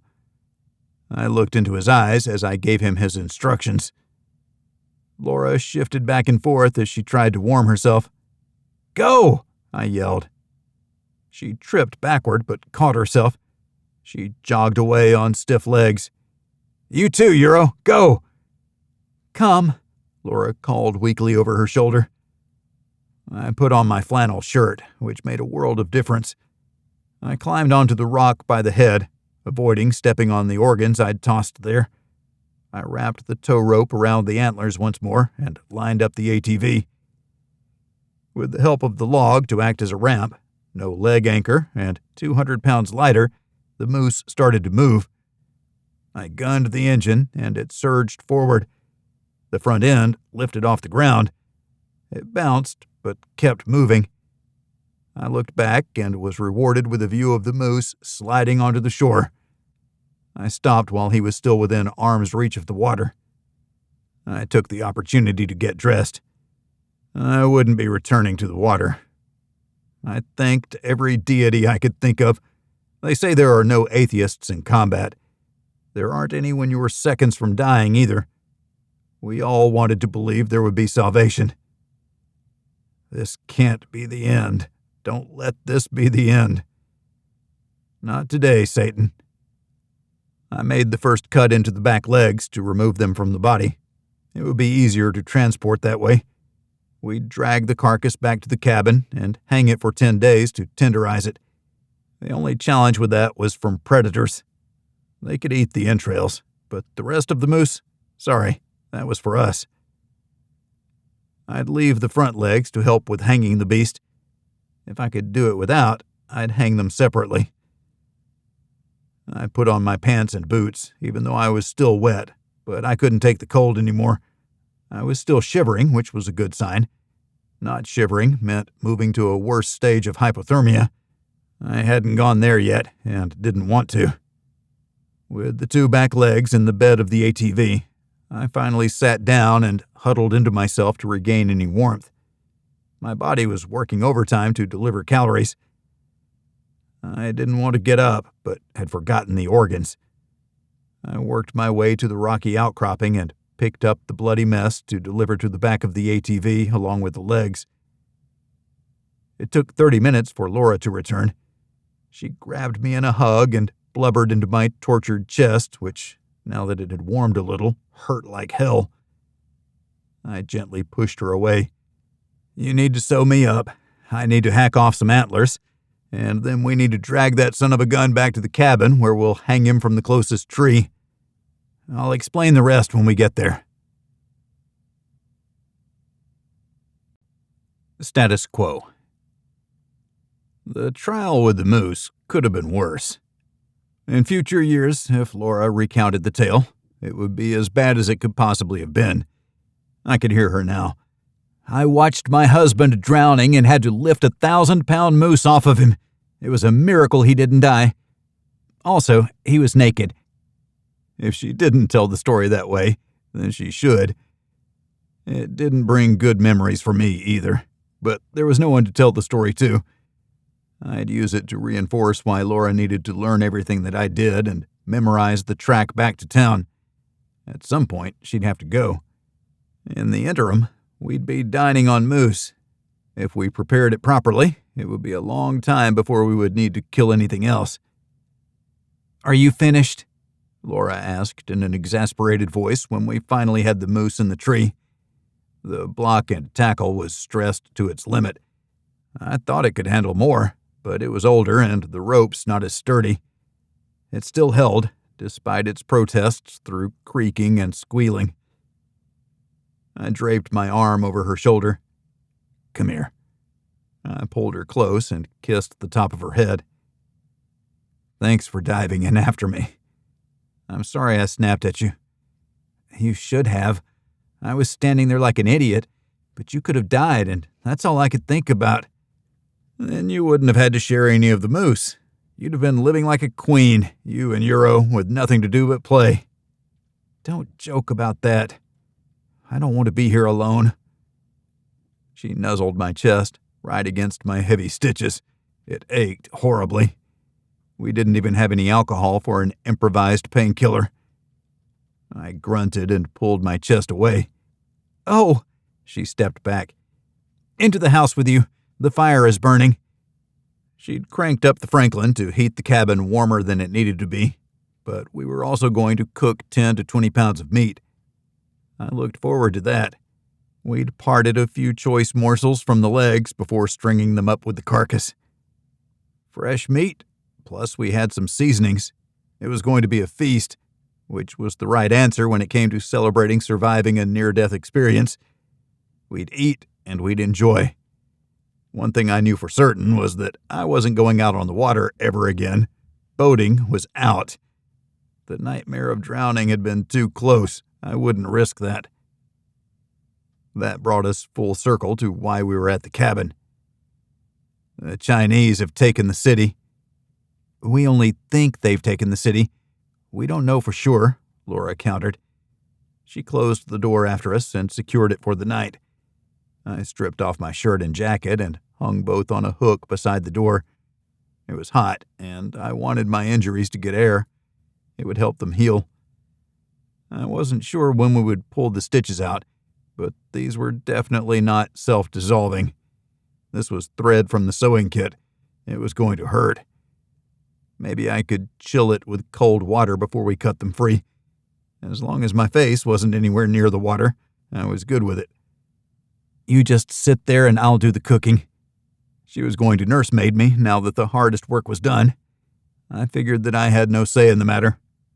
"Yes, ma'am," I replied. "I will comply with your instructions. You know, it's hot by the stove. You should probably cook naked." "I should not." She looked sideways at me. I had no comeback to that. New topic. The internet, the satellites, the cell towers. How many of those contained Chinese computer chips? I thought we had to build stuff with US-made chips, like the GPS, so it wasn't susceptible. It makes me wonder if they used anti-satellite weapons. But how did our national intelligence community miss all of that? Laura shrugged. She put a pot on the stove to boil water for the dehydrated mashed potatoes. It was going to be a feast. Because the attack was comprehensive, every computer, router, smart doorbell, Siri, Alexa, cell tower, and satellite went down when the back doors on those chips were opened and activated. with everything going down together, the smart people had to rebuild the complete computer infrastructure from scratch with chips that became the rarest item in America. But not just any chip, the right chips to replace the ones that went down. Lowest bidders used Chinese chips because they were good enough and cheaper. That was everything because the Western world thrived on competition as industries were constantly working to lower prices to stay below others to gain and maintain market share. "Is that what you think about?" Laura asked while stirring. "It is. Why? What do you think about?" "Why you thought it was okay to get under that moose when I wasn't there? You're lucky I saw your nose." "I appreciate you looking for me and coming in after me. You saved my life. But that was so yesterday. Today is a new day." "It was today." She gave me a hard stare. I stared back, doing my best to look innocent. "I'm sorry I scared you. It scared me too. Dwelling on it isn't going to change anything. Damn, that moose smells good. You should be the head chef of Cabin Land. Are you sure you don't want to cook naked?" "What is wrong with you?" She continued stirring. The aroma permeated the cabin. Euro was on my cot, curled up, but with his eyes wide open while he watched for something to fall on the floor for him. He ate out of a cereal bowl since we didn't have bowls for him. He wasn't in the picture the last time we were at the cabin. "I'm sorry. I never matured past 12 years old. If I don't joke to distract myself, I'll dwell on how close that was today. If I did that when I was in the Corps, I would have been paralyzed before every new mission. Sometimes there's no choice but to grit your teeth and get to work. Other times there are accidents that are unavoidable. This was an accident. You were looking out for me. I was looking out for me. I would have gotten myself out, but not before I tore up my chest even worse while cutting through the bull's knee." Laura assumed a stone face. She didn't want to acknowledge that my humor and flirting were both coping mechanisms.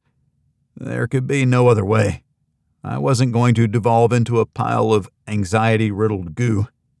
The old man would have scoffed at me after doing just what Laura did, jump in the water to get me free. She took a deep breath before opening her mouth to work her jaw. After a few moments, she said, "Is that like the bee's knees, but larger?" Her attempt at matching my humor was exactly what I needed. I wrapped myself around her back, hugging her to me. I tugged at her clothes, but she pushed me. I reached past her to slide the pans to the warmer rack away from the hottest part of the stove. I turned her to face me. I found her to be as hungry for passion as I was. We celebrated our survival. We'd earned at least one more day. We'd eat our moose steaks later. Euro was less than amused by the delay. Returning to Fairbanks was foremost in my mind. I disliked being without information, especially when it came to my city. I needed to know what was going on, but I didn't broach that with Laura. With the moose hanging, we had everything we needed to survive the winter and then some. She had no interest in leaving the safety of our solitude. It had a certain allure. We had chores to do each day, adding wood to the piles, preventative maintenance with the cabin to prevent leaks from the outside. We didn't need drafts or excess airflow. I cleaned the weapons. I had a small armory with me, along with $200,000 in cash. That might have been the most useless thing we had, or it could have been a godsend, depending on what the Chinese were doing. Maybe the yuan was the currency of choice in the city. I had to know, but I could wait. We didn't take the ATV too far along the track leading to the cabin because we didn't want a big arrow pointing to our home that someone might see if they flew overhead, despite not seeing any contrails in the sky since we arrived 2 weeks earlier. Not a single airplane.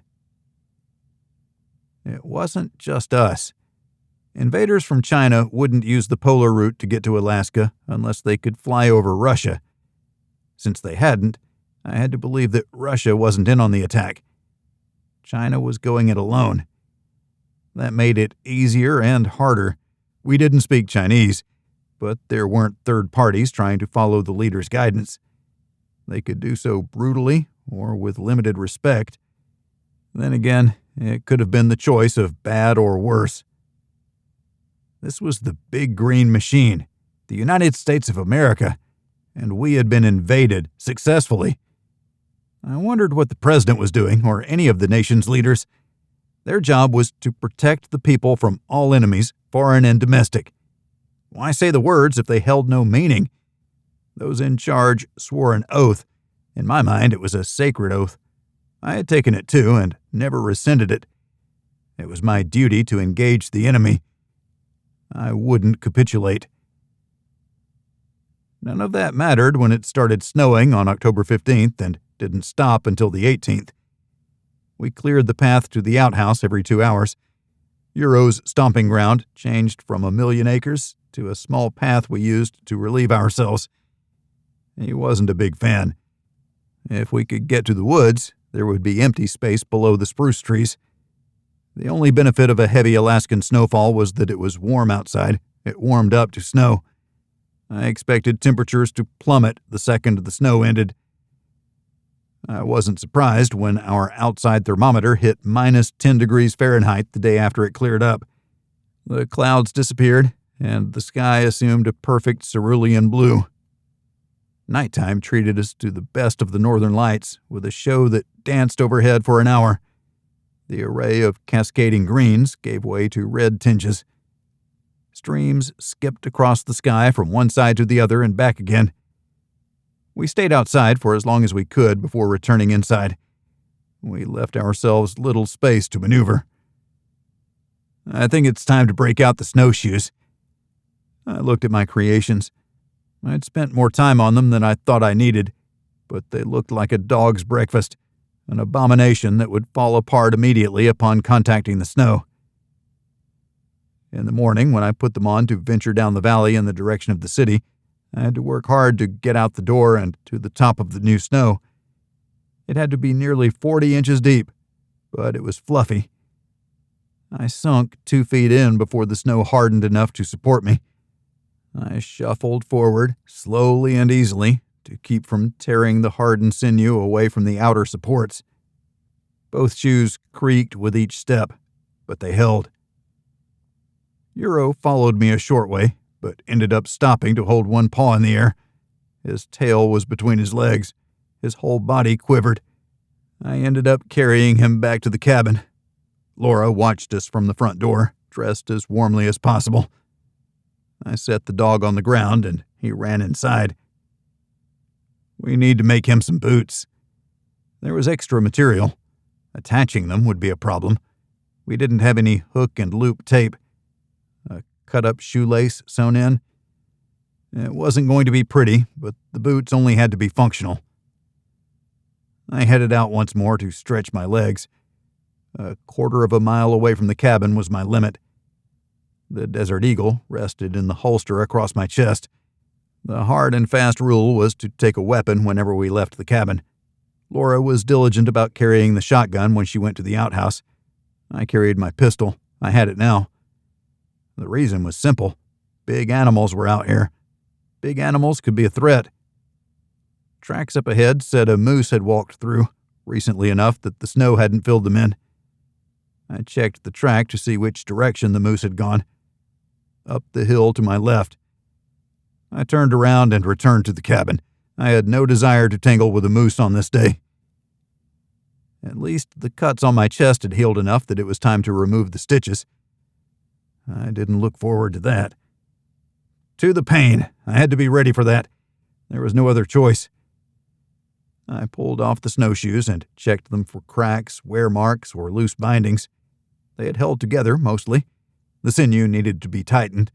All the strands had stretched. I scooped a pot of snow and headed inside. It's time, I told Laura as I removed my coat and shirt.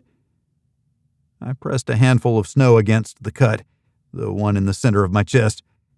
Laura had closed it with 8 big stitches. It would leave an ugly scar, but that was the least of my worries. Laura had a scar on the side of her head. Cabin life wasn't for the weak of heart or soft of body. The sewing kit had scissors, but they weren't sharp. Pocket knife, I said, and handed her mine. Never go anywhere without a pocket knife. It drove the security people crazy at the courthouse when I showed up because I wouldn't let them take it. They knew beyond a shadow of a doubt that I was no threat. I held the security team to that standard. Keep the legal warriors safe. Their job wasn't about mechanical execution of arbitrary rules. Police officers entered with the pistols. A pocket knife was no threat. The main blade was enough to get under the thread and snip it. The skin had buckled with the injury, the time, and the way that it had been sewn together, leaving a high ridge down the center of my sternum. Laura rotated the blade so the sharp edge was away from my chest. She eased the point against the first stitch and pushed to get the blade underneath the thread. The laceration started bleeding as the blade pushed the semi-healed skin apart. Laura pulled outward, expecting that to cut the thread, but it didn't work. I ground my teeth with the pain, but like before, there was no choice. It would be over soon, and then she'd do it 7 more times. Laura sawed back and forth, minutely, but enough that I felt every movement. The thread finally cut, leaving 2 ends rising above where each side penetrated the skin. She tugged gently, and I gasped from the pain. I clamped my mouth shut and rolled my finger for her to continue. She gripped one end and yanked it through. The stitch came halfway, and she yanked again to get it out. I staggered while bright fireworks flashed before my eyes. I was able to put one hand on the table to keep from falling over. I had been in pain before, but I didn't remember it ever being that bad. It was just 1 stitch. 7 more, wife of mine. Make it happen, I managed to say. I breathed shallowly and rapidly, knowing that my chest couldn't be heaving. I fought to steady myself. I better sit down. I'm sorry. I'm not sure I can do it. I snorted. If there was another choice, we'd do that, but there isn't. It hurts, but you aren't hurting me. There's a big difference between those 2 statements. Keep going. Maybe next time, don't pull the side with the knot through. I didn't. She smiled when she realized I was joking. The second stitch was as bad as the first. The third was far worse, and that's when I passed out. God bless my wife, because she used my unconsciousness to remove the rest of the stitches quickly and efficiently. When I woke up, my chest was on fire. Laura held a bandage on the fresh wounds. A new friend. All done, she said with a smile. I realized the cabin floor was cold and rough. It was the last place I wanted to sleep. I should have laid on the cot and let Laura work on me there. She helped me to my feet. I feel like I can fight dragons, I stated. Really? She pursed her lips and watched me closely. No, I feel like crap, but tomorrow is a new day. I tried to smile, but I was in too much pain. The sound was different from the usual sound of the fire. The droning of an engine. Multiple engines. An airplane. We had the fire going, but with the driest wood that shouldn't have created enough smoke to be visible from altitude. I threw on my coat and boots and clumped outside. I stepped onto the track I'd made with my snowshoes without sinking in above my boots. I looked back toward the cabin. The smoke was barely a wisp. Dry wood from deadfall had no resin or sap remaining. It burned clean, as it was supposed to. This reinforced what we'd been doing, burn the newer wood at night and the oldest during the day. I scanned the sky for the plane. It had already passed overhead and was going away. I had to maneuver to get a better look, and fell. I pushed 2 steps into the snow that was nearly to my waist, but my eyes never left the sky. I spotted the plane that was little more than a speck in the sky traveling laterally to us. A 4-engine military turboprop. I didn't think it was ours, but couldn't be sure. It was on a track from Fairbanks to the northern coast of Alaska, where the oil fields were. The North Slope, the next phase of the operation. Seize the oil, fuel the war machine. Despite an attack that started with computer chips, it continued with troops on the ground. When warfare evolved to include accurate long-range artillery and aircraft dropping bombs, we thought we could clear areas with just that.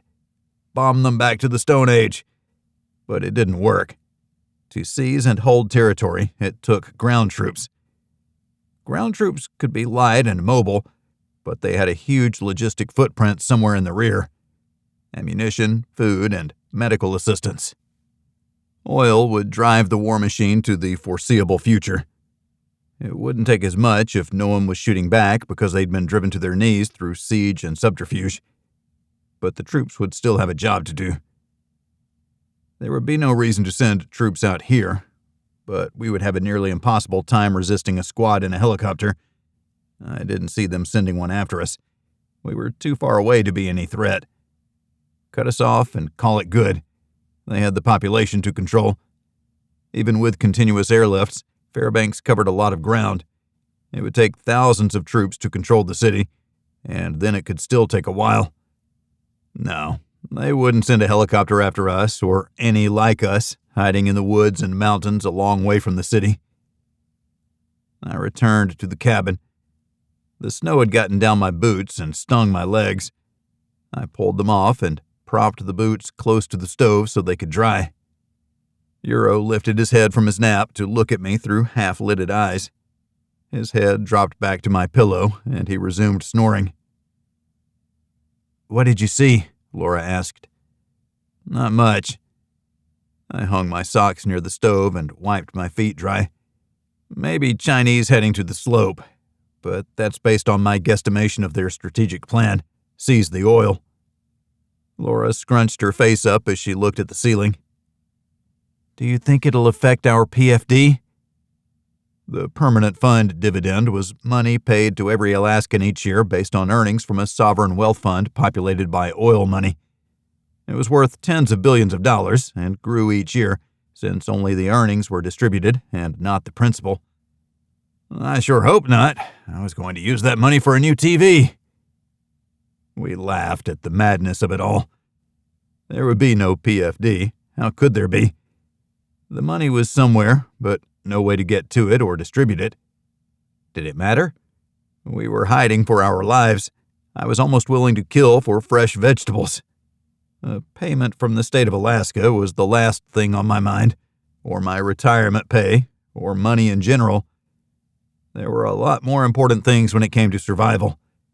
Gold and cash held little sway. Food, ammunition, water filtration, clothing, medicines, and that which contributed to taking another breath and another after that were paramount. Shiny rocks were meaningless. They only had value in a society with discretionary income that could be further used in trade for other goods. The days of the U.S. dollar had come to an end, at least in Alaska, if my suppositions were correct. "We need to go back to the city," I told Laura. "I know. It's been at the front of your mind since the second we got here." "When do you think would be the best time to go?" "From what I understand about the Chinese military from a while ago when I served, they never trained for extreme cold weather operations. I suspect this first winter will be hard on them. They'll stay in vehicles with the engines running and heaters blasting. The long-term darkness will wear them down. They're used to a mix of day and night. I think we have to wait until November, when we can pick a cold night with a full moon where we can see well enough that we won't need lights. They won't be out in that stuff. I'd say during a snowfall, but I don't want to get lost. Our usual landmarks might not be there, since I doubt any of the trails are being used." "Okay, we're going with you," she said matter-of-factly.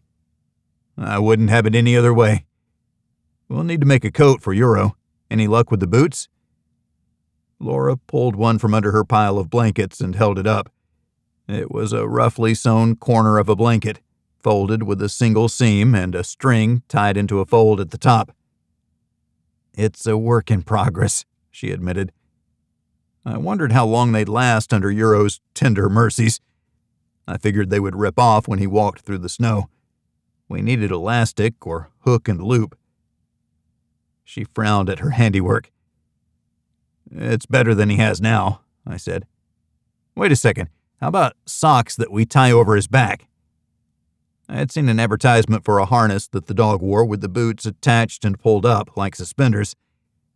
They only needed to be the right length to fit his body, and then they absolutely wouldn't fall off. "I can work with that," Laura replied. She smiled at the proposition. The other way was going to fail. She'd lose the work she'd done, and Euro's paws wouldn't be protected from the extreme cold. And that was the goal. We each needed to be protected from the violence of a frigid winter. Limiting exposure was the only way. We didn't have a portable heat source. "I can integrate something to make a coat, too. It'll be a Euro onesie." "Dog, you're getting more love than me." I winced with my laugh. My chest still hurt from the stitch removal. Laura stepped outside with the bucket to get fresh snow. I used it to ice my chest. It was the only pain reliever we had. A trip to town could alleviate that shortcoming, too. If we can get back to the house, we can collect a lot of the necessities we left behind, like a pizza cutter.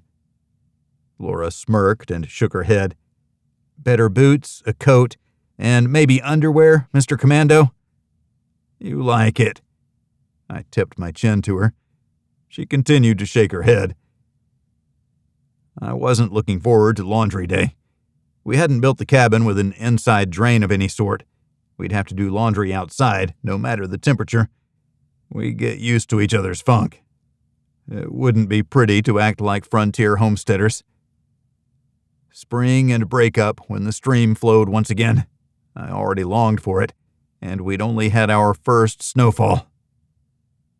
Euro's ears perked up, and he stared at the door. "What now?"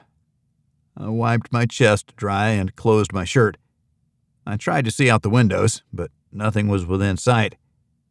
I opened the door and immediately closed it. "What's out there?" Laura tried to see around me, but the door was shut. "Just some big, shaggy dog." Euro whined, but stayed where he was. He started shaking. "A big dog? Let him in. He's probably cold." "It's a wolf. Right outside the door." "Maybe you shouldn't let him in then. Is there a pack?" I only saw the one, but I didn't look farther than his big red eyes. I barred the door. "I hope you didn't need to use the outhouse." "I'll hold it. Maybe you should shoot him." "I'm not shooting him. Wolves are important to the ecosystem." I'd heard that somewhere. I was sure they helped clear out the carrion, like the moose entrails and then the bones and other stuff I'd taken to the hills after processing our bull. We had moose bits and pieces, including the hide, in a 12-foot deep pit. Nothing could get in, and it was like a freezer down there, which made me think it was permafrost. I dug through foul-smelling turf to get that deep, but the ground had been hard. That had taken 3 days while the moose was tenderizing. Because of the cuts on my chest, my manual labor hours were limited, but we had to press on because winter was inevitable. We were now restricted by the snow and the cold. Add in wildlife, and it was going to be a long 6 months. I couldn't hear anything through the front door, so I gave up listening. I wasn't sure what a wolf that wasn't howling would sound like. Silence? We bedded down and hoped for the best. Sleep didn't come easily. Every time I moved, my chest would ache. It had stopped hurting, and that's why I thought it was finally the right time to remove the stitches. But it may have been a few days too late, and my body had grown attached to the threads. Pain let me know that I was still alive. I caressed Laura's form while she slept. Her rhythmic breathing gave me comfort. My hand got licked when I moved it too close to Euro's face. Laura had room in her cot for him and gained the warmth that a dog provided. He was between her and the stove, which was what he preferred. I made do. The cabin was plenty warm. I closed my eyes and wrestled with sleep until we compromised. I tossed and turned with my eyes shut, but sleep remained elusive. There was nothing else to do but lie there, so that's what I did. With the darkness, I couldn't be sure what time it was. We didn't have any way of keeping time. One would have thought we'd have brought a wind-up clock, but the old man wasn't a slave to man's concept of time when he was at the cabin. It was complete freedom. Daylight brought opportunities. Night did too. The clock brought nothing but restrictions and deadlines. I still wanted to know what time it was. I couldn't take it anymore and got up to toss another log on the fire.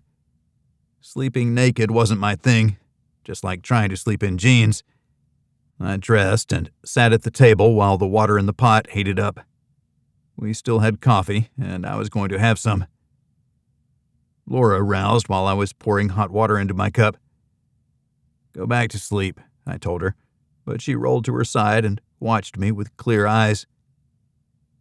I'd ask what time it is, but I know better. We'd already had the discussion regarding a clock. There was a wind-up at the house. If we made it back there, that would be another thing to carry out. As much as I wanted to embrace the old man's philosophies, I couldn't. I was a slave to the concept of time.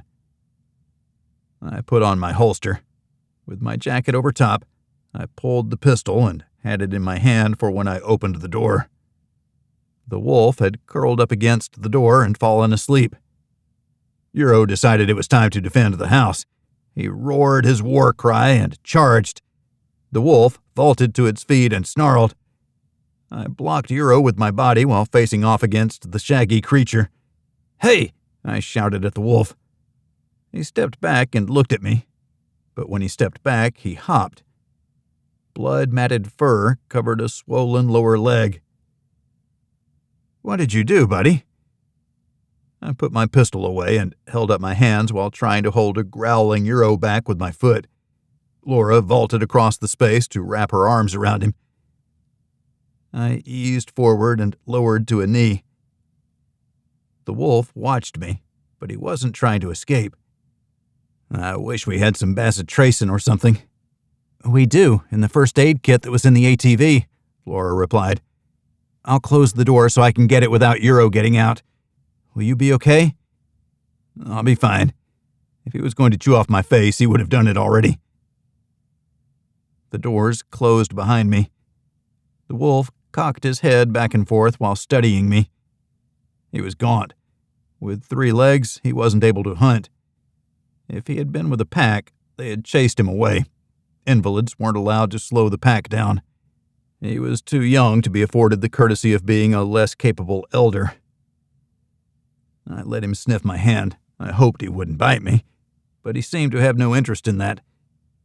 In my mind, I saw himself submitting to a new alpha in the hopes of getting something to eat and being in the safety of a new pack. He let me scratch him behind the ears.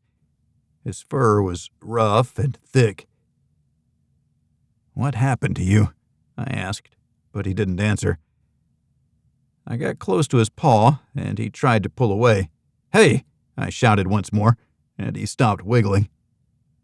It was a cut, deep and infected. I'd need water, too. I called over my shoulder, "Bring hot water!" The door opened almost instantly. "Ahead of you." Euro squirmed past her to freeze the second he was relatively face-to-face with a creature that towered over him. He whimpered when the wolf bared its fangs. "That's enough, both of you." Laura deposited the bucket next to me along with a rag. The wolf sniffed the rag. It had remnants of moose blood on it. Hot water was more effective than scrubbing to unmat the fur and get some of the worst blood off his paw. I did have to scrub to see how deep the wound was. Almost to the bone, but it didn't seem to cut any tendons. The redness and swelling signaled an infection. I squirted the bacitracin on my finger to apply to the wound. He snarled and tried to pull back. "It's okay. You'll feel better after this." I stopped. He stopped. I continued. He continued. We did that until I was satisfied there was enough antibiotic on there to start the healing process. Laura thrust a rag into my hand that I used to tie around his paw and protect it from him and the elements. Euro crouched like he was ready to run at the wolf. "What are we going to call you?" I asked. He hadn't answered any of my questions yet, so I wasn't surprised when he didn't answer this one. "How about Reggie?" "You can't call a wolf Reggie," Laura protested. "Lucanus. Luke for short." "You read too many books that pollute your mind." I looked the wolf in the eyes. "Are you okay with being called Luke?" He didn't argue. "Luke it is, but I expect you'll hit the road as soon as you start to feel better and can lope. You'll catch up with your pack, and we'll wish you well." I went to our ice pit and used the block and tackle that had once lifted the moose into the tree. I lifted a block of meat. It wasn't frozen hard, but we'd smoked almost all of it to keep it from going bad. I took what I guessed was 2 pounds and tossed it to the creature who had followed me to the pit. He wolfed it down. I didn't find that surprising. He looked at me expectantly. "How much do you think you're getting?" The answer on his face was clear. More. 10 pounds of moose later, he appeared to be sated. He 3-leg trotted past the cabin, but stopped. He hung his head to look back. He returned to the front door and stood there. I called inside, "Can you get me a blanket?" Laura handed one through the crack in the door. It was one from my cot. I folded it in half and put it on the ground where there was no snow because of the roof overhang at the front of the cabin. He curled up on it before I could walk away. I sat down next to him. He rested his head on my legs. His bandaged front leg was on top of his other leg. He sighed and closed his eyes. "Euripides is going to get jealous," Laura said softly through the crack in the door. "Probably, since we have a new friend. He may move on, he may not. If he doesn't, he's going to take up a lot of room in the ATV, if he'll stay inside it. All dogs can be lazy if you give them a chance. A wolf is not a dog. I expect we'll learn that if he stays around," I said. I petted his head while he slept. A kindred spirit, injured in the perpetual war of a wolf's life, enjoying a respite from the violence. Maybe his was a peaceful soul. I wasn't sure how old he was, maybe a pup. How big did wolves get? Once he was getting enough to eat, how big would he grow? I found him taking my mind off my other worries. The city was under someone else's control. Would we ever get it back? That was the question I wanted to answer. Middle of November. That's when we'd head to town. Reconnaissance. It would probably be better if I went by myself, but that option was off the table. Would Luke come? Who knew? My life was chaos. I found that my chest had stopped hurting. Leaving.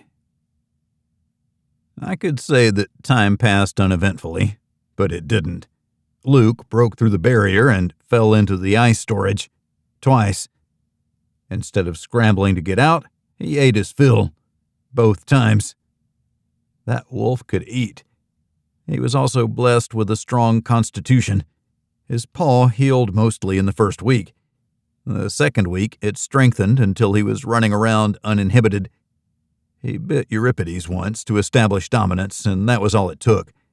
Our good boy was appropriately cowed and deferred to the big dog. They decided that getting along was in their best interest, since no one liked to hear me yelling. Laura created a coat with attached boots for Euro that worked better than any boots we could have created. If dogs could laugh, Luke would have done so each time Euro showed up in his outfit. But it was cold.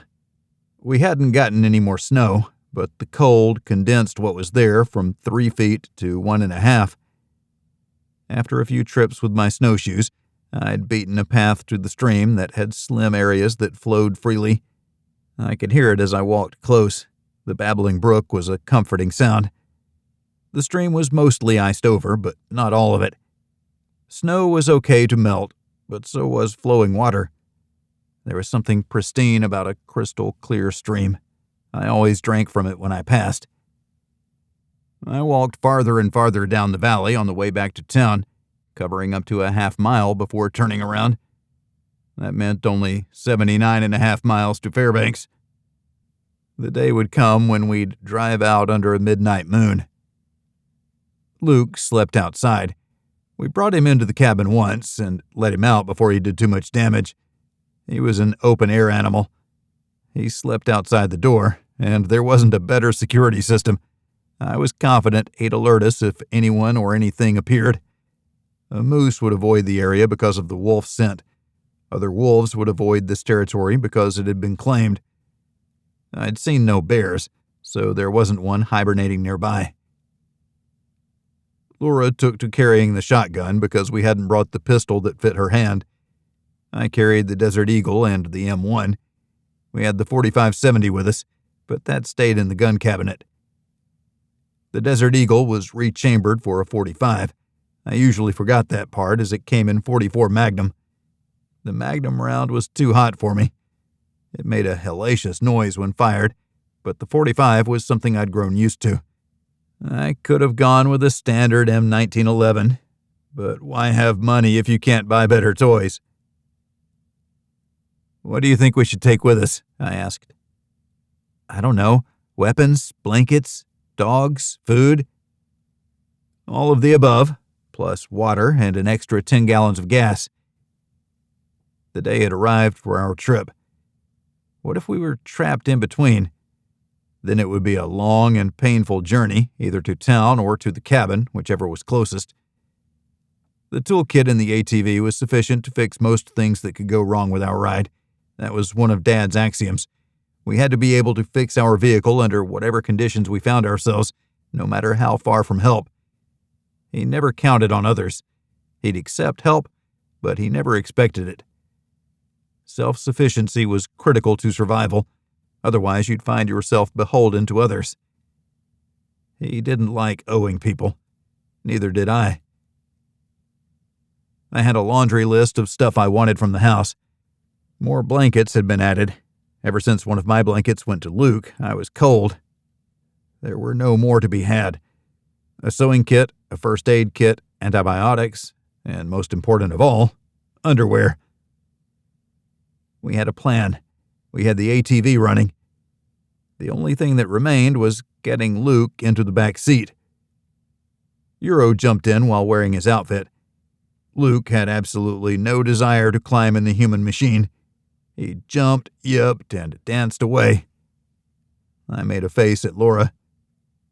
Your dog, she said. She pointed at Euripides. My dog. I just want to go to town and see what there is to see. Maybe even score some necessities from our house. In a quieter voice, I added, check on Dorothy and see how she's doing. Luke wouldn't jump in, and I wasn't going to fight with him. We drove out, and he loped along behind us. 5 miles, then 10 miles. At 20 miles, he started to fall back. I came to a stop, but left the ATV running. He lifted his tired chin to look at me. Are you ready to get in? He stood there. I picked him up, grunting with the effort, and deposited him in the back seat. He made to jump out.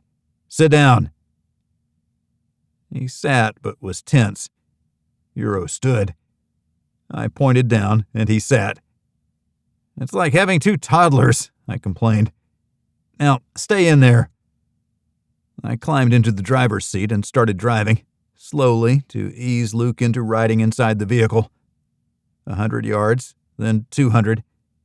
I accelerated slowly until we were cruising at 10 to 15 miles an hour, turning at the landmarks, like rocky outcroppings or specific spruce trees. The full moon provided enough visibility, since no other lights affected our night vision. The drive was pleasant, but I was tired because it was long and through the night. I kept myself cold so I didn't fall asleep. Luke never relaxed, but he didn't jump out. After running 20 miles, he had to be tired. Then again, he was a wolf and already filling out. I started to think he had been under a year old when he showed up on our doorstep. He was going to be a big boy, like 150 pounds, with paws as big as my hands. But he wasn't trying to take over the family unit. He was happy in his role as the beta follower and eating machine. With 30 miles left to go, we crossed over a pass and headed downward. I had to stop. In the distance was the unmistakable glow of city lights. "That Clint Carstairs, he saved the city," I quipped.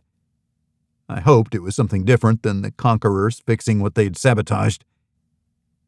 I was on the edge of my seat for the next 20 miles. The trail that crossed the Steese Highway wasn't worn down. It was obvious because it cut a straight track through the trees, but not because of being worn down from a multitude of snow machines. There were no artificial tracks. Our ATV was the first one. That bothered me because we could be backtracked all the way to the cabin. We'd have to spend some time covering our trail. We eased up to the highway crossing to get to the pipeline that would bring us closer to town. Both lanes of the highway had been plowed. There were no lights that I saw as I slowly climbed over the berm and onto the road. We hurried across and then angled over the berm on the far side. Once over, I shut off the engine. I jumped out to kick and scrub our tracks on both sides of the roadway. A quick look wouldn't see that anyone had passed. In the daytime, it might be different. I could only do what I could do. Luke jumped out and followed me around, but wouldn't get back in. Fine. He'd have to run behind us. I headed out slowly to get through the woods and onto the track beside the pipeline.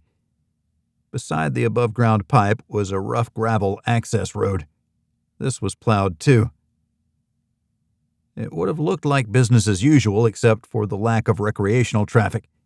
The only tracks were from a truck with dual rear wheels, like a maintenance truck. Someone was maintaining the pipeline. We rolled easily down the access road, accelerating to 20 miles per hour. The full moon illuminated the area. Lights were on up ahead that would mess with my night vision. I didn't have sunglasses. I'd deal with it. Lights on while driving away from the city weren't as problematic as those shining toward it. We rolled forward, but that glow ahead was coming toward us. I dodged over the berm and into the woods.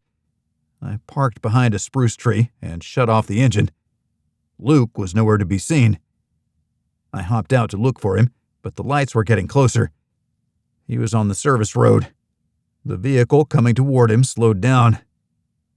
A shot rang out, and the surprise of it nearly stopped my heart.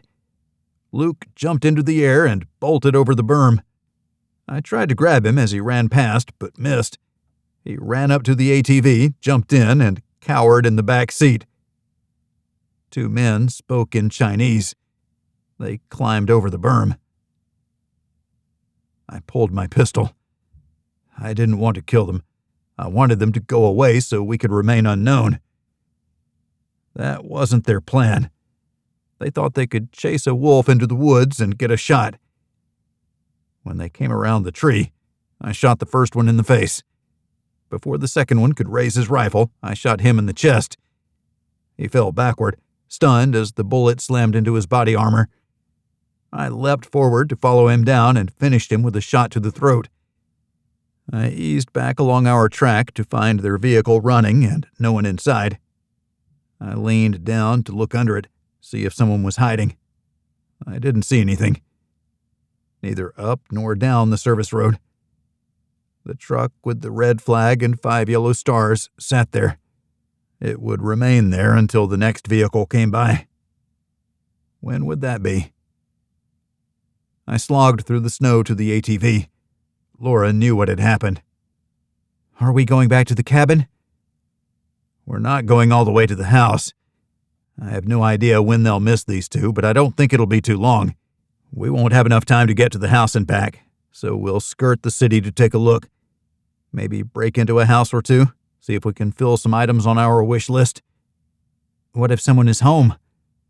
Then we'll make our apologies, encourage them to keep fighting the good fight, and tell them the resistance is real. We're coming to liberate them when life is hardest. Why don't you take their clothes? Laura suggested. As creepy as that sounds, it's a good option. I returned to the dead soldiers and stripped them. Taking their underwear was one of the most unsavory things I've ever done in my life. The second worst would be wearing them. I took the one rifle they had between them. It was old and barely serviceable. I figured that I'd toss it into the snow in the middle of nowhere. We crawled back onto the service road, where we stopped so I could check the truck for a first aid kit or anything else that might help us.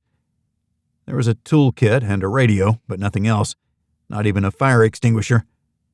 I hurried back to the ATV. Laura took off and drove quickly down the service road. We exited it and followed the woods until we crossed a road that hadn't been plowed on our way to Goldstream, which had been cleared. We continued south over the ridge to a place where we had a view of the city. It looked like business as usual. I wanted to go to the house so bad, hear from Dorothy what the news was, but we couldn't risk it, not after killing 2 soldiers. Someone would come looking for them, and they'd find our tracks. Would they follow the tracks to the cabin? That answer had to be no. We saw no evidence of snow machines or tracked vehicles. They could have commandeered some, but there was no evidence that they had. Their winter operations training was limited at best. Having a snow machine and employing it during a combat patrol were 2 very different things. Not that I wanted to snow joust with the People's Liberation Army, but I was probably better able to do that than they were. That wouldn't meet with my desire for stealth. We wanted to go unnoticed for as long as possible. I prayed for snow to cover our tracks and erase our presence. But the night was clear, the sky filled with stars. It would have been serene had it not been for the enemy. As much as we wanted, we couldn't have everything. We're at war, I said out loud to remind us of what we were doing. Laura nodded. She leaned toward the back seat to offer both the animals comfort. It helped her, too.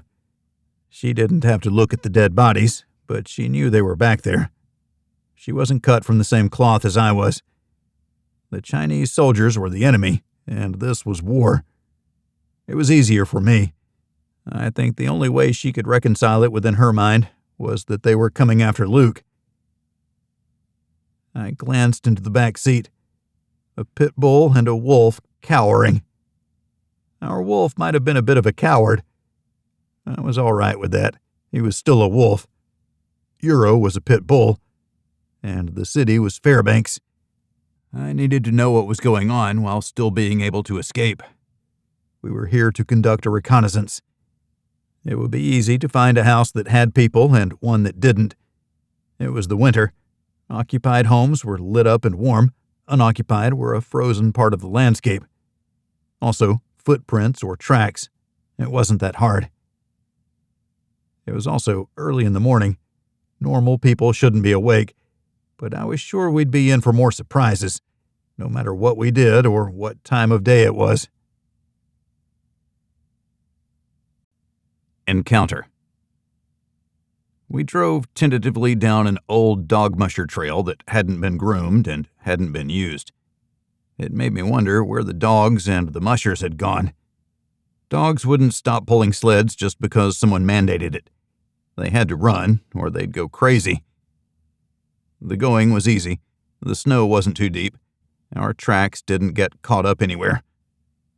When the mushers' trail turned toward the road, we slowed to a stop and turned off the engine. Both animals were still in the back, our 2 babies. If there was any way we could have left them, that would have been better than hauling them around. One bark or one howl, and we'd be running for cover. There was no sense in thinking about the worst-case scenario. We were skirting the outer reaches of Fairbanks. We couldn't get to the house because we'd have to go on foot for too long, and all it would take to be discovered was a second patrol finding the bodies along the pipeline. They could follow our tracks and hunt us down. A snow machine could run us down in a big hurry. We drove at 10 miles an hour in the snow, while an average snow machine could do 80. We needed to collect a couple things and then disappear into the woods. Antibiotics and blankets were the greatest need. The other items on my list were secondary. I'd snag a wind-up clock if I could find one, but I wasn't going out of my way looking for it. We headed away from our house. We were within a mile of it when we had to turn away and drive parallel to the city. The big streets had been plowed, but most of the smaller residential roads that we could see were untouched. It wasn't a definitive assessment of the city. Maybe next time. Live to fight another day. I headed up a power line away from the city, away from where our home was. Was our street plowed? Was anyone allowed to stay in their home? How was Dorothy? She had made her decision to stay. She had relieved us of the burden of caring for her, and we'd left her with a great stock of food and fuel. She only had to use it to survive, if they allowed her. I wanted to think that they didn't have the footprint to raid people's houses and take their supplies. Not yet, anyway. Maybe over the years, but not so far. How many troops had they put on the ground? What logistics were in place versus how much they needed to provide? Ammunition for their weapons would have to come from China. There wasn't a local source. Weapons and vehicles. The truck on the service road wasn't from here. I would have thought it would have been easier to take what they wanted when they got here rather than fly in a ground forces equipment. Maintenance would have been the problem. That told me it would take a long time to build an army of occupation. How good was their equipment in the cold? I didn't remember if the service truck had an oil pan heater or not. We wouldn't go back that way, but there would be more vehicles, although it was my goal to not run across them. We wanted to be nothing more than a shadow in the dark. We followed the ATV track alongside an unplowed road so it wouldn't be as obvious on our way out of the city. We were heading northeast. There were no lights, no smoke trailing from chimneys. The outskirts had become a ghost town. I figured that's what our house was like. Dorothy had been collected like everyone else and taken somewhere. A camp in the city? Outside the city? Anchorage? Another question that needed an answer. A prisoner of war camp would take a great number of assets to secure. That would take soldiers off the streets. Those were the soldiers who would have intercepted us to keep us from doing what we were doing. I selected a house that looked like it was owned by a person with the same tastes as us. We drove around the back to avoid leaving our tracks across the yard or in the driveway. We hugged a small tree line until we were out of sight of the road, just in case they plowed it. I shut down the ATV and listened for any sound, but didn't hear anything besides a vehicle far in the distance. When I climbed out, the animals jumped out with me. I froze when the sound of distant fireworks drifted through the area.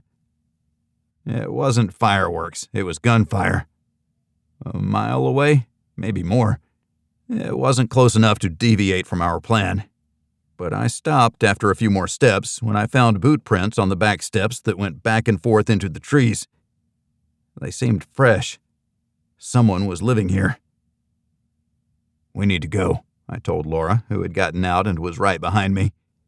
Euro looked ready to go inside. Luke was by the trees, relieving himself. We needed to feed him. He required as much food as me. I was still angry with him for breaking into the ice storage and eating a great mass of our moose meat. It had made him a happy wolf. It made me an unhappy human.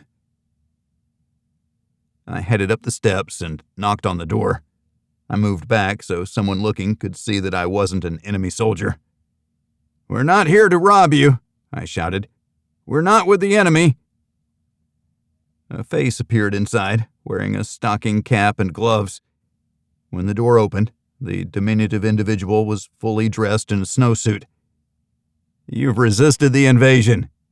Good on you." I moved forward. The light was decent, but the moon was heading toward the horizon.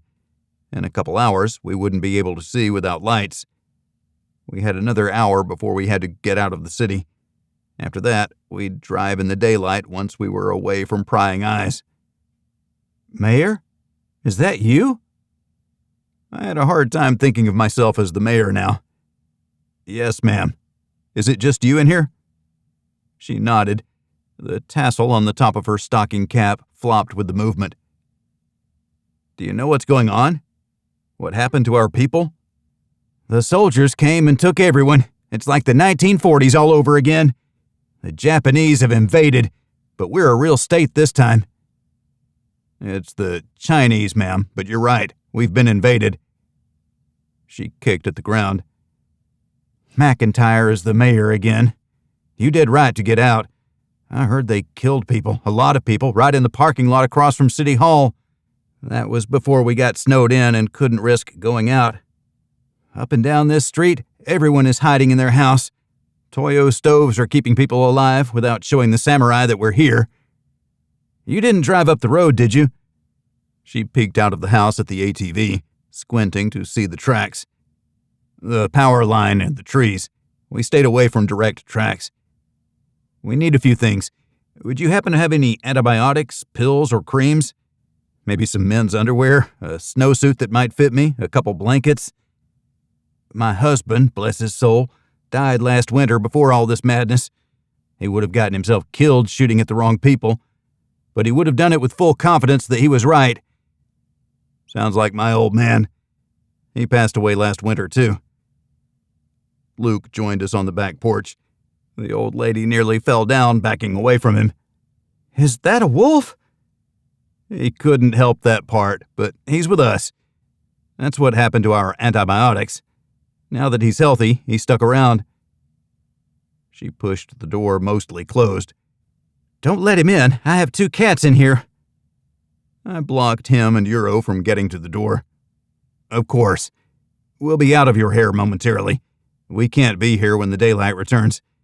We have a cabin that's way out there, but I had to know what was happening here. We're planning to come back, be the resistance once more. We won't tolerate an invasion, but when we fight, we have to be smart about it. I'm sorry, I'm rambling. I'll wait here. Maybe my wife, Laura, can help you?" Laura entered the house and closed the door behind her. That left me outside with the beasties. "Come on, you vagrants. Back in your seats." They had no intention of getting back in. It was exasperating. I climbed in the front seat and made engine noises, hoping they'd get the hint.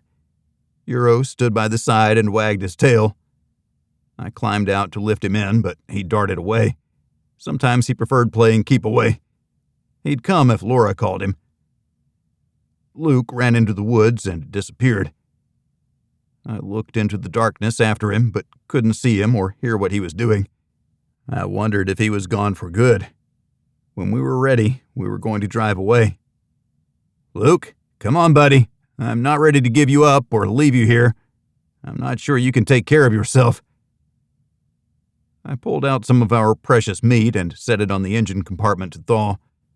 Euro tried to get to it, but I held him off. I put on his leash and tied him inside the vehicle. Laura appeared with an armload of clothes. The old woman was right behind her with arms full, too. They put the stuff in the back, and I used the net and tie-downs to secure everything. I took the time to add 5 gallons of gasoline to the tank to top it off. "Good luck, you two. When will you be back?" "When the enemy least expects it. We're going to hit them hard. Do you know where they're keeping our people?" "The airport. They moved everyone to the airport. There are 2 flights a day in and 2 out by those green 4-engined prop jobs. No jets, not yet." "You're right up there with the best recon Marines ever under my command. Keep your head down, ma'am. One last thing. Is there a shortcut out of here to get north of the Steese where it turns toward Circle?" "I'm sure there are trails, but nothing is going to be clear. No one is riding their snow machines." She hugged herself, even though it was probably the same temperature in her house as it was outside. The crunch of snow behind me.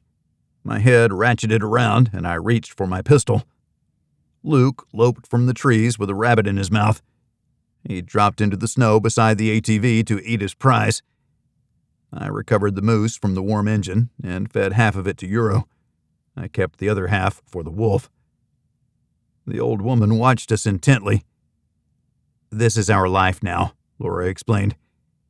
"Do you have any weapons?" "An old shotgun. My husband gave his hunting rifles to our boys when he stopped going himself." "Load it and keep it ready. You never know when the bad guys are going to show up." She nodded. I didn't expect her to load the shotgun. I didn't blame her. Shooting someone wasn't to be taken lightly. She'd give up rather than shoot one of those nice soldier boys. Luke made quick work of the rabbit. He was a growing boy. I used the rest of the moose to lure him into the back seat. He'd grown accustomed to riding by now and easily vaulted through the open door, climbing into the seat, where he sat as big as a person. We started the ATV and eased back toward the road, hugging the tree line as before. We accelerated once we hit the road. I accelerated, but not to the red line. 15 miles per hour wasn't too stressful on the tracks or the engine. This thing had to last for who knew how long. It was our scout machine and our war machine. "Did you get antibiotics?" I asked. "Yes, lots of creams. They had a medicine cabinet that looked like its own apothecary. Her husband must have had everything when he was alive. We have pain pills, too. And you have some whitey-tidies in there, too." Thank God. I can't believe I stripped those two guys naked. I shuddered with the revulsion of it. Not the part where I killed them. That was secondary to the subsequent defilement. But we had 2 ballistic protection vests. They had taken their personal protection seriously. Their briefing on Americans had undoubtedly included the suggestion that Americans had a gun in each hand and 4 more in our vehicles. This was Alaska, and they weren't far off. The M1 was propped beside my seat. The shotgun was next to Laura. We ran across a power line and crawled along that route, but had to turn around when it opened onto a plowed highway. We wanted to take the highway about 5 miles north, but we'd be too exposed. We had to return to the trees, where it would be slow going. After an hour and a mile, we were a long way from where we wanted to go. We'd come over a rise and down the other side. Woods stretched out before us, but it opened to the pipeline that was beside the road. We angled toward it, accelerating on a residential lane. We drove on the far side of the raised pipe, keeping it between us and the road, but it quickly ducked below ground, and we were in the open once more. I dodged to the right, away from the road, but just inside the tree line. Businesses predominated on this side of the road. With the snow, it was hard to find a track that was safe for our suspension. Everyone had a junkyard in their front yard. The moon was setting, and the light was weak. We drove agonizingly slowly, but in the reconnaissance world, speed was the enemy. We couldn't risk being seen. After another hour, we found ourselves getting close to crossing the highway to Circle, but it was also the way to the Fort Knox gold mine. I expected the invaders kept that running at maximum capacity, at least the maximum that they could run themselves. Did they intimidate Alaskans into doing their jobs at the mine? Would they? Yes and no. I had to believe they'd sabotaged the facility and equipment. The kilns were fickle and required a great deal of maintenance and tender-loving care to sustain operations. Would the enemy hold the families hostage? How much would the workers resist? Gold was worthless in the Alaskan winter. Firewood had more value. Food and ammunition, too. The blankets we had secured in the back were worth their weight in gold, too. But actual gold? That was nothing more than shiny rocks. It wouldn't keep any of us alive. But if it kept the workers' families alive, then the Chinese were welcome to our rocks. Airplanes and citizens. If we could sabotage the airport, that wouldn't mean much. Fort Wainwright had a runway, and Alaskan Air Force Base, too. It would be too great of an effort to make all 3 unusable. We'd have to take down the planes, one at a time. That was much harder, but it's what resistance forces did. It's what we did in Rhodesia. Deny the communists the airspace. It only took 1 missile to take down a plane. It took a truckload of explosives to damage a runway that could be fixed in a day. Planes weren't so easily replaced. Where were the prop jobs coming from? They didn't have long legs. Maybe Anchorage? Maybe the Aleutians as a stepping stone from Asia?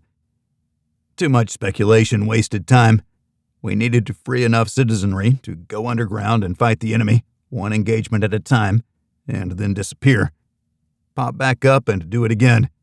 Bring them to their knees. Every successful attack would draw assets away from their other missions. How would they retaliate? That was the important question. Would they kill 10 of ours for every one of theirs? 100? What was the number that would encourage us to stop? I didn't know. I didn't want to sacrifice any of our people, but lives were going to be lost. As long as their sacrifice wasn't in vain. That was the hard decision that a commander had to make. We'd see, and then we'd bring the enemy to their knees despite their retaliation. If the old woman was anything to go by, we had more numbers than we suspected, and the Chinese had fewer. Mayor McIntyre. Of course she'd be their choice to lead the city. She'd already been under the Marxist thumb, although we thought it was simply a misguided experiment from the lower 48. It was far worse than that. She had been acting under orders of the Chinese Communist Party. I'd put her in jail like a decent humanitarian and law-abiding citizen. Then we were invaded, and they freed their lackey. She now had the full weight of military forces to continue her agenda. It was under martial law for real this time. I had a special present for her next time we met. There was a hollow .45 with her name on it. I didn't want to kill my fellow Americans, but she was a collaborator of the First Order. I snarled my displeasure at the road ahead. I had to get us home so we could plan our return. I wish I had an overhead map of the area, but those were gone along with the internet. We had to do our best. The way station was to our left and in sight. It was lit up and plowed out, but there were no vehicles there. I backed into the brush, turned the front tracks to the right, and drove east until we were out of sight of the lit-up area. We stopped beyond the first corner. I drove as slowly as I could to limit the engine noise. I shut it down and we sat to listen and assess. The pipeline was to the west of us. That would have been much easier going, but for the truck and 2 dead bodies. That way was off limits. An engine sounded to our right. A truck sounded like a semi. I ducked my head as if it would make a difference. We were out of sight in the trees. The engine was off, and we sat still. Laura and I both leaned into the back to hang on to our beasties. Couldn't have them running out to draw attention to us. The truck came into sight. It was a Kenworth, good old American engineering. I couldn't get a good look at the driver. It could have been anyone. Once the truck passed, I waited.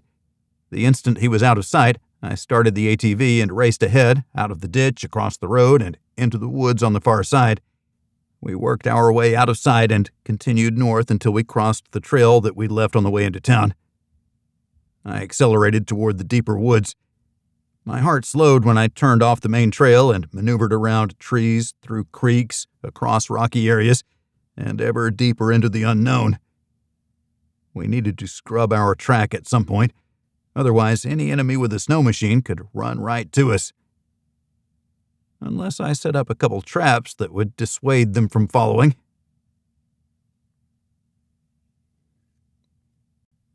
Dead of night. I strung a length of line at neck level for someone riding a snow machine. I didn't know if it was strong enough to rip through a windscreen to take a rider off their sled, but the deadfall log would. We placed logs between branches in our wake to trip up anyone riding after us. The cord was the first trap. Deadfall was the real trap.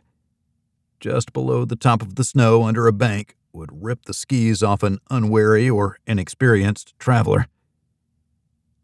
We continued ahead and placed more traps. The dull daylight of a sun on the southern horizon lit our way and helped us set a few traps. Euro and Luke frolicked while we worked with what we had. It wasn't much, but we wanted to convince anyone attempting to follow us that doing so would be hazardous to their health. A determined military wouldn't be bothered by the traps, but one that was stretched too thin would be. They'd be divided and isolated and lose their ability to overwhelm us. They weren't in a position to dedicate those kinds of assets. 2 planes a day. How many troops and how much equipment did that represent? Were they taking citizens out? We had gotten answers to some pressing questions, but not all of them. "You want to go back already, don't you?" Laura asked. "You know I do. People will be living afraid, but they were living. How long would that go on? At some point, they'd run out of the food they'd stocked. McIntyre's regime had been about making the population dependent upon supplies provided by the government. They forcibly removed excess from people's houses. The long game. They couldn't stand up to the invaders for any amount of time. A year? Could be less in most cases. How could we interdict the invaders and make their lives hell? Having undressed the 2 pipeline soldiers, I found their clothing was grossly inadequate. They had to be cold. They might have gone after Luke because they were hungry. They were ill-equipped for a winter in the Alaskan interior. If I were an invading army, the first thing I would have done was dress like the locals, taking their cold-weather clothes and their winter vehicles. But it didn't appear they'd done that, at least not yet. That was the first and biggest weakness. They weren't trained or experienced in operating in an extreme cold environment. They had the mountains of Tibet and Nepal to train, but they didn't. The 2 I had killed didn't look like special forces of any sort. They looked like the average Joe. Where did China send their better trained and better equipped personnel? It made me worry for the lower 48, but only briefly. If we were embroiled in a world war, the only thing I could do was to fight on the front available to me, and it wasn't a front at all. We were behind enemy lines. We'd fight them from within their own perimeter. We'd make it painful for them to do anything, and then we'd destroy them. How? We'd do the same thing they did to us. We'd start with the power plant. We'd remove the rail lines, and then we'd graduate to attacking inbound aircraft. Unfortunately, we was just me, Laura, a dog, and a wolf. Those last 2 would be sketchy in a fight. They'd probably give us away. We'd have to continue training them to stay still until called. That would be something. I remained doubtful. We continued driving through the daylight until we arrived at the cabin. If someone was committed, they could follow our tracks here. I prayed for a snowstorm to cover everything and erase our escape. "How can we use their unfamiliarity with the Arctic against them?" I asked. Laura had no answer. The cold cabin welcomed us. We'd been gone for almost a full day, and it had cooled inside, but not to the outside temperature. The logs provided good insulation, and we stayed ahead of gaps to keep the place draft-free. Laura started the fire, and I pulled up a block of meat from our ice storage. I had to hold off Luke with 1 foot while working the block and tackle. My mind focused on the monumental task before us. I should say, I took the time to be overwhelmed by the immensity of it all. I blocked Luke with my body to carry the meat into the cabin. He went inside with Euro, and together they waited impatiently. "It's frozen, you lunkheads. We'll thaw it for a bit on the stove, and then you can have some." They were completely unimpressed with my explanation. Luke melted a few whiskers, getting too close. Laura took over holding him off while she attempted to cook something. I found that I was exhausted. Putting the cover over the ice storage pit took all the strength I had. I shuffled into the cabin a few minutes later to find no meat left. "He got it?" I asked, but it wasn't a question. Between the 2 of them, they had devoured 5 pounds of frozen moose. I doubted Euro ate much, but Luke seemed more than satisfied. We settled for a little of the more heavily smoked stuff we stored in the rafters. "You buttholes! Why are we eating the tough meat and you're gorging on the fresh stuff?" Luke turned his head back and forth in confusion. Euro looked hopeful, and Laura caved in by giving him some of the tougher meat. We put the rest into the water and rehydrated stew concoction. That would soften it up enough to make it palatable. Survival eating sucked. It didn't have to, but we lived with a pit bull and a wolf. "Why are you inside?" I wondered. Luke moved to the door and laid down, but on the inside. He usually slept just outside. He was becoming domesticated far too quickly. I wanted him to be able to hunt, which he demonstrated when he ran down the rabbit in town. He needed to maintain that skill. We all had to contribute. I looked at Euro. He contributed warmth to Laura's bed. That used to be my job. It made me smile. It was easier to judge someone by how they treated animals. I may have married Snow White. If she could get the wildlife to do the dishes and clean up after us, that would be something. Until then, she had the animals to train. I had wood to cut and things to make, like another set of snowshoes for her. After we ate, Laura gestured with her chin toward the door. I shook my head. I didn't understand. "We have to empty the ATV. We brought stuff home." I'd been so tired that I'd forgotten. Antibiotics, clothes, body armor, blankets. "First thing I'm doing is burning the underwear from those soldiers. Burn it up real good." I was appalled that I had descended to that level, but at least we weren't eating them. Cannibalism wasn't a threshold I'd cross. It was something I would rather die than do. "Not in this stove." Laura was appalled too, but for different reasons. I laughed. "Of course not. Outside on a mini bonfire. We're keeping their camouflage. It'll fit you." "It has blood on it," Laura argued. "So does most of my clothes, but I still wear them." "But that blood is yours. I don't think I can put on their stuff." "To keep from being seen? You'll wear what you have to. Remember when the resistance dressed like bums to get the corrupt police off the street? It's just like that, but this time they're Chinese soldiers, and they'll kill you if they catch you. So exactly the same, but completely different." She studied my expression. "Sometimes I think you don't understand the words you're saying, while knowing that you do."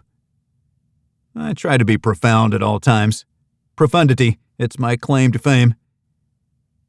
I put on my clothes and made to go outside, but Luke was snoring.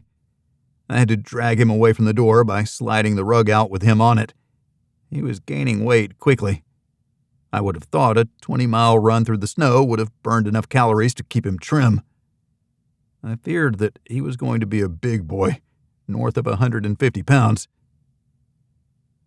I made 2 trips bringing the old woman's donations inside. While we went through the medications and the clothes, Laura asked, "What are you going to do?" "I'm going to put these on." I waved a pair of clean underwear at her. They still smelled of fabric softener. "I mean about the foreign soldiers in the city." "What do we know? The first step in planning an offensive. We believe the citizens are at the airport, which has a number of hangars. They can probably fit the whole population, but keeping the people warm and fed is a completely different issue. What kind of security do they have? If we can break people out and arm them, we'd start building our fighting force." "Is that possible?" "Unlikely as a first step since it's just you and me. We need to create a diversion first. We have to take down the power plant." Laura closed her eyes. "After everything you did to keep the power plant running, including pickling it to make it easier to start up after we ran out of oil. I asked for all of that because I didn't realize we were in a war. The first shots had been fired when they took my moose rifle. You know, I'm still angry about that." "Yes, dear, I know." Laura was sympathetic because it had set off a chain of events that delivered us to a better place, if only for a brief time. We won the battle, but we were losing the war. We lost all the territory we gained. We lost the city, and we lost our home. At least we had the cabin. There were too many who had nothing else, and they were living through a Fairbanks winter with limited heat. They ran their Toyo stoves under cover of darkness, just enough to keep from freezing to death. They were the underground. But would they fight? They were hardy. They were Alaskans. But it sounded like those we found were older. I wanted people who were used to working in the cold and austere conditions. Those who worked on the North Slope in the oil fields would be such a group. So would native Alaskans. How could I reach a Gwich'in village? That was a serious question I didn't have an answer to. We were going to have to explore away from where we lived. I thought there may have been a village to the north of us, 40 miles as the crow flies. What would we find along the Yukon River besides Fort Yukon? We're going to have to road trip to the north, I said. The medicines were spread out on the table and gave us quite the apothecary. All of them were expired, except for a large tube of antibacterial cream. I would be afraid to take most of this stuff, Laura said with a grimace. She looked up. Have you ever driven north out of here? She knew the answer. It was unknown territory, and 40 miles of it. There were hills and forests and creeks that fed the river. It had been cold enough that if we found a wider creek, we could take that all the way. We'll follow our creek. It'll take us somewhere we want to go. We'll find people who aren't mixed up in this mess. You think you can talk people into going to war in the middle of winter? The answer is yes, because it's the only chance we have. Snow machines and rifles, and maybe even explosives. The easiest way is to break into an enemy ammo dump and take their stuff. I have to convince them. This is bigger than us, but it's easy to wave the flag and shout that we have to save the nation. But the reality is, we have to save ourselves first. If we do nothing, they'll eventually come for us. We won't be able to do anything except surrender. I'm going to fight whether anyone we find comes or not. Laura resigned herself to my crusade. She would have been satisfied staying out here, as rough as it would get once we exhausted the gasoline for the chainsaw and had to cut wood with an axe, split it with the maul, hunt, fish, gather, and grow just to survive. I wanted more out of life. We couldn't grow old and die out here. Whoever was left behind would have the hardest life of all. Loneliness punctuated by back-breaking work. It was the reason old-timers put a bullet in their brains. There was a limit to humanity's endurance, and it came at the end of utility. Living just to live wasn't enough. We'd evolved beyond that. I'm coming with you, she said. I had no doubt. I wouldn't have made it without her. Living for something that was bigger than us both made us better and stronger. As a gift from beyond, the snow started, light at first and picking up over time, but we only saw the first flakes.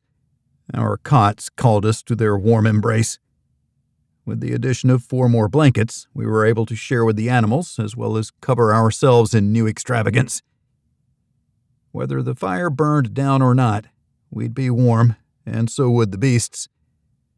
This was the first night that Luke was sleeping inside. I expected he'd wake up and be confused. He'd either tear the place apart trying to get out, or eat us. I thought they were equally viable. The highway stream. We took a day to add wood to the pile, keep ourselves stocked. The mundane kept us from getting beyond ourselves. What was the pitch I'd make to people who might know nothing about the invasion? Then again, if they had traveled to Fairbanks, they wouldn't have returned. Despite a paucity of roadblocks, the invaders had to have checkpoints. We didn't see them, but we avoided plowed roads as much as possible. The way station hadn't appeared to include a contingent of armed soldiers intercepting inbound traffic or blocking outbound traffic. Had it been so long that they'd diverted those soldiers to other tasks?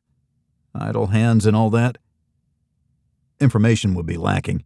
We'd have to plan for the worst with backup plans, aggressive plans if we didn't find the roadblocks. But none of that mattered if we couldn't recruit an army, even if it was only a squad in size. 10 determined Marines could accomplish a great deal, especially when they appeared out of the snow and deep cold. Shock and awe. Those terms had been used many times for a variety of events. First and foremost was in war. Could we do it with a small force? how could we control a large force? The only thing we have to do is recruit an army in the middle of winter, in the middle of nowhere, when everyone we might talk to is hiding. Laura gave me the side eye. When you put it like that, it sounds insane. So, when are we leaving? I think we head out tomorrow if the snow clears to look for a way east and north. If we can find it, it may only take a few hours to get where we can figure out what the rest of the trip will look like. There has to be towns and villages along the Yukon River that the invaders haven't gotten to. They're probably cut off in some way. There's no need to address them. The Chinese executed a siege to crush us, and with the same approach, they can remove everyone's ability to resist. Less fight and more control. I thought back to yesterday, or was it the day before? 2 soldiers patrolling the pipeline. They hadn't been ready for me. Were they already complacent? After losing 2 of their own, they would be more wary until the weather conditions deteriorated and daylight faded. They'd have infrared detection. We'd have to defeat that by not registering as hot. It wouldn't be hard with multiple layers traveling through the extreme cold. Their devices might not even work in Fairbanks temperatures. I was counting on it, because if it hadn't been made specifically for the extreme cold, then they'd have problems. Batteries would quickly die. Their vehicles wouldn't travel well.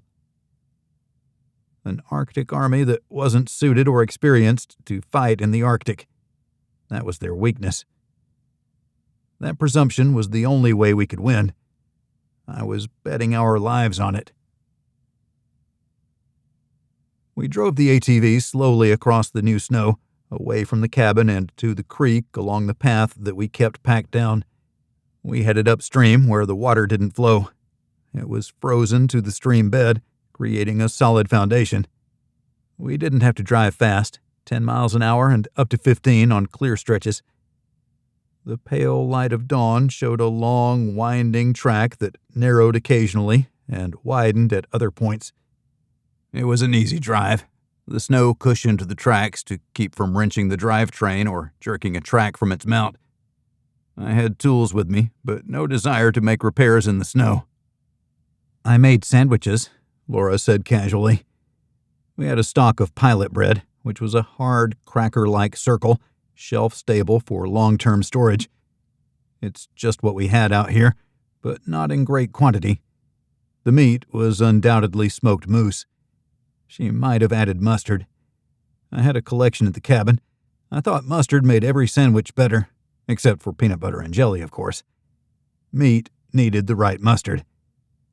I nodded to her. Euro was in the back, but Luke opted to run along behind us. We had a brick of meat for those 2, which convinced me that I needed to get another moose. Next time, I'd do my best to make sure it didn't get in a position to drown me. We were armed, as usual. Laura had the shotgun. She was comfortable with it. I had my .45 and the M1 Garand. The animals had their teeth. I wasn't sure if they would attack a human, no matter how much we might want them to. Luke had run from the soldiers. Good thing, too. We had to divert from the stream to get a bird's-eye view of the land ahead of us. The trees and undergrowth changed enough to convince me that we were approaching the glacial plain that defined this part of the state. A small hill to the south provided us with the only opportunity for a vantage point. I pointed. Let's go up there and take a look, see what there is to see. The snow crunched beneath the treads. The trees, mostly spruce, spread their arms wide in a feeble attempt to deny us a track up the hillside, but the branches were supple and gave way under the slow-motion onslaught. They did dump their accumulated snow on us as a final act of defiance. We powered through while Luke hung back and waited for the snow to finish falling from the trees before running after us. I looked for a gap, a place where we could see the land spread out before us, to the horizon. We found a spot that had only one tree blocking us. It was on a small cliff and blocked most of the view. That was the spot I wanted. With my hand axe held tightly, I wrapped the winch around my chest and under my arms. Laura let the cable out while I backed toward the rocks. One step over, I signaled Laura to stop. I had leverage and was protected from falling. I started chopping at the trunk until I had a nice V cut into it. I delivered a couple more precision hits to rip away more wood before easing up the hill with Laura's help on the winch. I hit the backside of the cut where the last of the wood fought to keep the tree upright. Once the cuts were deep enough, it started to fall along the easiest path, the downhill V. I pushed sideways and let the tree tumble over the small cliff. Laura pulled me up the hill until I could unhook the cable, and we rolled it the rest of the way onto the spool. The view was spectacular. The cool and clear that followed the snowfall left a surreal view of the world. Everything seemed closer than we knew it to be. The sun was barely above the southern horizon behind the low hill, but was high enough to cast long rays over the snow-covered landscape. In the distance, on the banks of the smooth snow covering the Yukon River, tendrils of smoke from numerous fires crawled skyward and dissipated after a few hundred feet. "Lots of people down there, and they're unconcerned about being discovered," I said. "And look to the north. More of the same." Enclaves of survivors, indifferent to the machinations to the south of them, or traffic on the haul road connecting Fairbanks with the oil fields on the north slope. Laura nodded and headed for the ATV. She walked around it to make sure the tracks were sound, nothing obvious was broken, and no fluids were leaking. She found Luke in the passenger seat. He refused to make eye contact with her. Euro whimpered from the back. Laura tried pushing Luke out of her seat, but he collapsed into a puddle of fur, muscle, and bone. "Fine." She never meant fine when she said that. She opened the door in the back and climbed in next to Euro. I sat in the driver's seat.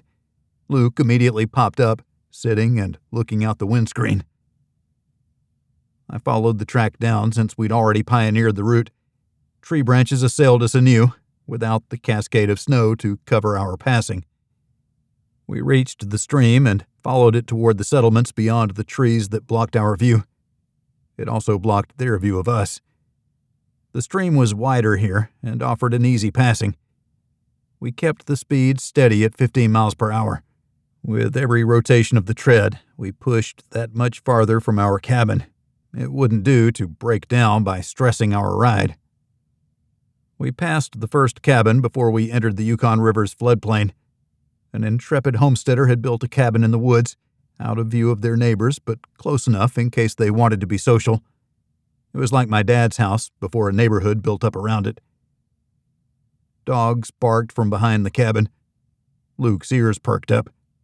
We stopped near a well-worn footpath leading to the front door. "Hold him." Laura reached around the seat to grip him by the loose skin and extra hair around his neck. "Ho there!" I shouted. Surprises were generally bad in places where everyone valued their privacy while carrying weapons to enforce their values. I shouted again and was rewarded with a face peeking around a curtain. I waved from outside the ATV. "You stay," I snapped at Luke. He stared at me, but not angrily. He was used to running free, although he wasn't an alpha male. He didn't need to show dominance over the dogs in the musher's yard. An aged, straggly figure appeared in the doorway. "Who are you?" "Cory Beringer. I used to be the mayor of Fairbanks before we were invaded by the Chinese. We escaped to a cabin south of here. I stayed near the vehicle to keep him at ease. I didn't need to go into his house or approach him. I only needed to plant the seed of patriotism." "Invaded? What are you talking about? Are you drunk?" He stepped onto the stoop before his door and craned his neck back and forth, trying to get a better look at me. I chuckled softly and shook my head. "Not drunk, no. Not insane either.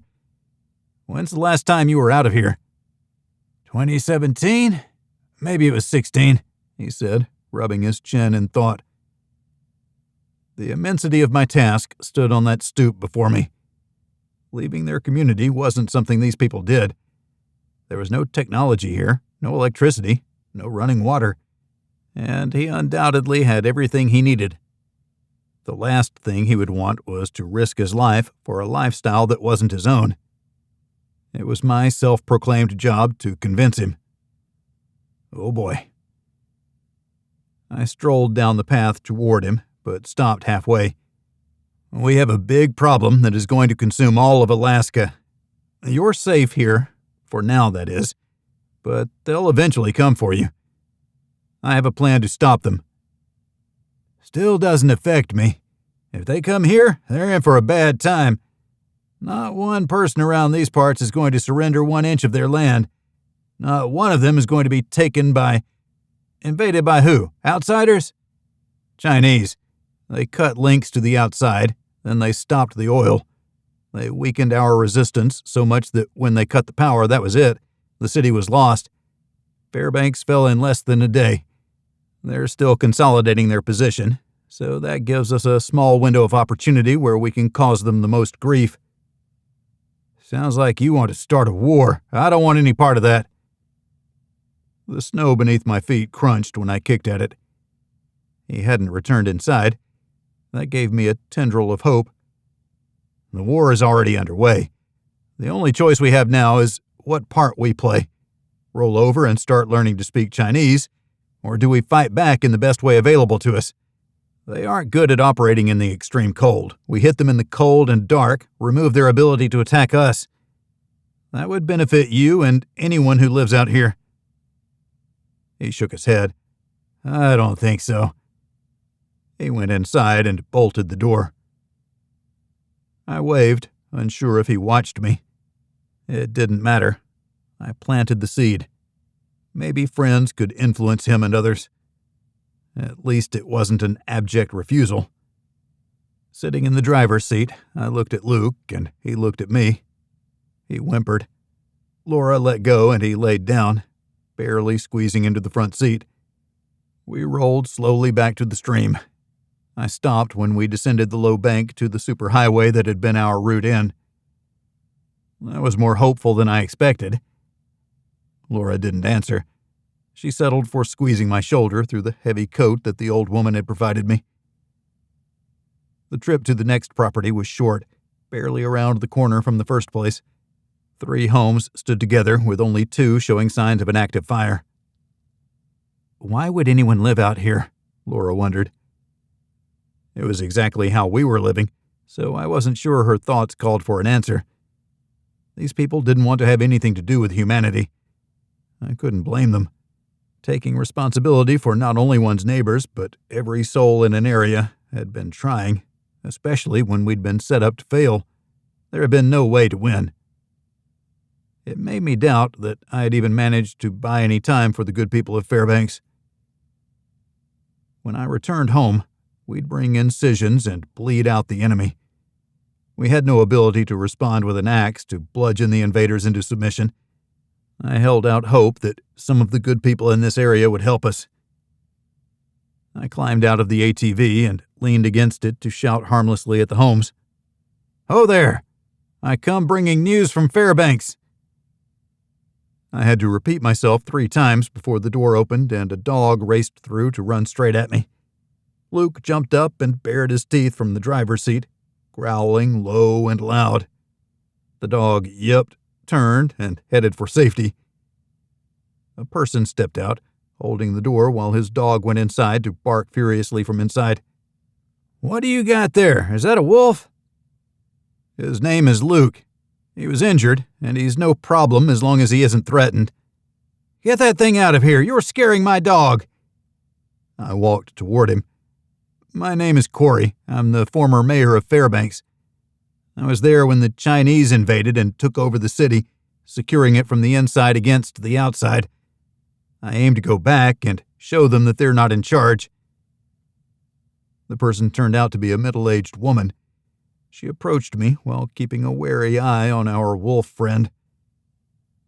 You say you're going to fight an enemy that's taken over Fairbanks? How come we haven't heard anything about this? Do you have a ham operator around here? Sure. Old Blaze lives in the village, but his rig hasn't worked for a couple months. He's waiting on parts or something. Should get them in the spring. He's not getting them in the spring, I replied. I glanced over my shoulder to find Laura getting out to join me. She whispered harsh words toward the animals to keep them in the vehicle. I didn't know if they understood the words, but they had to understand the tone. "I'm Laura. I guess you can call me the mayor's wife." Laura kept her mittened hands under her armpits. "If you're the mayor, how come you're out here and not in town?" "Live to fight another day. The initial fight was lost before we could fire a shot. Since then, we've been back once and taken out a couple soldiers on patrol.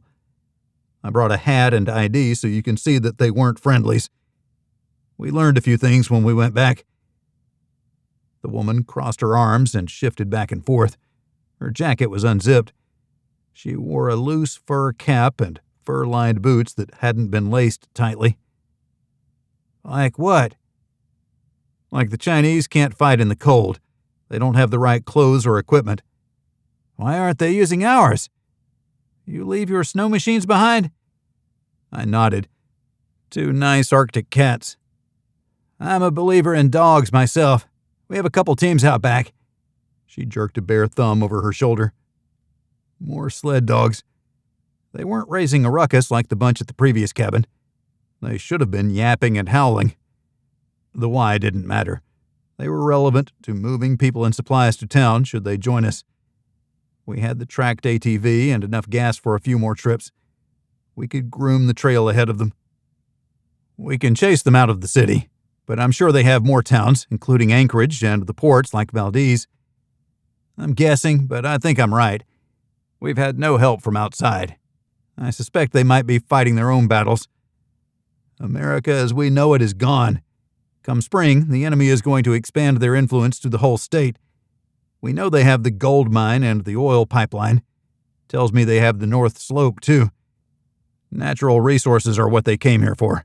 Anyone who could threaten that isn't going to live long once the enemy has free access throughout the state." I didn't have to point out that the pipeline crossed the Yukon River not far to the west. That formed another plan in my mind. Force the Chinese into the environment they weren't experienced with. Cut the pipeline at strategic points and ambush whoever came to make the repairs. Then ambush those who came to deal with the terrorists, and we'd already be gone to the next target. Divide and conquer. Then we'd double back to Fairbanks and hit them while their soldiers chased ghosts through the harsh Arctic. All I needed was an army. That pesky thing. The pitch. "I'd like you and any able-bodied person to join us. Hit-and-run tactics, blow stuff up, and then kill the invaders." There was no sense in wasting time. This woman seemed to be no nonsense. I expected most of them were around here. "You came from Trevor's place. What did he say to your proposal?" I smiled at her and tossed my hands. "He wasn't a fan." I scratched at the cold on my cheek. "He said no, but it wasn't 'get off my property before I shoot you.' I took that as a positive." She laughed. "He's accepted you as one of us, then. That's how he treats everybody. The feds tried to do a survey. He fired a load of rock salt at them." I waited. She hadn't said no. Her shoulders drooped. "Is there any pay?" I had $200,000 in greenbacks at the cabin. It was worthless in my estimate. $1,000 cash signing bonus. We rally about 40 miles from here. We have a cabin out there. Sounds almost like the PFD. Make it 2,000 and count me in. That struck me as too easy, but I'd take it even if she changed her mind before we reached Fairbanks. 2,000 it is. But to get that much, you have to help us talk to the rest of the good people who live out here. We need as many as we can get, assuming they can drive a snow machine or dog team, and they have their own rifle and pistol. I reached my hand out as I walked toward her. "We got all that. Have to survive out here. We could use more ammunition, though." "Do you have any extra moose or caribou? Luke is trying to eat me out of house and home." "You have a wolf who lives with you." It was a statement, one that she had a hard time believing. 2,000 it is, and I'll beat the bushes for you, see what shakes out. Can I drive that? She pointed toward the ATV. No. I had parameters, and if someone wrecked our ride or threw a track, it had better be me, because I'd know that I had done everything I could to keep it from happening. It's our only way to reach the city. That wolf of yours could probably pull you if you had skis, she suggested half-heartedly. Whenever you're ready to go, we'll canvass the village.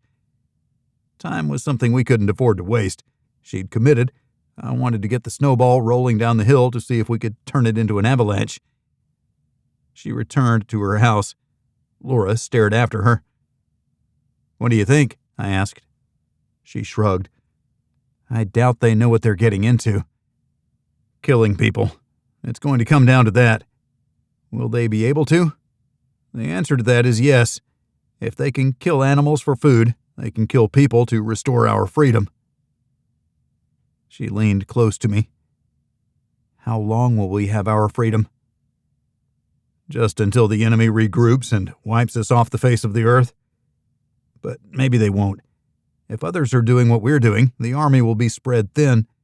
Their lines of communication will be stressed, and then they'll break. That's when we wipe out the remaining pockets of the enemy. Taking prisoners will give us the opportunity to negotiate instead of falling before a new campaign. The enemy won't knowingly kill their own. We hope, Laura replied with a heavy dose of skepticism. She was thinking of 1.5 billion people against 300 million. They had us outnumbered, but we had something they didn't. In Alaska, nearly everyone was armed. No wonder McIntyre's regime wanted to disarm us. It made more sense that they were puppets than that they were trying to test the boundaries of our willingness to submit. They found out, and it resulted in their incarceration. But now they were free to do their master's bidding. My lip curled of its own accord. The next time I saw the disgraced mayor, there would be hell to pay. She was the enemy, a real enemy, and not a manufactured one of the political variety. The woman came out of her house with a teenaged boy. My son, Billy, he's on board too. Mom says I get to kill people. He perked up and stared at me with hopeful eyes. She's right, but they're the people we designate. You go on a shooting spree, you'll find yourself on the wrong end of the enemy's machine guns. They wore boots and not snowshoes. I wondered how they were going to accompany us. Do we get machine guns? He asked. Not until we take theirs, I told him. Laura climbed into the back of the ATV because Luke remained parked in the passenger seat up front. You weren't kidding, Mom. They do have a wolf. Hot damn! You guys going to walk? I asked. The old woman pointed at a pounded-down trail, the result of many feet passing back and forth. Anyone in those 2 houses who might want to come along? When we pull the trigger, that is. My parents, they're not coming. And my brother. He'll come because I'll tell him to. Cory, I said, and offered my hand once more. Mavis. She gripped my hand as hard as anyone had before. She had taken it easy on me last time, but to be fair, I had taken it easy on her, too. Nice to meet you, Mavis and Billy. I waved to the boy after I let go of Mavis's hand. They loped along the travel path. I fired up the ATV and followed them, staying away from where they'd cleared. We crossed a 1/4 mile on our approach to the heart of the small village. A small airport was on this side of the river. I was surprised to see airplane ski tracks down the runway and 2 planes that were cleaned off. I moved alongside Mavis. Is someone flying the plane? To Fort Yukon and villages east. We don't go much beyond that. You still have avgas. It was shocking that a community this far out had air transportation. I hadn't seen any small jets flying overhead, no enemy fighters. Cessnas could fly without interference as long as they stayed away from the main flight routes. Had other aircraft flown to Fairbanks and gotten themselves impounded? The invaders had to have complete control over the airport. Once power was restored, it would have returned to full functionality, even though the Chinese hadn't expanded its use with bigger aircraft en route to the lower 48. That revelation made me think that maybe the whole world wasn't at war. Otherwise, long-haul aircraft would have traced long streaks across the sky on their way to and from Asia. The only aircraft in the area were the propeller-driven transports. With the active operation of the gold mine, those ingots would be flown out. Gold flown out, oil sent to Valdez. The pipeline had to go, and we had to find a way to shoot down aircraft. It was getting easier to think big with the addition of the first volunteers. Mavis stopped at the second house on a street within the village. Luke was starting to get anxious with the smells of strangers and other dogs. I pulled up and stopped. "Would you know where we could get a harness for him? This is all new and strange for him. I'm not sure what he'll do." I was being honest. I didn't want any unhappy surprises. "I'll ask Uncle Jet," she said. I wondered if we were at Uncle Jet's house. Laura tried to hold him by the ruff of his neck, but he was vibrating with anxiety. "We're going to head to the edge of town and let Luke run a bit. Can you handle things?" "Chinese have invaded the state, and we have to go fight them by blowing up the pipeline to get their attention, and then kill the ones who come to fix it. Sounds easy." I thought it was oversimplified, but it was good enough. We'd have to go to Fairbanks eventually. What if we went in the vehicles the soldiers brought to fix the pipeline? That could give us a different course of action. I knew that I wanted to hurt them. With an ad hoc army, the number of opportunities grew, along with the potential for greater impact. Hope was a fickle beast, but it hooked its talons into me. I smiled with the revelations on our way away from the houses and the foot trails that intertwined throughout the area. We crawled across an open plain until we were far enough away that Luke wouldn't be tempted to go there and mess with any of the domestic animals, but were still within sight of the village. I shut down the ATV, and we jumped out, even Euro with his harness and boots. The snow was too deep for him. He sunk to his chest, but he could frolic in our tracks where the snow was compacted. Luke was unaffected by the deep snow, running through it toward the trees. We hadn't acquired any extra rations. Time was fleeting. We'd have to drive back in the dark at this rate. What message could we leave with our volunteers? I'd better come up with something. We waited for Luke to reappear, but he didn't. A mile behind us, Mavis and Billy were going house to house. After an hour, the sunlight started to wane. Luke still hadn't returned. Laura and I both started yelling for him. Crashing through the trees suggested he was on his way, but it wasn't him. A herd of caribou broke from the tree line and ran toward us, veering away when they realized what was in front of them. I ran for the ATV to get my rifle. I couldn't let a chance for meat get away from us. Luke ran from the trees, chasing the slowest of the creatures. It jerked left and right, trying to throw the wolf from its trail, but it wasn't succeeding. Luke wasn't getting closer either. The two played a life-and-death game of maneuver and speed. I lined up the shot, waited for the caribou to turn into my aim, and squeezed the trigger. The caribou pitched into the snow and lay still. Luke vaulted onto its back, sunk his teeth into its neck, and clamped down. He shook as much as he could in an effort to break the neck, even though the caribou no longer resisted because it was already dead. I waded through the snow to the kill. Luke was muzzled deep into the neck flesh. Blood covered his face as he feasted on the fresh kill. "You got her, buddy. Nice hunt." Luke showed his fangs to me. "No!" I screamed at his face and lunged toward him, keeping my rifle between me and his teeth. He backed up, hesitating for a moment before bowing his head in deference.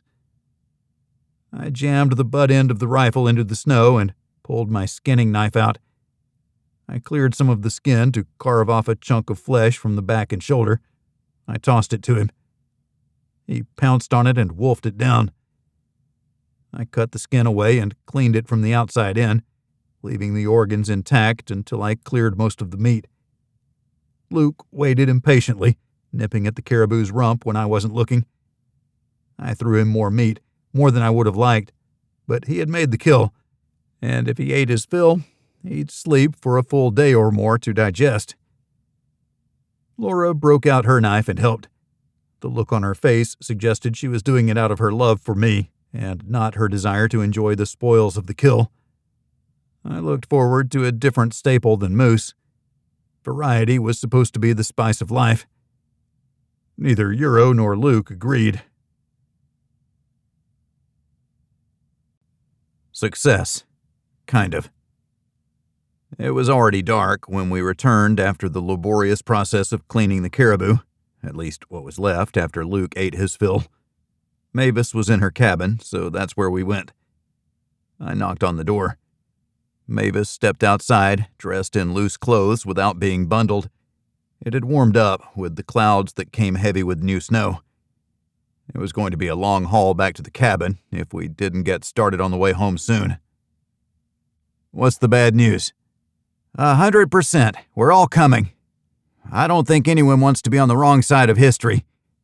We don't have much contact with the likes of you city dwellers, but we do have some, and we appreciate a hassle-free existence at all times. Plus, it sounds like fun. What do those people know about living and fighting in the snow and the dark? The dog barked at us from behind the closed door. My point exactly. I can't thank you enough. Let me describe the next steps.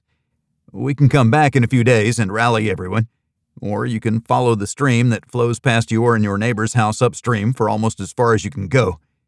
I'll put up an obvious sign to our place. Simple as that. It's a small cabin, but we can clear snow for temporary shelters. We don't have any straw, but we can cut spruce boughs as an alternative. Come to us, or we'll come to you. Although it would be easier if we came here because I think our first target is going to be the pipeline where it crosses the river, although we'll have to hit it where the oil that flows out won't contaminate the river. That's not a tall order, Mavis replied. We know people who know every inch of that pipeline and every inch of the river. Let us pick the spots. You show us how to blow them up. Deal. Does anyone around here have TNT? She laughed. I'm sure we can find some. Are you bringing anything to this war? I pointed at the ATV, where we could barely see Luke's fur in the back seat. Euro was curled up next to him to take advantage of the shaggy fur. We have a wolf. I was certain that Luke gave us credibility among the locals. And we know the city for when we get that far. I have a plan for engagement, and more importantly, we'll do what we have to do to raid their weapons. We'll use their own arms against them. So you're not bringing anything to the war besides yourselves? I've been to war before. I'm good in a fight, and Laura can carry herself too. We'll be fine. Mavis sucked on her lip. She waved us inside, where the dog's hackles went up and it barked at us incessantly. With a sharp word, it stopped its verbal attack. Her son brought us cups of hot chocolate. It was thin, made with water and heaps of dehydrated milk along with a generous scoop of drinking chocolate. It was good to get something warm before we headed out. We drank in silence. Mavis and her son stared at the fire while we watched out the window to make sure the animals stayed in the ATV. Can we get some of that caribou? Mavis asked without looking up. We can share about 20 pounds. I don't think we were able to save even 100 pounds. It wasn't too big, maybe a yearling. We'll take 20 pounds. She tapped her son on the shoulder. Go with them to bring it back before it freezes. Mom's making stew, the older teenage boy declared. I took that as our cue to depart, which was fine by me. Laura gave the woman a hug, even though she wasn't the hugging sort. We excused ourselves, thanked her, and promised to return in 3 days, as long as the weather held. When we stepped outside, we discovered that it had started to snow. Small flakes, but I knew they'd get bigger. We were going to power through a blizzard. 40 miles in a blizzard? Are you stupid? The old man would have asked. I stuck my head inside the cabin. Is there a place where we might bed down for the night with our animals? We're not going to be able to drive in this. Not safely, anyway. No one discounted a person's judgment when it came to large wild animals or the weather. Both were equally adept at killing puny humans. "The hangar in town? But you better hurry to get there before the weather gets bad. I think we have ourselves a digwe coming. It's gwitching for a snowstorm. If anyone asks, tell them I sent you, but they already know, and no one will ask. Thank you for everything. I can't guarantee that any of us will return from this." I don't know why I added that. I didn't want them to think they were misled about the danger. "Wouldn't be the first time we went out not knowing if we'd come back. That's pretty much every time we go out. If you haven't noticed, Alaska is a dangerous place to live. But as it turns out, we've made it home every time so far." I nodded to her, wearing a tight smile. I appreciated how down-to-earth she was.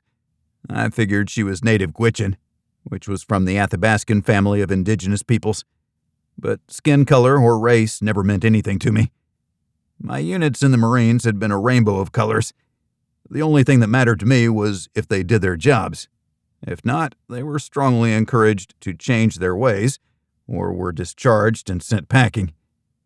There was no place in the service for people who didn't serve. That meant me, too. We all served at the pleasure of the Commander-in-Chief. The President called the shots, and we followed the orders. None of that was up for debate, assuming the orders were legal. Like they would be here. We were going to fight back against those who invaded our home. Was the President on the side of the Americans? I had serious doubts about that, ever since he came to Fairbanks to extol the virtues of the authoritarian regime that had taken over the city. An authoritarian regime that we now knew had been a front for the Chinese Communist Party. They pushed us to see how far they could go. That was before we threw them out, which followed us getting chased out of office by an invading army. I didn't believe any of that could have happened without his complicity. Maybe he changed his mind after seeing the red flag with yellow stars appear on U.S. territory. Could the Chinese make war against the whole world at the same time? That was audacious, even if the country had 1 billion people to spare. They were still outnumbered on the world stage, where logistics and interior lines of communication were king. The Chinese would be stretched too thin. They had to be. As the tendrils of power withered in the most remote regions, the fights would come to the mainland. My mind raced along numerous tangents while we walked to our vehicle. We pulled out a hunk of the caribou and slapped it bloody into Billy's hands. He grinned and hurried to his cabin with it. I started the ATV and turned it around to point at the village. It wasn't far, but there were no lights. The darkness from the clouds and snow dominated the view. With the lights on, we could see 100 yards ahead, but no more. We followed our earlier tracks until they stopped, but we were close enough to see the buildings and the small hangar astride the snowy airstrip. We pulled up next to the hangar and slid the door open to find an airplane inside. The ATV wouldn't fit. The space was unheated, but we had blankets. It would have been colder if we'd had to sleep on the ground, but there were cots stacked along one wall. We weren't the only ones who had come here looking for emergency shelter. There was burlap for extra cover, and even a kerosene stove in the corner near the front of the airplane. They used that to warm the engine when it was cold before turning it over. We wouldn't use any of the kerosene because we couldn't replace it. The cots, on the other hand, were welcome. We moved everything inside and did our best to keep the ATV out of the worst of the storm. I made sure it was powered down all the way. I didn't bother unhooking the battery. We wouldn't be there for long. In the morning, after the storm, we'd be on our way. We'd leave some caribou for the owner of the hangar for his graciousness in allowing us to overnight. That's how the villages worked. There was room for everyone when conditions took away other options. It's why they were coming to the state's rescue. It's what they did. They looked out for others. It had been the culture for thousands of years. They didn't make war like we did. They were united against a common enemy, the elements. We set up 4 cots and herded Luke and Euro inside. They curled up, which left us with fewer blankets, but we kept our winter clothes on. I made sure Laura was comfortable with a long, cold kiss. I pulled my hood up around my face and snuggled under the blankets. It was warm enough, but hardly comfortable. Being tired was the best thing for good sleep. It had been a full day and then some. It wasn't that late, but the right thing to do was sleep. We ate cold jerky after lying down. We'd deal with tomorrow when it arrived. I didn't know what time it was, so I pulled my coat closely around me and went outside to find the moon. It was still snowing, adding to the new foot that was already on the ground. I returned to my cot, where I tossed and turned until I gave up. I did some calisthenics to warm my muscles and decided to start the kerosene stove. It had a rack on the front where I could heat up some caribou. I was hungry, and we hadn't brought enough food for 2 days. Well, we had, but it wasn't anything I wanted to eat. Fresh caribou was a better choice to satisfy my hunger. Laura slept under a mound of blankets. Her face was nowhere to be seen, buried for the warmth. I added one of mine to the pile, and the other two to Luke and Euro, but they both shook them off and joined me wandering around the small hangar. I made sure not to bump the wings or horizontal stabilizers. I chased Luke outside when he sniffed at the plane's undercarriage. We didn't need either of them to mark inside the hangar. Wolf urine was pungent, and the enclosed space would only make it worse. Since this was a strange place, I went outside with them, so they had me as their lighthouse, a familiar person to return to. They bounced around in the snow, shook, then trotted back inside. It had warmed up, so the temperature wasn't too bad. Still, Euro looked for a way to get onto Laura's cot and under the covers. I lifted a few blankets for him, and he worked his way in. Laura grunted and scooted aside, seemingly without waking. Luke watched me intently. He knew what was coming. I took a chunk of the caribou and carried it to the rack in front of the stove. He stood outside the heat it projected.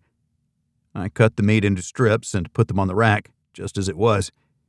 In the wilds of Alaska, we counted on the heat of the stove to clean what would have been better cleaned with soap and water. The extremes of cold and heat had a tendency to kill everything that was bad, like ticks, snakes, and vector-borne plagues. I tossed Luke every third strip, cutting smaller slices for him since he ate so much the previous day. I wondered where he was putting it, but he gulped it down as if he hadn't eaten in forever. As the first strips cooked, it made my mouth water. I was hungry. I hadn't eaten enough, and every bit of energy I had was spent on keeping me warm. My clothes were growing looser. I was losing weight, and it wasn't in a good way. I needed some body fat if I were to operate unimpeded in the extreme cold, something I calculated the soldiers could not do. They didn't have any extra body weight and would suffer because of it. Were they fit? Maybe. The two I had killed were less than stellar examples of muscular soldiers. They were thin and bony. They wouldn't have been able to spend much time outside. It still made me wonder why they got out of their truck or how they thought they would hunt down a wolf running through the forest. Ill-suited and ill-equipped, they were in over their heads. The Alaskans hadn't been brought to their knees like the enemy had planned. It only seemed that way. I turned the meat to cook it all the way through. One didn't serve wild game rare or medium. It had to be cooked, unless other measures were taken to kill the bad stuff that could be inside. Getting sick with trichinosis would most likely result in death. We weren't able to treat any diseases, even with the old woman's apothecary in our cabin. The meat was earthy, more gamey than moose. It hit the spot. I ate what I had brought and pulled out more. Luke waited expectantly. For Pete's sake, how much can you eat? He turned his head, dog-like. Never mind, don't answer that. He didn't. We continued our game until I assured him that he was getting no more. The hard part was getting him to believe me. A rustle announced that I had company. Laura joined me at the back of the hangar. She was in her coat with her hat and gloves on, but still had a blanket wrapped around her. Euro bed-hogged me. What time is it? Hard to tell with the clouds and snow. Can't make out where the moon is. I gave Laura the first strips from the second batch. She kept me company while we killed time. Lots to talk about and nothing to say. I shut down the stove once I was finished cooking. Time passed at the speed of a glacier. We finally tired enough to crawl back into the cots. I barely closed my eyes when someone entered the hangar. "Hello," came the friendly call. "If this is your hangar, we thank you kindly for its use in staying out of the weather." Laura and I carefully made our way to the door. Euro was first to the man and sniffed him intensely.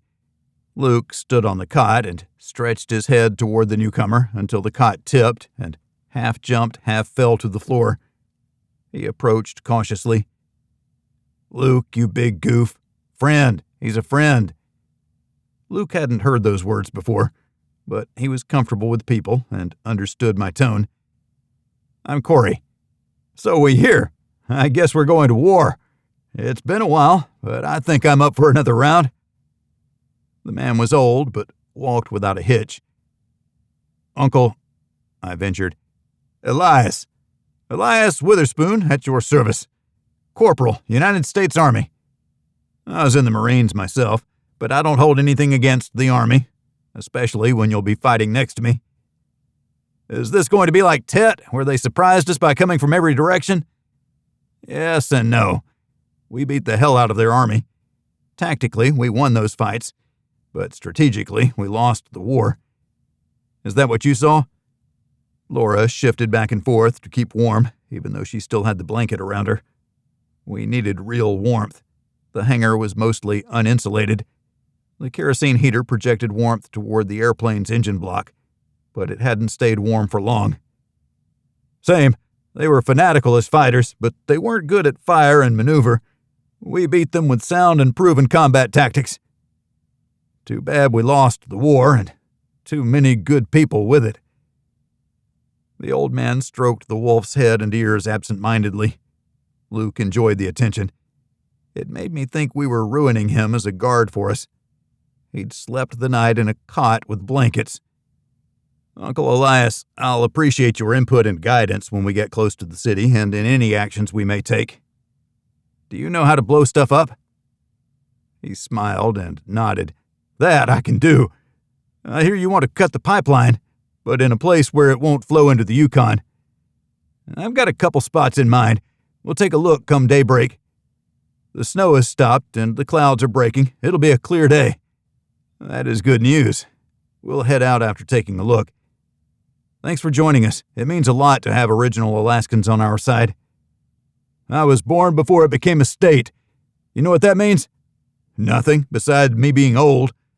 I've got land and a way to live. I'm not going to let Chinese invaders take that away from us." I changed gears. "This your airplane?" "Old Betsy Ross. She needs some work on the fuel injectors before she can fly. Barely made it in on my last flight to drop off ammunition with a village up north. I thought I'd be resupplied by now, but I haven't been. Haven't been able to contact anyone to get an order in. Now I know why. There won't be a resupply. If we want more weapons and ammunition, we're going to have to take what the Chinese brought. Do you know how to shoot a Type 95 assault rifle? 5.8 millimeter bullpup design. Pistols are 5.8 mil too, but different shell case." "I can shoot anything." The ambiguity wasn't lost on me. He had the cold look of someone who survived war because they could bury the bad parts within their psyche.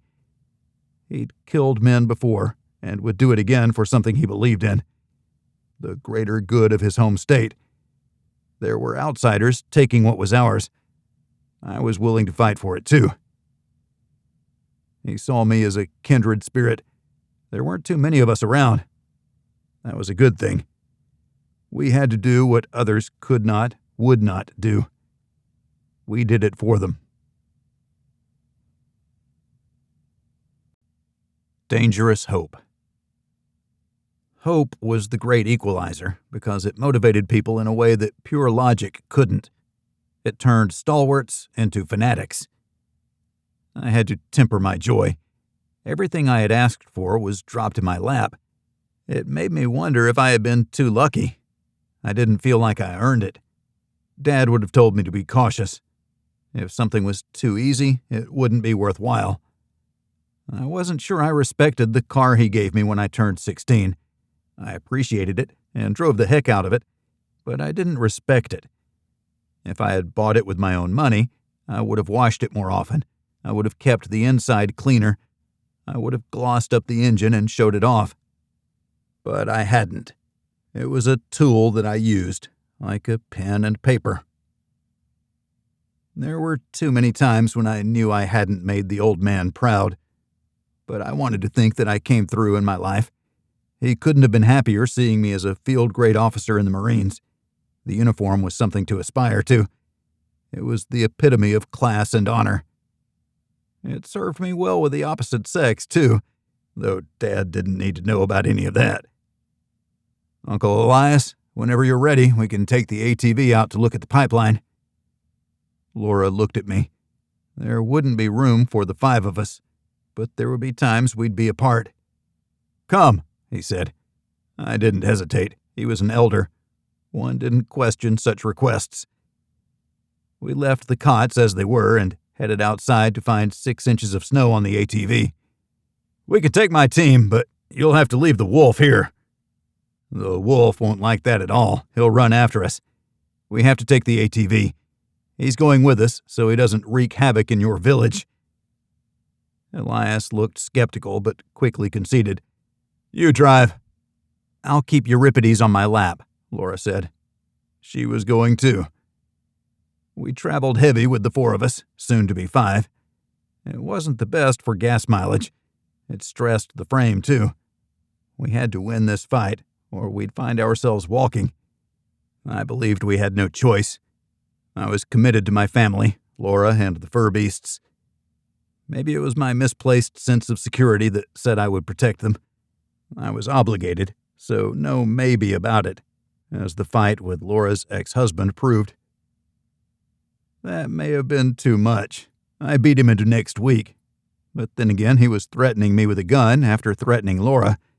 He demanded that I pound him, although he hadn't exactly said it. He was lucky I hadn't killed him.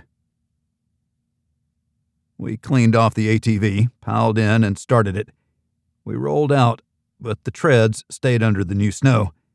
I gunned it to get the front end to rise, and it climbed on top of the snow.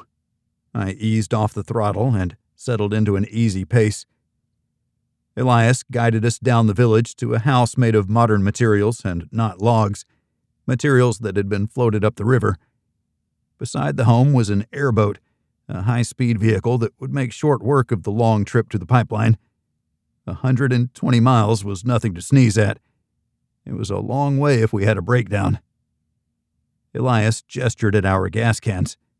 With 10 gallons of gasoline, we'll be able to get there and back. I looked sideways at it. And that thing? You might want to leave the dogs here. You can rest in my house. You know how to build a fire? Laura nodded. I'll give it a good cleaning, too, while I'm here. We'll try not to break anything. Your wife? Passed a couple of years ago. Fell in the river during a flood. Found her body downstream about 10 miles. I told her to stay clear of the bank, but she didn't pay me no mind. She was a free spirit. She was the woman for me. Now I'm alone, but we have a new reason to press on, don't we? Save the state, save the world, I said. He shrugged. Let's get it down to the ice. We muscled the airboat through the snow. It slid easily, but was reluctant to move. Too much snow and not enough air beneath the hull. We made it to the river proper. I waved to Laura. She held Luke by the scruff of his neck. We never did get that harness, since Luke was too big for anything and a little rambunctious to be strapped down. Elias told me to strap in. I covered my face because it was going to get cold with the wind. He had a rifle rack that contained a Winchester 300 Magnum. Should I bring my rifle? Probably. I jumped out and ran up the bank, but not very quickly. There was a great deal of snow in my way. I pulled the Garand from its spot beside the driver's seat. I took 3 extra loaded clips and a box of ammunition, along with the blanket that Laura had been carrying. I carried 2 extra magazines for the .45. It was enough for a decent firefight, but not a long-term engagement. If we got into anything, I wanted to be able to hold my own. Laura waved once more and disappeared into the house, taking Euro and Luke with her. At the airboat, I tucked my rifle into a slot beside Elias's and resumed my seat in front of the massive propeller. I wrapped the blanket tightly around myself, making sure the loose ends were in front of me so they wouldn't get sucked into the propeller. That would make for a long walk back to the village. Elias roared with laughter. He started the engine, which sounded like a Volkswagen Bugs sewing machine. The blade spun, slow at first, but quickly increasing in speed. The airboat moved a little at first, but picked up the pace, and we were soon flying at over 60 miles per hour. He banked back and forth, making wide sweeps around the incessant turns of the Yukon River. It was a wide river with deep center and rapids that defied the cold. It wasn't completely frozen, but we stayed closer to the shore where the ice was incomplete. We were in a boat and could float if need be, but we didn't touch the water. We raced over the snow, flying inches above the pack. We dug into the new fall with each turn, slowing before we straightened and accelerated once more. We passed Fort Yukon at a high rate of speed. It was too loud to talk. I would have liked to recruit more volunteers to our cause from Fort Yukon, but they would be there later. Elias waved to a blur of faces on the shore. The airboat continued. According to the speedometer, we were over 80 miles an hour on the straightaways. It was invigorating, while also delivering a bone-chilling cold directly to my soul. My face was completely covered, and I stopped watching the terrain that we passed. I huddled into myself while Elias remained stalwart, occasionally laughing at my discomfort while he drove the airboat to greater speeds and tighter turns. He slowed greatly and dodged to the side. "Hey, we have something." I ripped the blanket off my face. Elias pointed toward the bridge, where a Chinese cargo truck was parked. Soldiers stood at the trail, looking in our direction. Elias turned off the motor and tied us to a tree along the shore. "They saw us," I said. "Impossible to miss the sound of this thing, too." Elias leaned around the tree to watch. "Get down!" he shouted, and dropped spread eagle on the bottom of his boat. Distant cracks sounded from the soldiers' rifles. No rounds impacted anywhere near us. It was a difficult shot from an elevated position with weapons that were optimized for shorter range engagements. "If we fight back, then they'll come for us," I said. "We probably need to get the hell out of here without showing them that we can kill them at will." Elias wasn't happy. "They're between us and where we want to go." His voice had a cold edge. "I've never let a man shoot at me and not pay the price. Sorry, Cory. Those men are all going to die. Join me, or I'll do it myself." I couldn't let him engage by himself. I'd lose his support. "If we do this, we have to make sure we kill them all. You take the boat to the far side of the river. I'll fire on them from here, and then come up on this side. It'll be a slog, but what the hell? We'll catch them in a crossfire. I doubt their training is up to our experience." "Kill them all, Elias. They're in our country and our state. We didn't invite them. We didn't welcome them." Elias kneeled to take his Win Mag 300 from the rack. He handed me my Garand. I bounced the old rifle across my hands. It was heavy, but solid. My Desert Eagle was in the holster across my chest. If I got close enough, I'd use that too. I didn't have the Chinese chest protection on. I hadn't even brought it with us. I never expected to get into a firefight, but here we were. The rifle fire from the bridge slowed but didn't stop. "What if we draw them to us?" I asked. "I really don't feel like running up that hill through 4 feet of snow." He narrowed his eyes in contemplation. "What do you have in mind?" "Taunting. Are they men or not? Soldiers have particularly susceptible alpha gene. None of them want to be seen as a lesser man. They're shooting at us, incompetently, but they're shooting. I'm going to wave my privates at them." He snorted. "That is the craziest thing. We had a man called Millard in my squad. He'd do that crazy stuff. Just until they got him." He turned somber. Stay moving. Don't let them draw a bead. Once they come off that bridge, we'll pop them one at a time, starting with tail end Charlie. Consider it done. Keep your rifle out of sight. The safest place to be is where they're aiming, Elias said. Just until they get lucky. I won't be out there for long.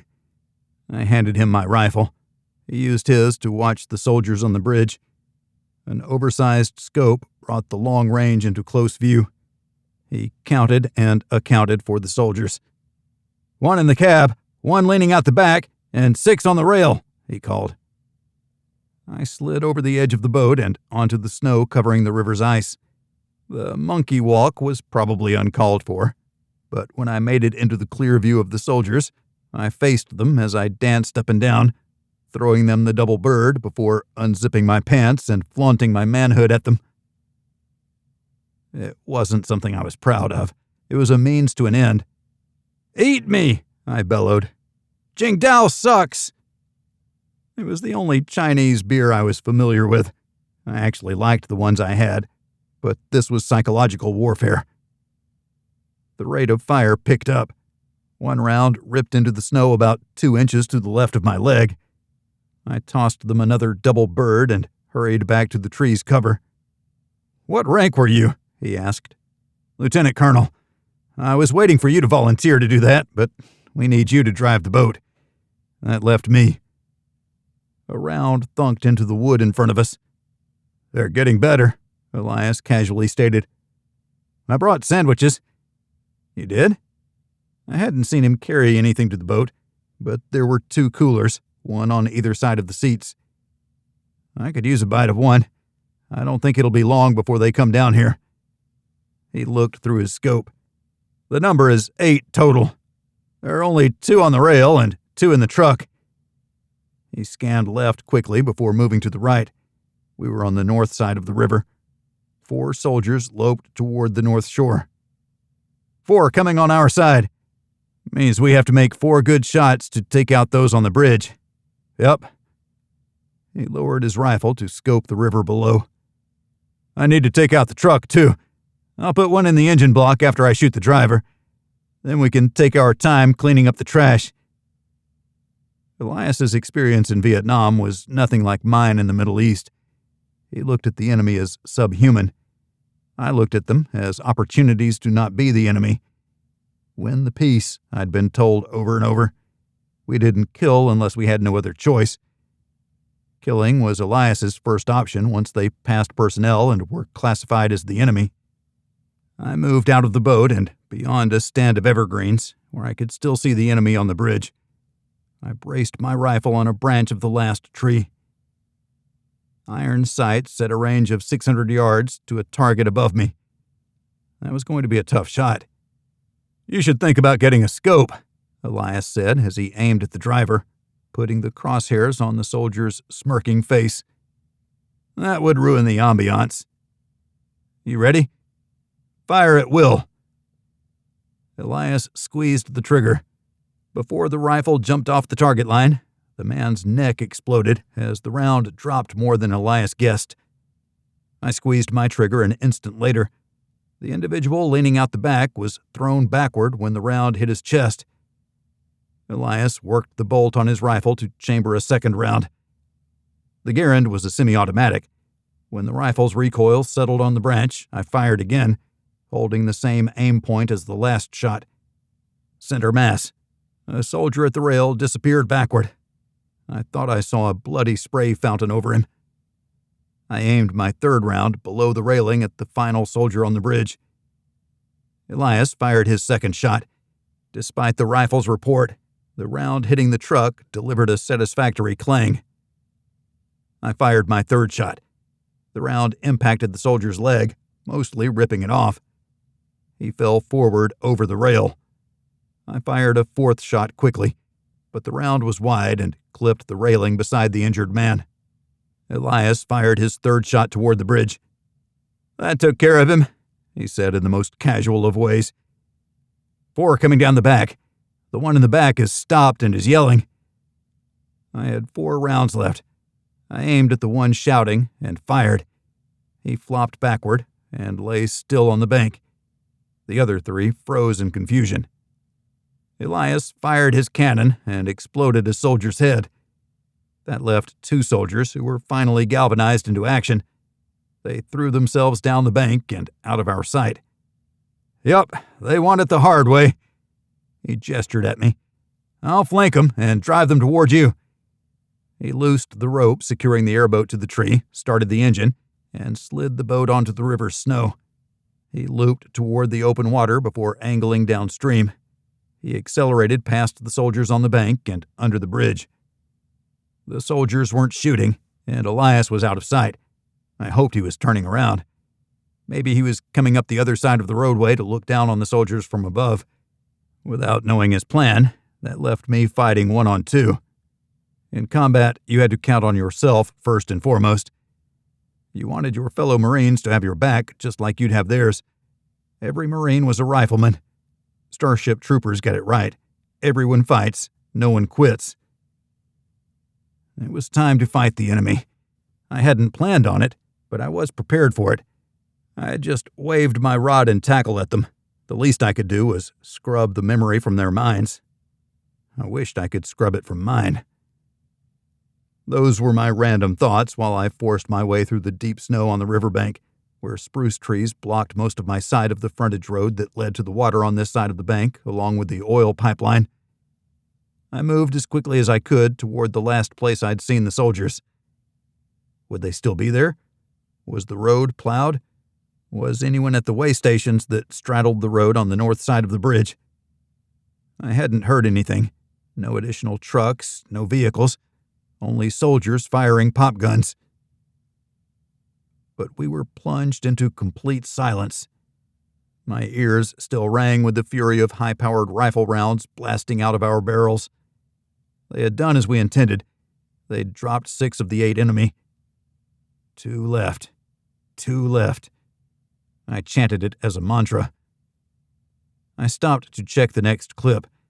According to my count, I had 3 rounds remaining in my rifle before it ejected the clip, the small metal rack that held 8 rounds and locked internally within the M1 Garand. There was no external magazine for these rifles. The M1 carbine had that, but the carbine was only .30 caliber, a much weaker round. The Garand was a high-power weapon, good for killing large game and my fellow man.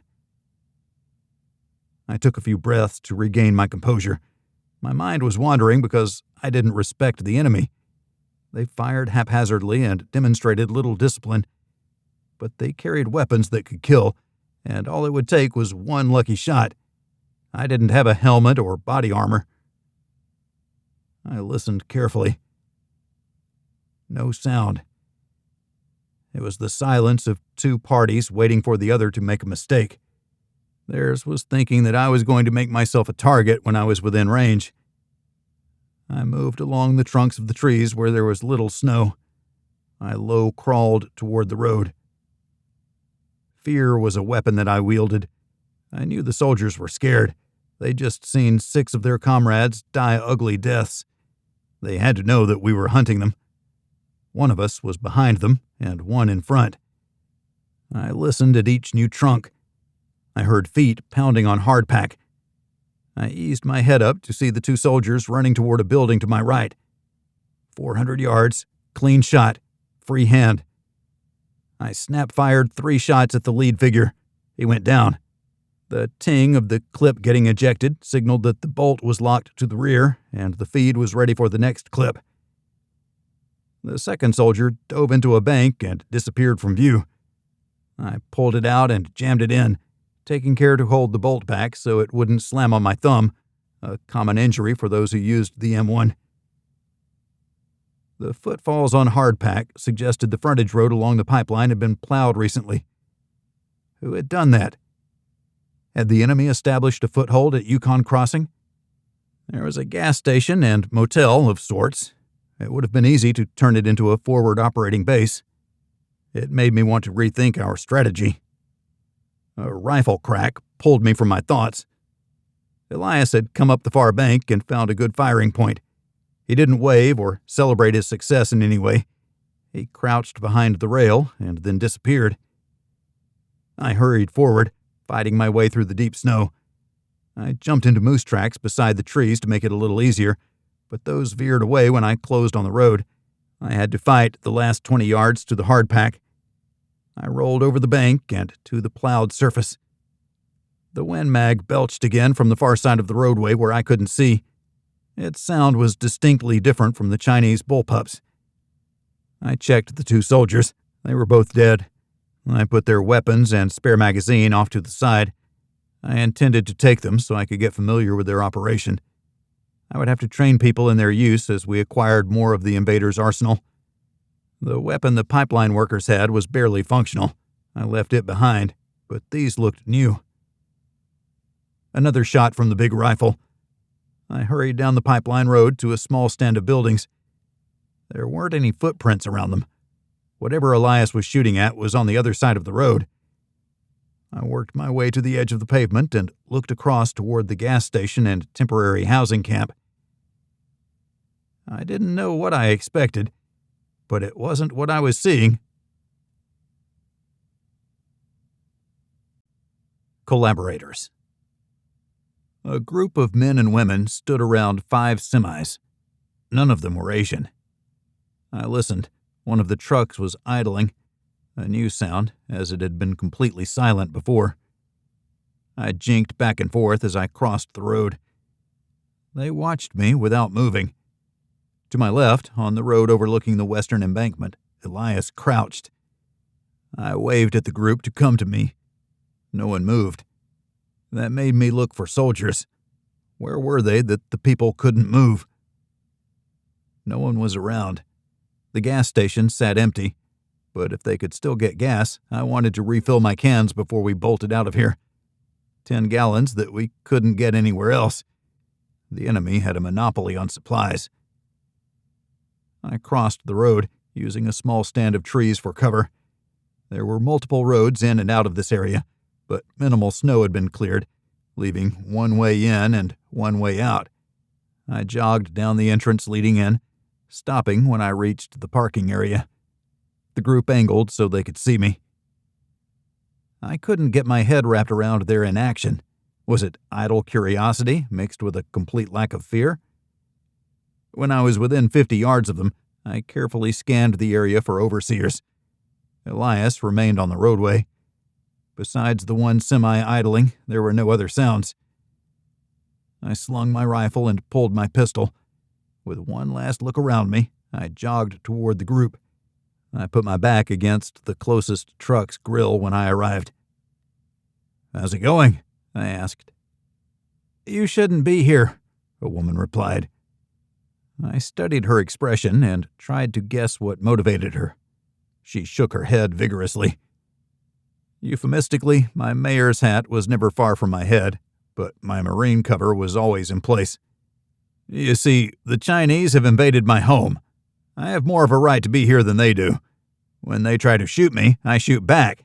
As it turns out, I'm a better shot than they are."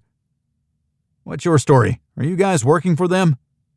"They have our kids, holding them in Fairbanks. We get to see them when we finish a run, but they stopped us from continuing this trip because they heard someone coming down the river. We can only assume that was you." The speaker was a man, late 20s, heavy-set with a full beard. "We didn't expect to find anyone here. We came to—" I paused. I didn't want to believe they'd turn us in, but the less they knew, the less they could reveal. "Recce the area. See what there was to see." "What kind of outpost did the Chinese have here? How many soldiers?" 10, another man said. He was older. I didn't think he had young children at home, but the enemy could have taken someone else he cared about. 8 of them were out there. I suspect you've killed all of them." The others watched me with a mix of fear and pain. "Since we started this, we're obligated to end it. 2 more to go and we can take our leave. Just stay out of our way and you won't be implicated." "If anything happens, we're implicated. They don't trust us. They tolerate us because we do a job they can't. Not yet, anyway." "How many are like you, subjugated to the invaders? And how do they communicate with you?" "They have people who speak English. They strike me as college students, young professionals who spent time in the States. Their English is pretty good. They deliver our instructions. We do what we've been doing, hauling supplies back and forth to the teams on the slope. They're stuck up north running the oil field. I'm glad I'm not them. They're pretty miserable because they have no contact with their families. They don't know what's going on. The Chinese overseers are giving the orders and they follow. They executed a few who stood up to them, and the rest fell in line, the old man explained. He gained confidence the more he spoke. We fell in line. We became collaborators. Unwilling, but still collaborating. I wonder if their families are being held as collateral. No matter. You are the slave labor they need to get work done. Sabotage the trucks. Slow roll the turns. Instead of up one day and down the next, make it every third day. Don't work to their schedule. Interfere, interrupt, intercede. But my family... The bearded man pulled the woman with him close. It was hard to be empathetic. My family was with me, not at the mercy of the invaders. There was no axe hanging over my head like there was for these people, or the interpreters, for that matter. Where are the last two? I insisted. The old man jerked a thumb over his shoulder. We better get going. We have to finish this run today. We're less than 2 hours from home. We can make it in the daylight. When did you leave the slope? I wondered, referencing the north slope. Yesterday. We got stopped by the storm. But there's one thing the Chinese have gotten good at, and that is plowing snow. I think they like it. They'll knock out the road and the pipeline as the storm is ending. They're using our gear, and that tells me it won't be long before they take over other jobs, like driving our trucks. Do you know how many soldiers they have in Fairbanks? The old man shrugged. I looked at the other faces in the group, and they each looked down rather than make eye contact with me. I wanted to rage at them, but these were potential insiders who could give me information. In combat, the one with the best intelligence would win. I don't blame you at all. Hey, look at me. You have nothing to be ashamed of. Any number of soldiers? How are they arrayed around town? Where do they store their weapons and ammunition? No one answered. We're going to post a guard on the road, so you can give that information to him as you pass. You won't stop for more than a minute. It'll be closer to town, where we can keep an eye on the Hall Road as well as the town. Is that okay with you? It's not, but it'll have to be. Our people will wave a white flag at you. You stop, share what you know, and then you'll be on your way. We won't use you to attack any part of town. We'll take care of that ourselves, and we'll do it when you're nowhere near. Let us know where your family is located, and we'll secure them if we can. Understand that we have an army, and we're bringing a war to the invaders. They won't know what hit them. I was blustering. Maybe they'd find some spark in their souls to join the resistance, even with the risk to their families. One nod, and then another. They were less than enthused. Your families are in a hangar at the airport, same as most everyone else, I guessed. How did you know? The old man asked. Knowledge is power, and we've been biding our time until the stars were aligned. We'll continue to collect intelligence to minimize the risk and maximize our impact. The enemy is going to pay a heavy price for invading Alaska. May God have mercy on their souls. In the camp, first floor. The one with the office sign in the window. He nodded toward the nearest building. If I moved between the trucks, I'd be able to get close without being seen. I nodded and fist bumped him in the chest as I passed, a light touch that recognized the anxiety he felt and offered him the strength of my conviction. I'd fight so he wouldn't have to. The other trucks started while I was working my way toward the building. They pulled out soon after they were running. I wasn't quite where I wanted to be, so I ran the rest of the way after they drove out, zigzagging to get close to the office. Elias fired again. I couldn't see where he was shooting. I heard an impact in front of me. I threw my body against the wall and then scooted away from that spot in case they fired through the barrier at the sound. I wished I had a grenade. My heart raced. Building clearing was the hardest job any Marine had to do. Throwing your body in front of an entrenched enemy didn't have a high rate of survivability unless grenades were used. That tended to tip the odds in the attacker's favor. I'd have to do it the hard way. Unfortunately, the walls were no protection.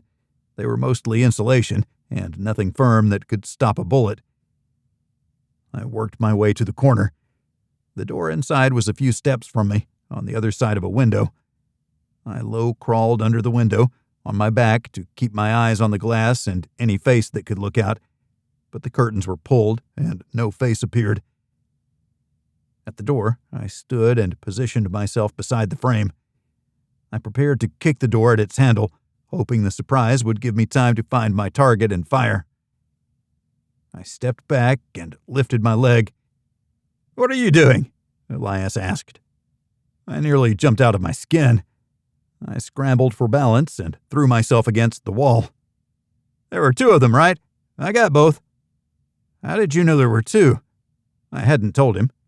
"The driver of the first truck told me. I figured I'd better come down here before you hurt yourself. Being an officer and all, this isn't your thing." I scowled at him as I tried the doorknob. It was locked. I ended up kicking the door in anyway, ready to fire in case the enemy had a trick to play. They didn't. 2 dead soldiers were on the floor, exsanguinated after getting a hole blasted in their chests. I heard 3 shots, 3 to get 2. Sounds like old NBA rules. The damage to their bodies was excessive, but I had to look past that. They each had pistols, new ones, so I took those and all the ammunition I found. "I'm losing my touch," Elias stated.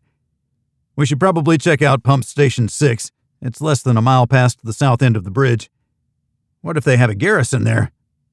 I was immediately alarmed and rushed outside, even though they would have responded well before now if the soldiers were at the pump station. That was another job the invaders needed Alaskans to do. "Relax. We'll walk in there like we own the place. We need to gather the weapons from that squad we blew through." Elias shook his head. "They might be professional soldiers, but they're not very good." "Because we caught them by surprise. They hadn't faced any resistance before now. That's over since we knocked off that bunch. Next time won't be so easy." "I figure. But if we dress them up, we'll have fear on our side." Elias's eyes sparkled. "Is that what you did in Nam?" "That's what they did to us. It was effective on those people who weren't well grounded. Once we turned it around, things got ugly for both sides. The officers didn't like what we did, but the VC didn't argue with someone wearing a necklace of ears." "Did you do that?" "Because that wasn't cool, not at all. I saw people do horrible stuff in Rhodesia. That wasn't what I was fighting for." "Not as far as you know." He laughed and clapped me on the back. "Nah, I was fine with killing them, but I didn't need to make any statements beyond that. Do you know any Chinese stories we can leverage? Ghost stories or superheroes fighting on the right side? Nothing like getting inside their heads to change their attitudes toward fighting the snowmen of Alaska." "I know almost nothing about them, but we'll find out. We need to grab an interpreter or two and interrogate them." The snow crunched as we walked on the freshly plowed parking area. "That's a plan. We'll grab who we can, but we're not going to risk our lives over it. Deal?" "Deal," I agreed. I wanted them out of Alaska, and the best way to do that was remove their ability to extract our resources, like oil and gold. I wanted to blow up their planes, cut them off from their world, and force them deeper into ours. I had to believe their army did not want to assimilate into the cold of nearly perpetual darkness. "Back to the boat to dump these weapons, then we'll grab that truck for a drive to the pumping station," Elias suggested. "Uncle Elias, you shot that block. Or I thought you had." "You didn't, did you, you old dog?" "I'm not that old. Not much older than you." I don't know why I took offense at that. I didn't see myself as old. I saw Elias as old. Vietnam veterans were aging out. "Anyway," he continued, "I don't think we want to be here when reinforcements arrive. We don't have much time." I wondered why we were goofing around instead of quick in and quick out. Elias pointed to the phone sitting prominently on the desk. It had a bullet through it. The third shot, the supposed miss. If he made the call before the phone was destroyed, then company was inbound. If he didn't, then being quick had no impact. Out the door and running, I headed for the far side of the road where I left 2 rifles. Elias ran toward the bridge where the military truck waited. I had 2 pistols and ammunition, which wasn't heavy, but once I picked up the rifles and an extra magazine, I found myself weighed down. I followed the pipeline road along the embankment and under the bridge, where the pipe was suspended for its journey across the Yukon River. Elias's airboat was tied to a sign on the shore. I placed the weapons inside and followed the old man's tracks up the embankment. I waited to listen for traffic, but there was only silence. I thought I could feel the oil flowing through the pipeline. I jumped over the low guardrail and onto the road. I took off running, making a beeline for the truck. Elias had already collected the weapons of those on the bridge. At the truck, I found him under the hood. He winked at me, closed it up, and climbed inside. Now to figure out how to start this pile of junk. They had some of these in Nam, but I never saw one running because we did a number on them when we saw them. He figured out the starter, and the truck belched to life. It was an automatic and modernized. "Hold on to your butt," Elias said from the driver's open window. "I'll get in." "Wait." He gestured for me to stand by. He drove slowly ahead and stopped before waving me up. When I got in, I wondered why he held me back. "Because if I drove this thing off the side of the bridge, someone would have to take my airboat back to the village. That would be you." I wouldn't have wanted to leave without Elias, but he was thinking 2 steps ahead. I used to be good at that. I had better find my former mental glory if I was going to lead people like Elias into this fight. Pumping. "This thing is a total pile of junk. Reminds me of my time in Green. I love it," Elias declared in the 2 minutes it took us to reach Pump Station 6. We rolled into the freshly plowed parking area where there were no other vehicles, but the lights were on in the sprawling facility. It had more buildings than I had guessed, and a parking area for a fleet of semis, along with a service garage to keep them roadworthy. The pumping station itself was replete with complex piping leading into and out of the buildings where the hard work of keeping the oil flowing happened. Entry and exits for the pigs, the devices used to scrub the inside of the pipe. Keeping the pipe clean and scrubbed to prevent the destructive microbes from breaking down the oil and creating gas pockets. The hot oil pumped down the pipeline at high speed. It was efficient and had transferred up to 500,000 barrels a day from the North Slope to Valdez. We parked where the road took us.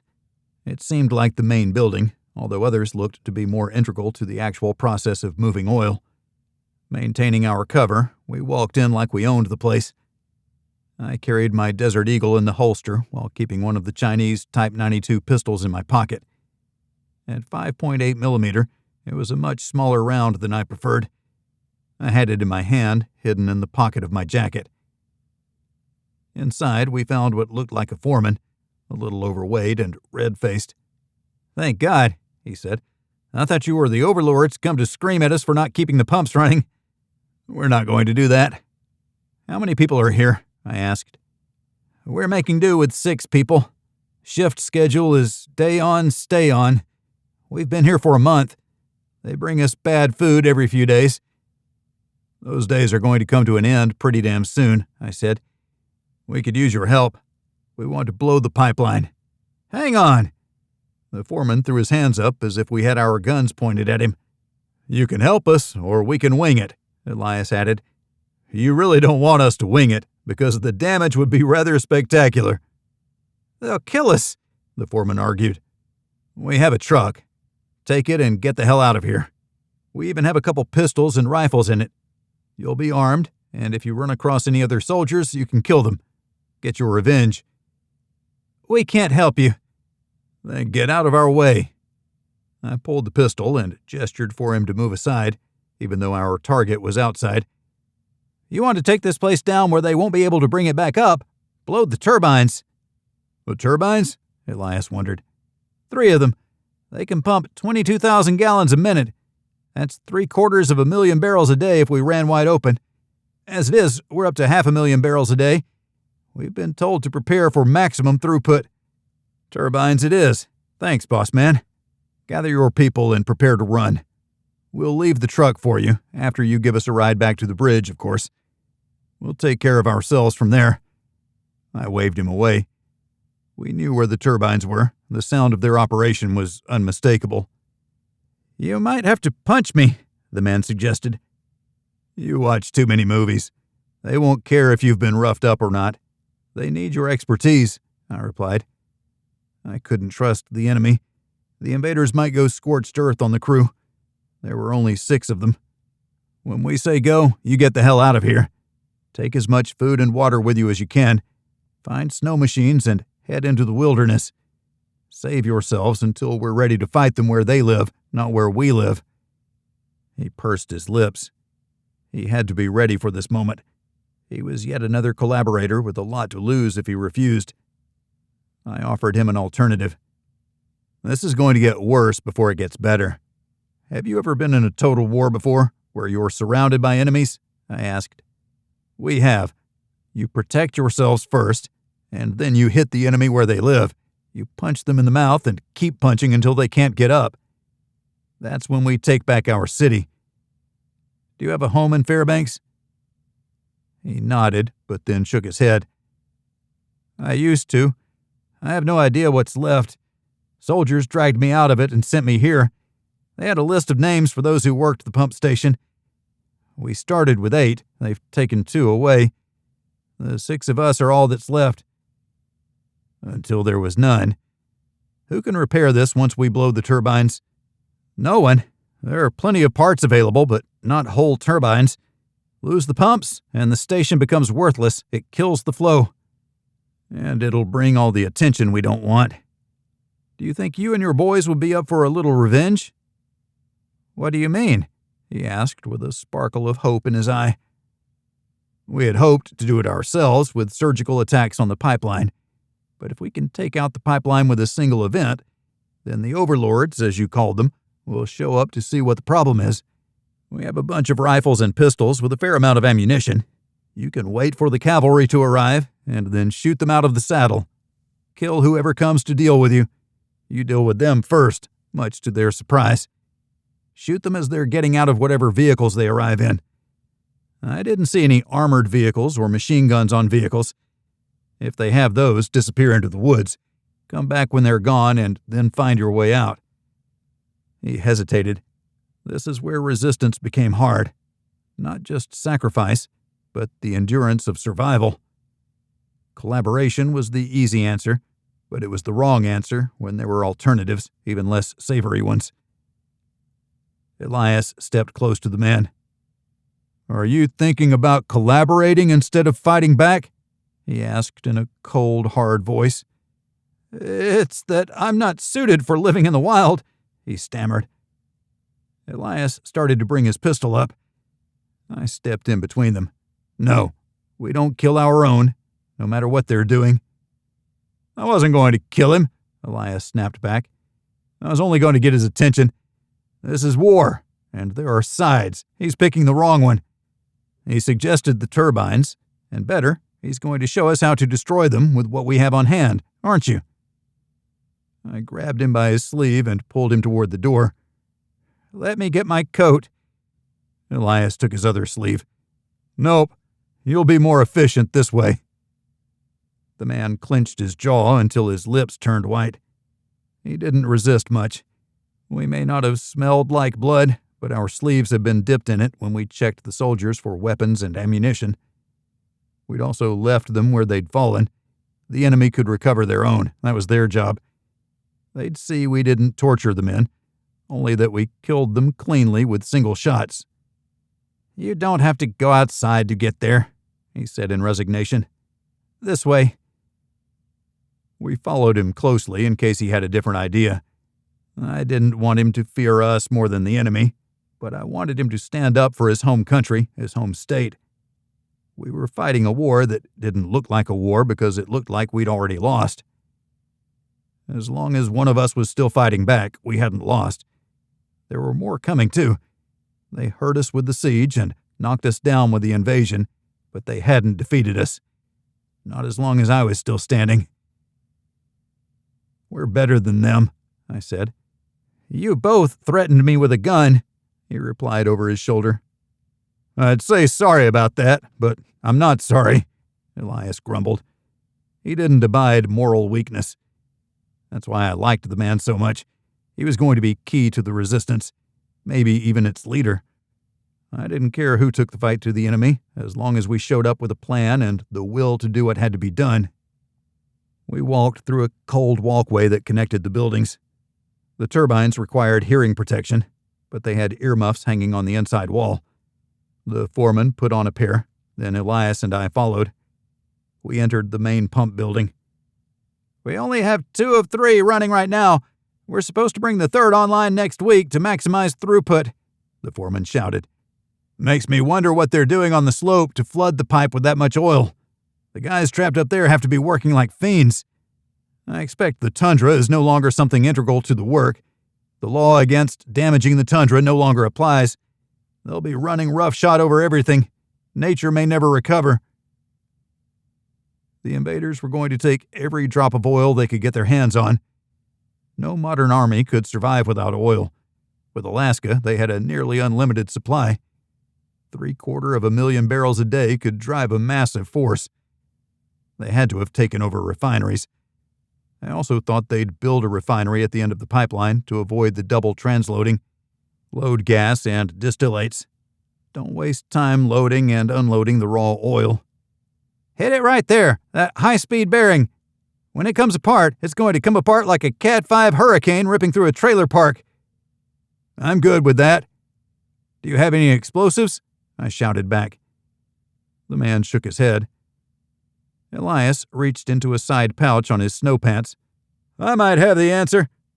He produced 2 half sticks of dynamite. This should do the trick. Do you have any duct tape? He nodded toward a workbench.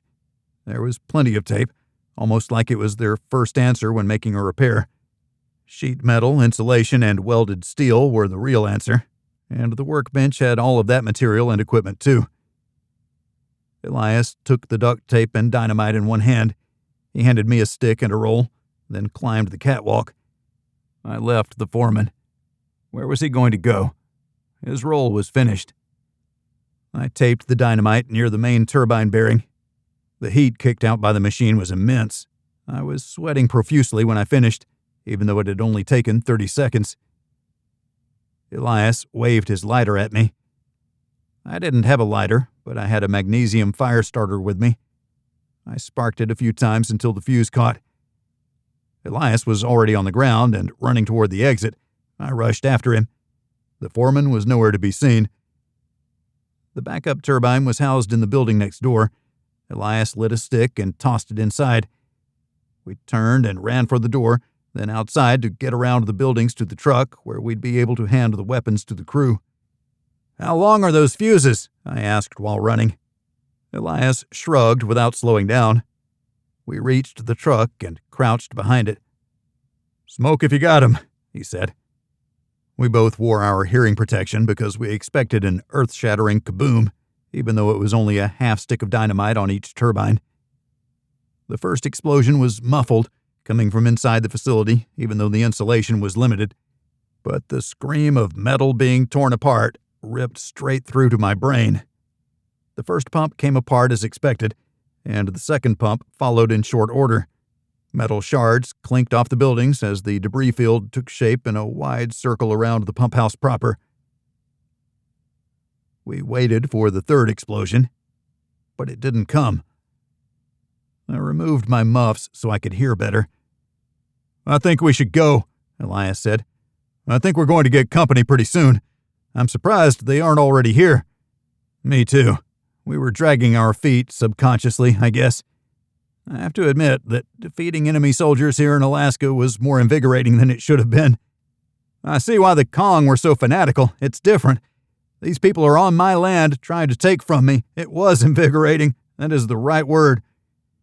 We need to check on that third turbine. I have one more stick of dynamite on me. Do you always carry half sticks of dynamite on you?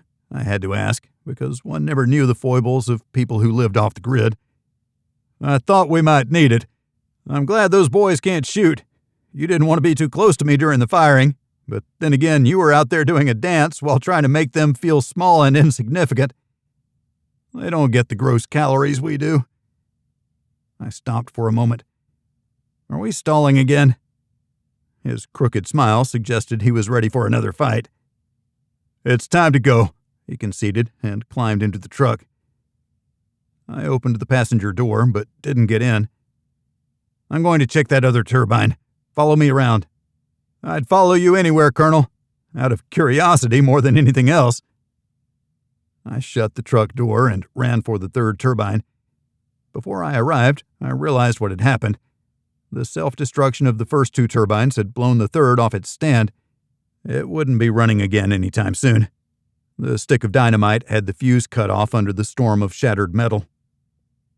I joined Elias in the cab of the Chinese truck. I didn't get the other stick because I don't want to blow myself up. Okay, lightweight. He undid his seatbelt. I grabbed his hand. And I don't want you getting blown up either. He grunted. Fine, be that way. I had to laugh while he clipped his buckle into the slot. The foreman appeared. Damn you guys, he said. He ran a hand through his unkempt hair and looked in dismay at the carnage. I tossed my Chinese pistol on the ground at his feet. There are rifles in the back. Grab them. You're going to need them. He picked up the pistol and started to bring the barrel up. I already had my hand cannon out and pointed toward him. You don't want to do that. Don't be an active collaborator.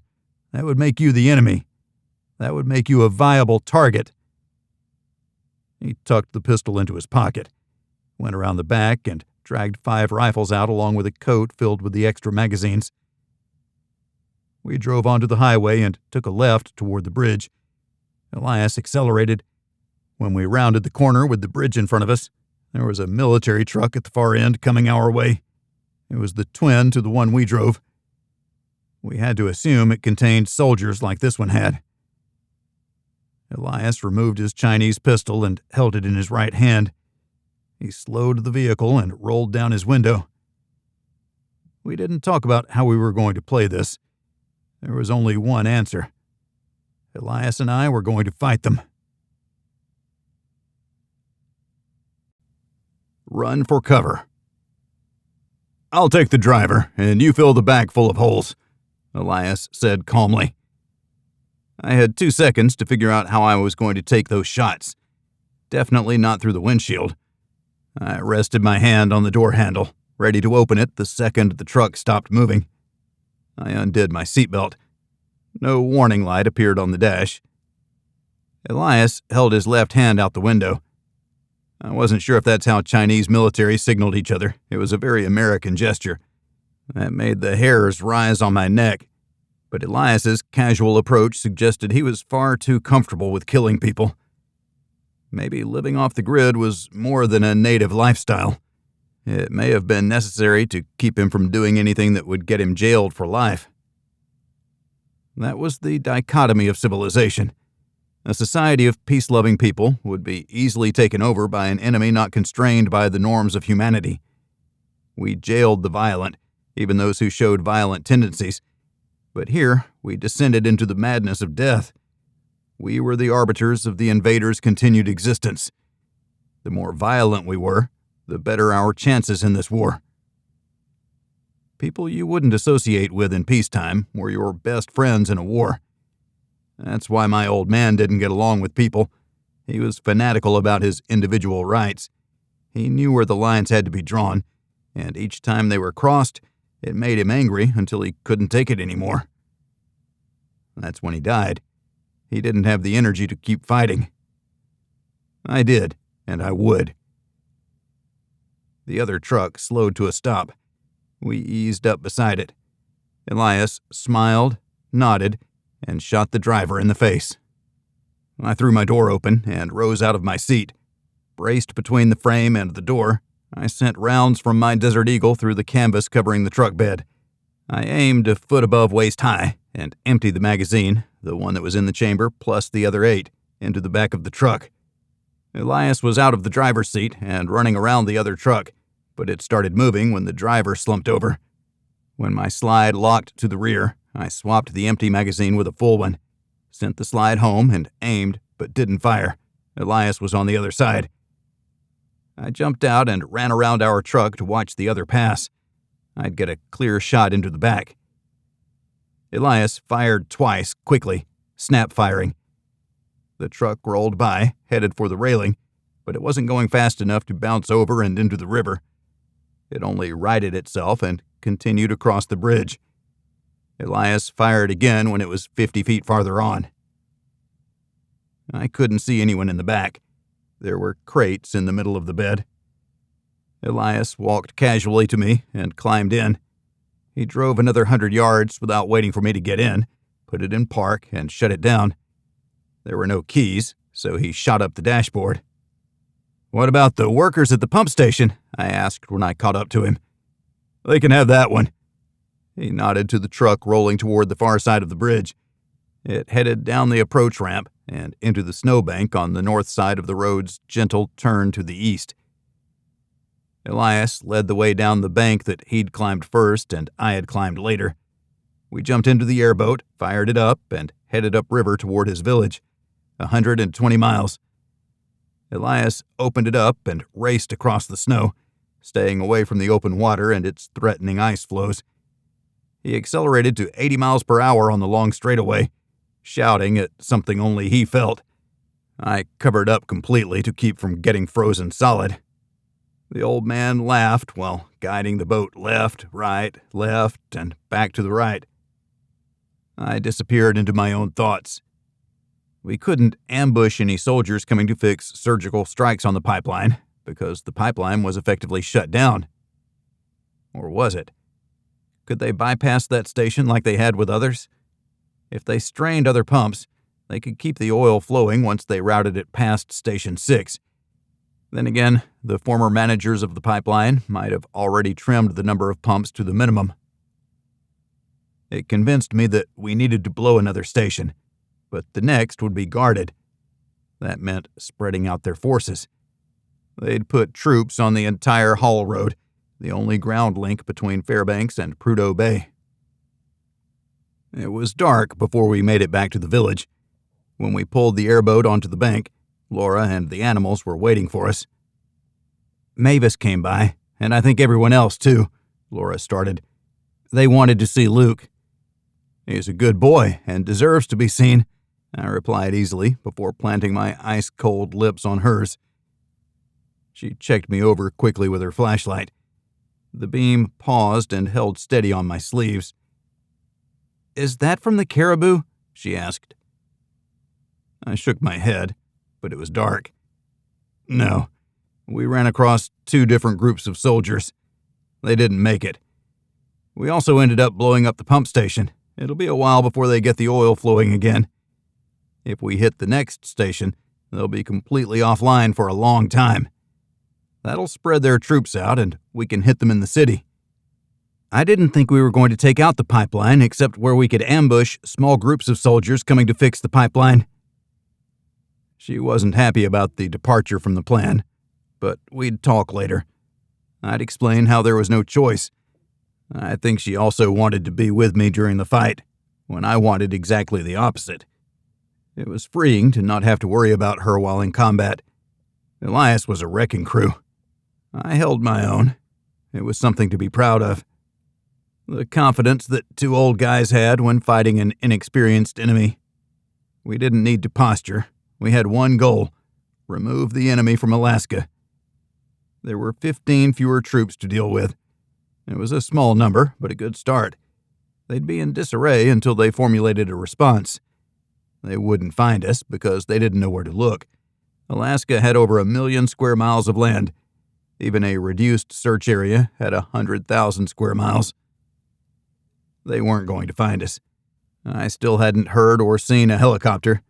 They'd have to bring their own, since the military flew their combat aircraft out the week prior to the enemy arriving. I started to think that wasn't a coincidence. Did the feds sacrifice Alaska? I wanted to think not, because I believed the West Coast was under siege as well. I believed the world was at war, and the Alaskan front had been considered pacified. No more. We were going to make them suffer.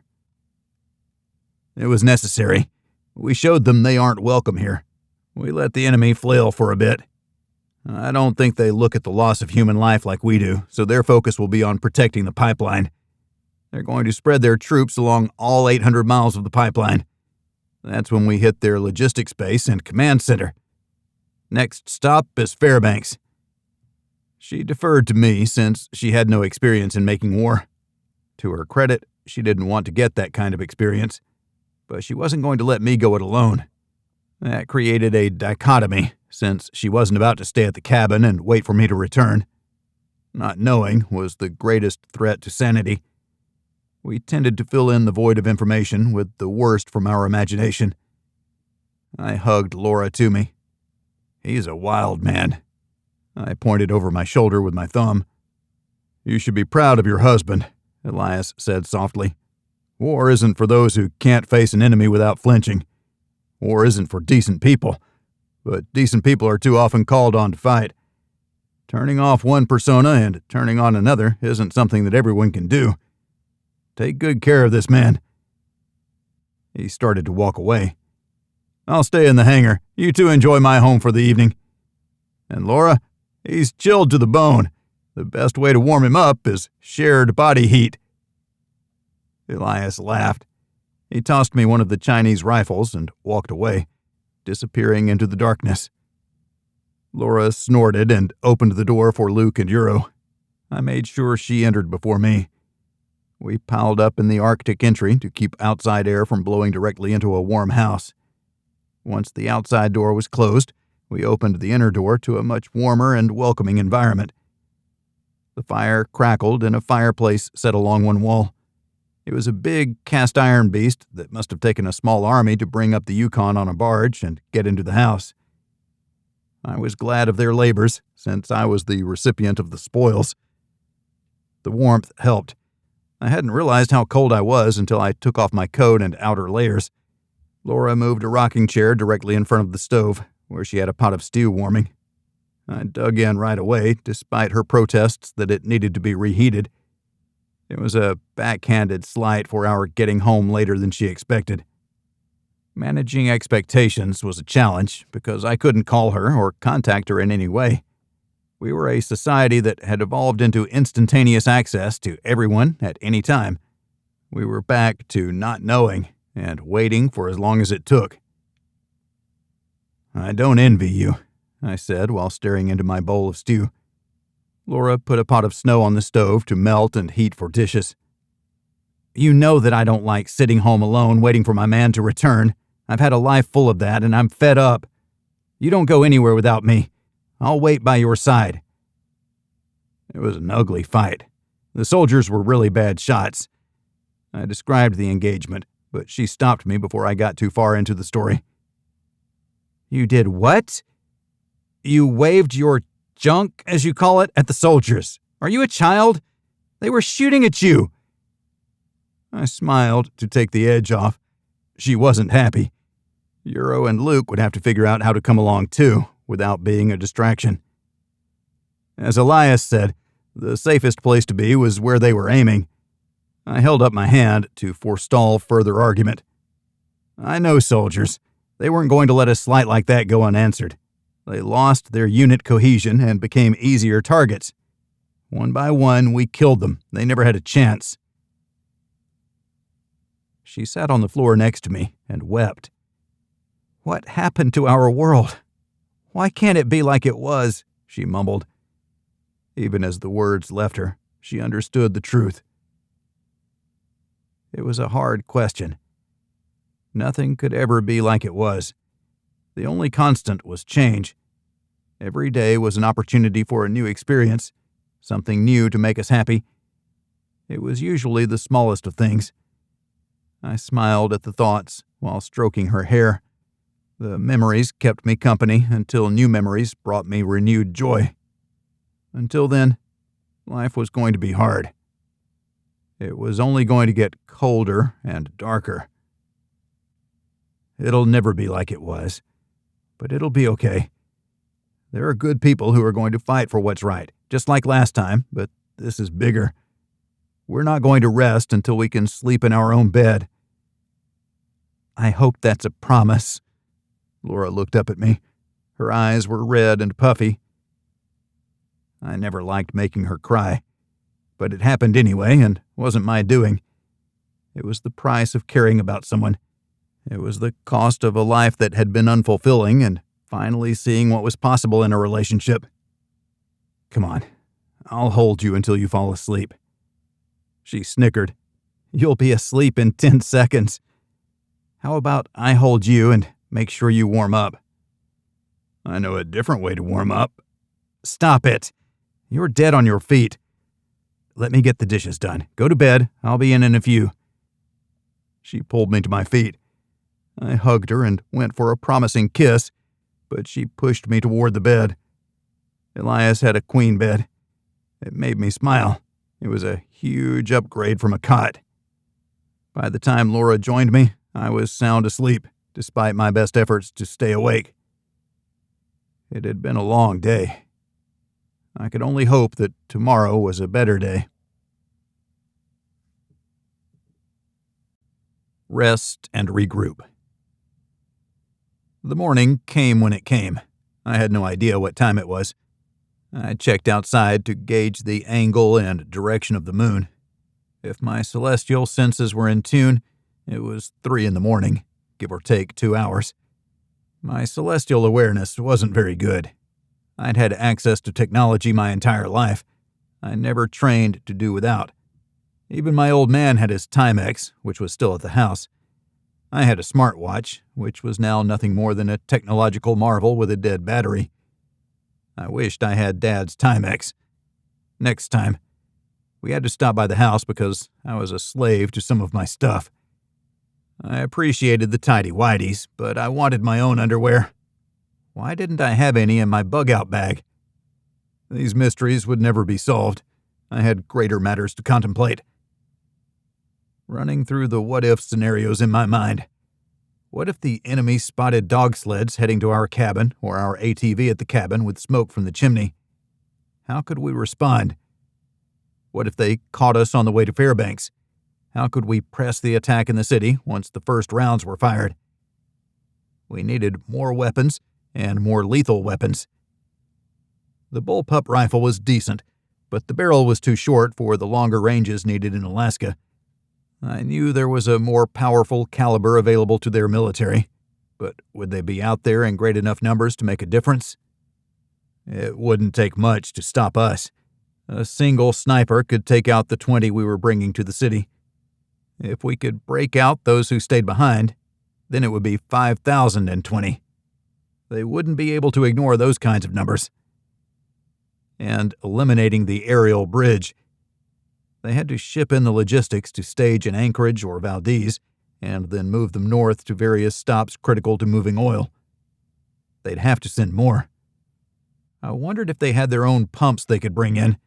There's no way they could have been prepared for the complete destruction of the gas turbine pumps.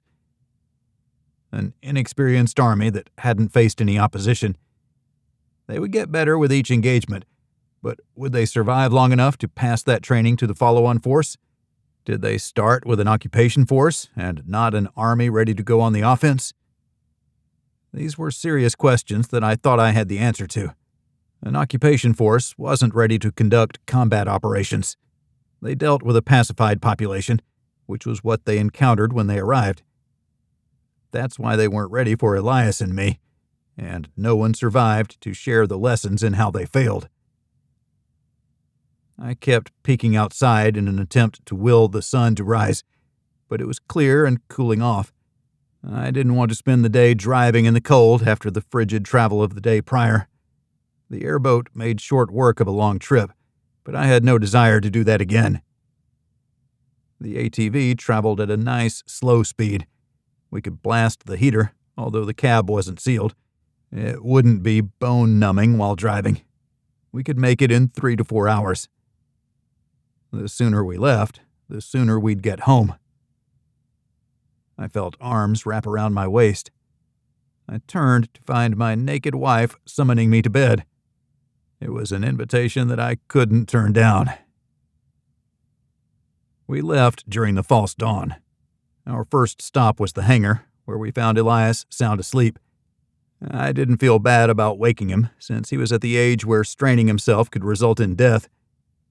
As I reached for his neck, he let out a big snore and rolled over to open his eyes and stare at me. His eyes were more adjusted to the darkness than me. "What are you doing?" he croaked. "I was checking to see if you were still alive. You're kind of old." "Your bedside manner sucks. If I was dead, I wouldn't want to wake up to your face, jarhead." I straightened so I could laugh. "Army logic. We're hitting the road, although it looks like a stream, past Mavis's place and follow it upstream to where you'll find a sign pointing to our cabin. We'll see you there in 3 days?" "Sure, 3 days. Count on us. We're all coming. You'll hear the dogs a zillion miles away." "I look forward to it. We better establish some areas for bedding down the sled dogs." I always thought about the logistics of an operation. The caribou in our ATV wouldn't go very far. We'd need to get another moose to feed the K9 teams. Elias could see what I was thinking. "We'll take care of ourselves. We have enough fish for our teams to get us through the winter. We'll bring food for the dogs and material to bed them down. We expect to stay at your place for only one night, and then we'll be ready to go. Do you have a grooming rake?" I didn't. If we could tow it behind the ATV to make a trail, that would be easier for the dog teams to follow. They'd have a hard time if the snow was too deep. The ATV's treads would do something, but a smoothed trail would be best for everyone. "There's one behind Kachuk's house. I'll show you." He looked at Luke, who looked like he'd been eating too much lately and not running enough. "Maybe you can leave him here. He's got a kennel with 30 dogs behind his house." Laura nodded, but she didn't like it. Locking Luke in a building alone wasn't an option. He would destroy it to get out. I'd like to think he'd come looking for us, since we were his pack now. I leaned down to look him in his golden eyes. "You're a good boy, but you have to stay here with Mom. We'll be right back." Euro joined us, wagging his tail furiously. I gave him a vigorous scratch behind his ears. "You too. Both my good boys have to wait. This shouldn't take long." Elias laughed.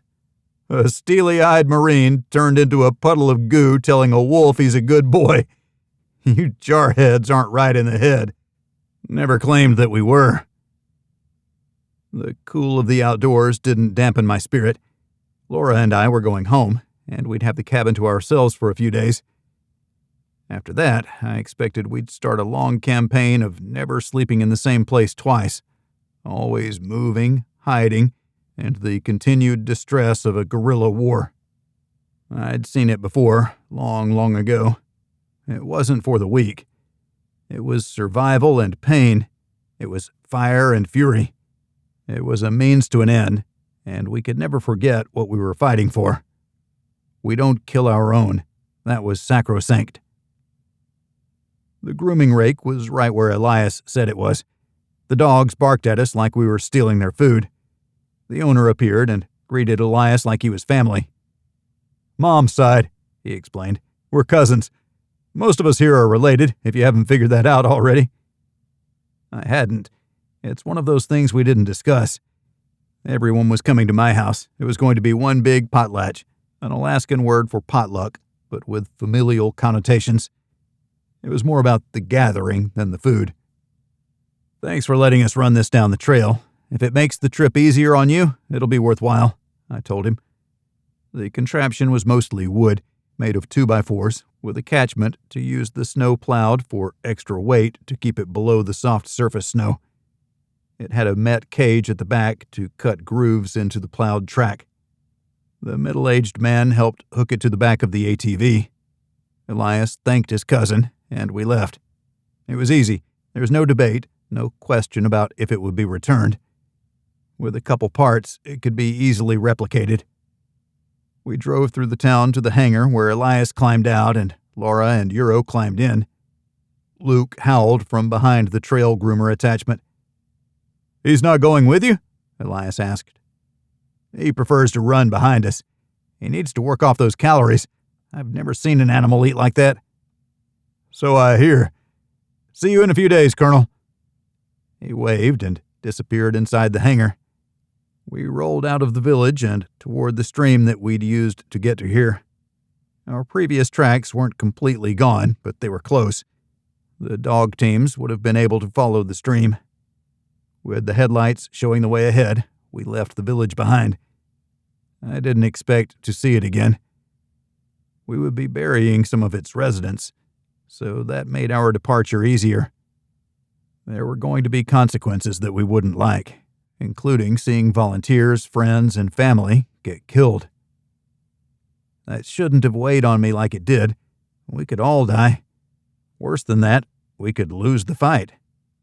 But we might give hope to others that it was possible to fight against the invading army.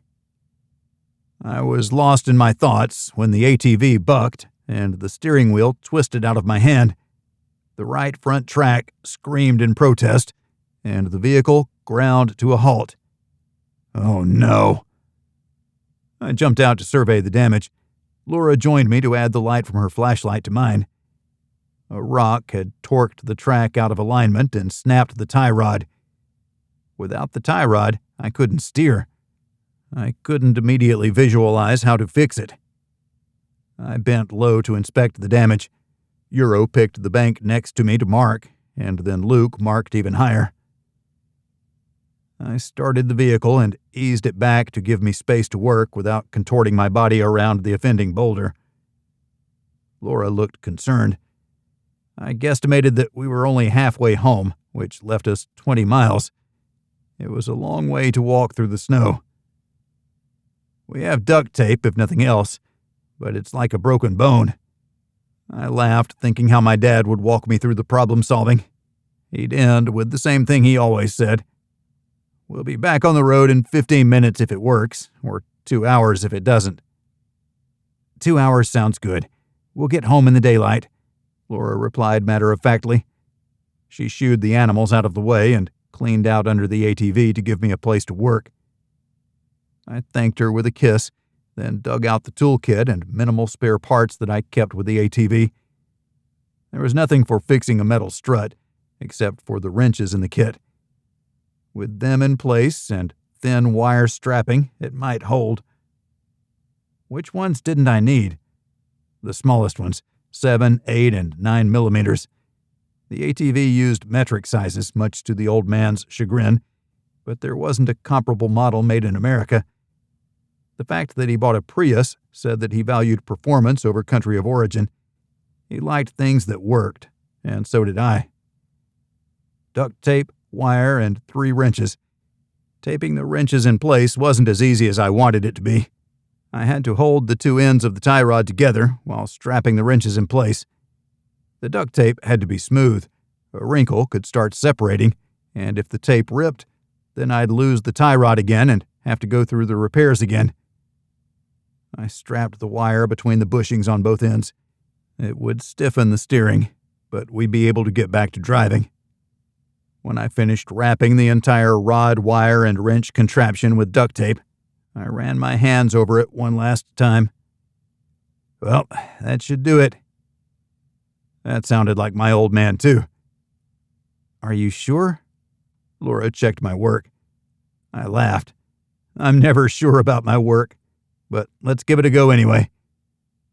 After much cajoling, Luke joined us inside the cab. Laura settled Euro and Luke before getting into the passenger seat. The ATV started on the first crank. I backed us away from the boulder until we could clear it with our reduced turn radius. It was half what it had been before, but that was good enough.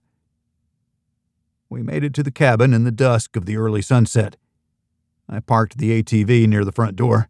I hadn't realized how tense I was until I tried to get out. I was stiff and bone-tired. Laura hurried around to help me. My exertions from the previous day had descended upon me to steal what energy I might have had otherwise. I tried to smile. "My fix held," I declared. I didn't want to look at it until the morning to see how bad it was, but we did have a way to weld at the cabin. A couple small propane bottles and a torch attachment. I'd have to put braces on and then weld them into place. Once I removed the wire, we should regain our turning radius. That would be important when maneuvering through the trees on the way to Fairbanks. There were a few tight turns. I wondered briefly how the dog teams would handle them. We stumbled into the cabin while the animals took care of business. Laura left the door cracked so they could let themselves in. It was nearly as cold inside as it was out. Despite our best efforts at sealing the cabin, it yielded to the greater power of Mother Nature.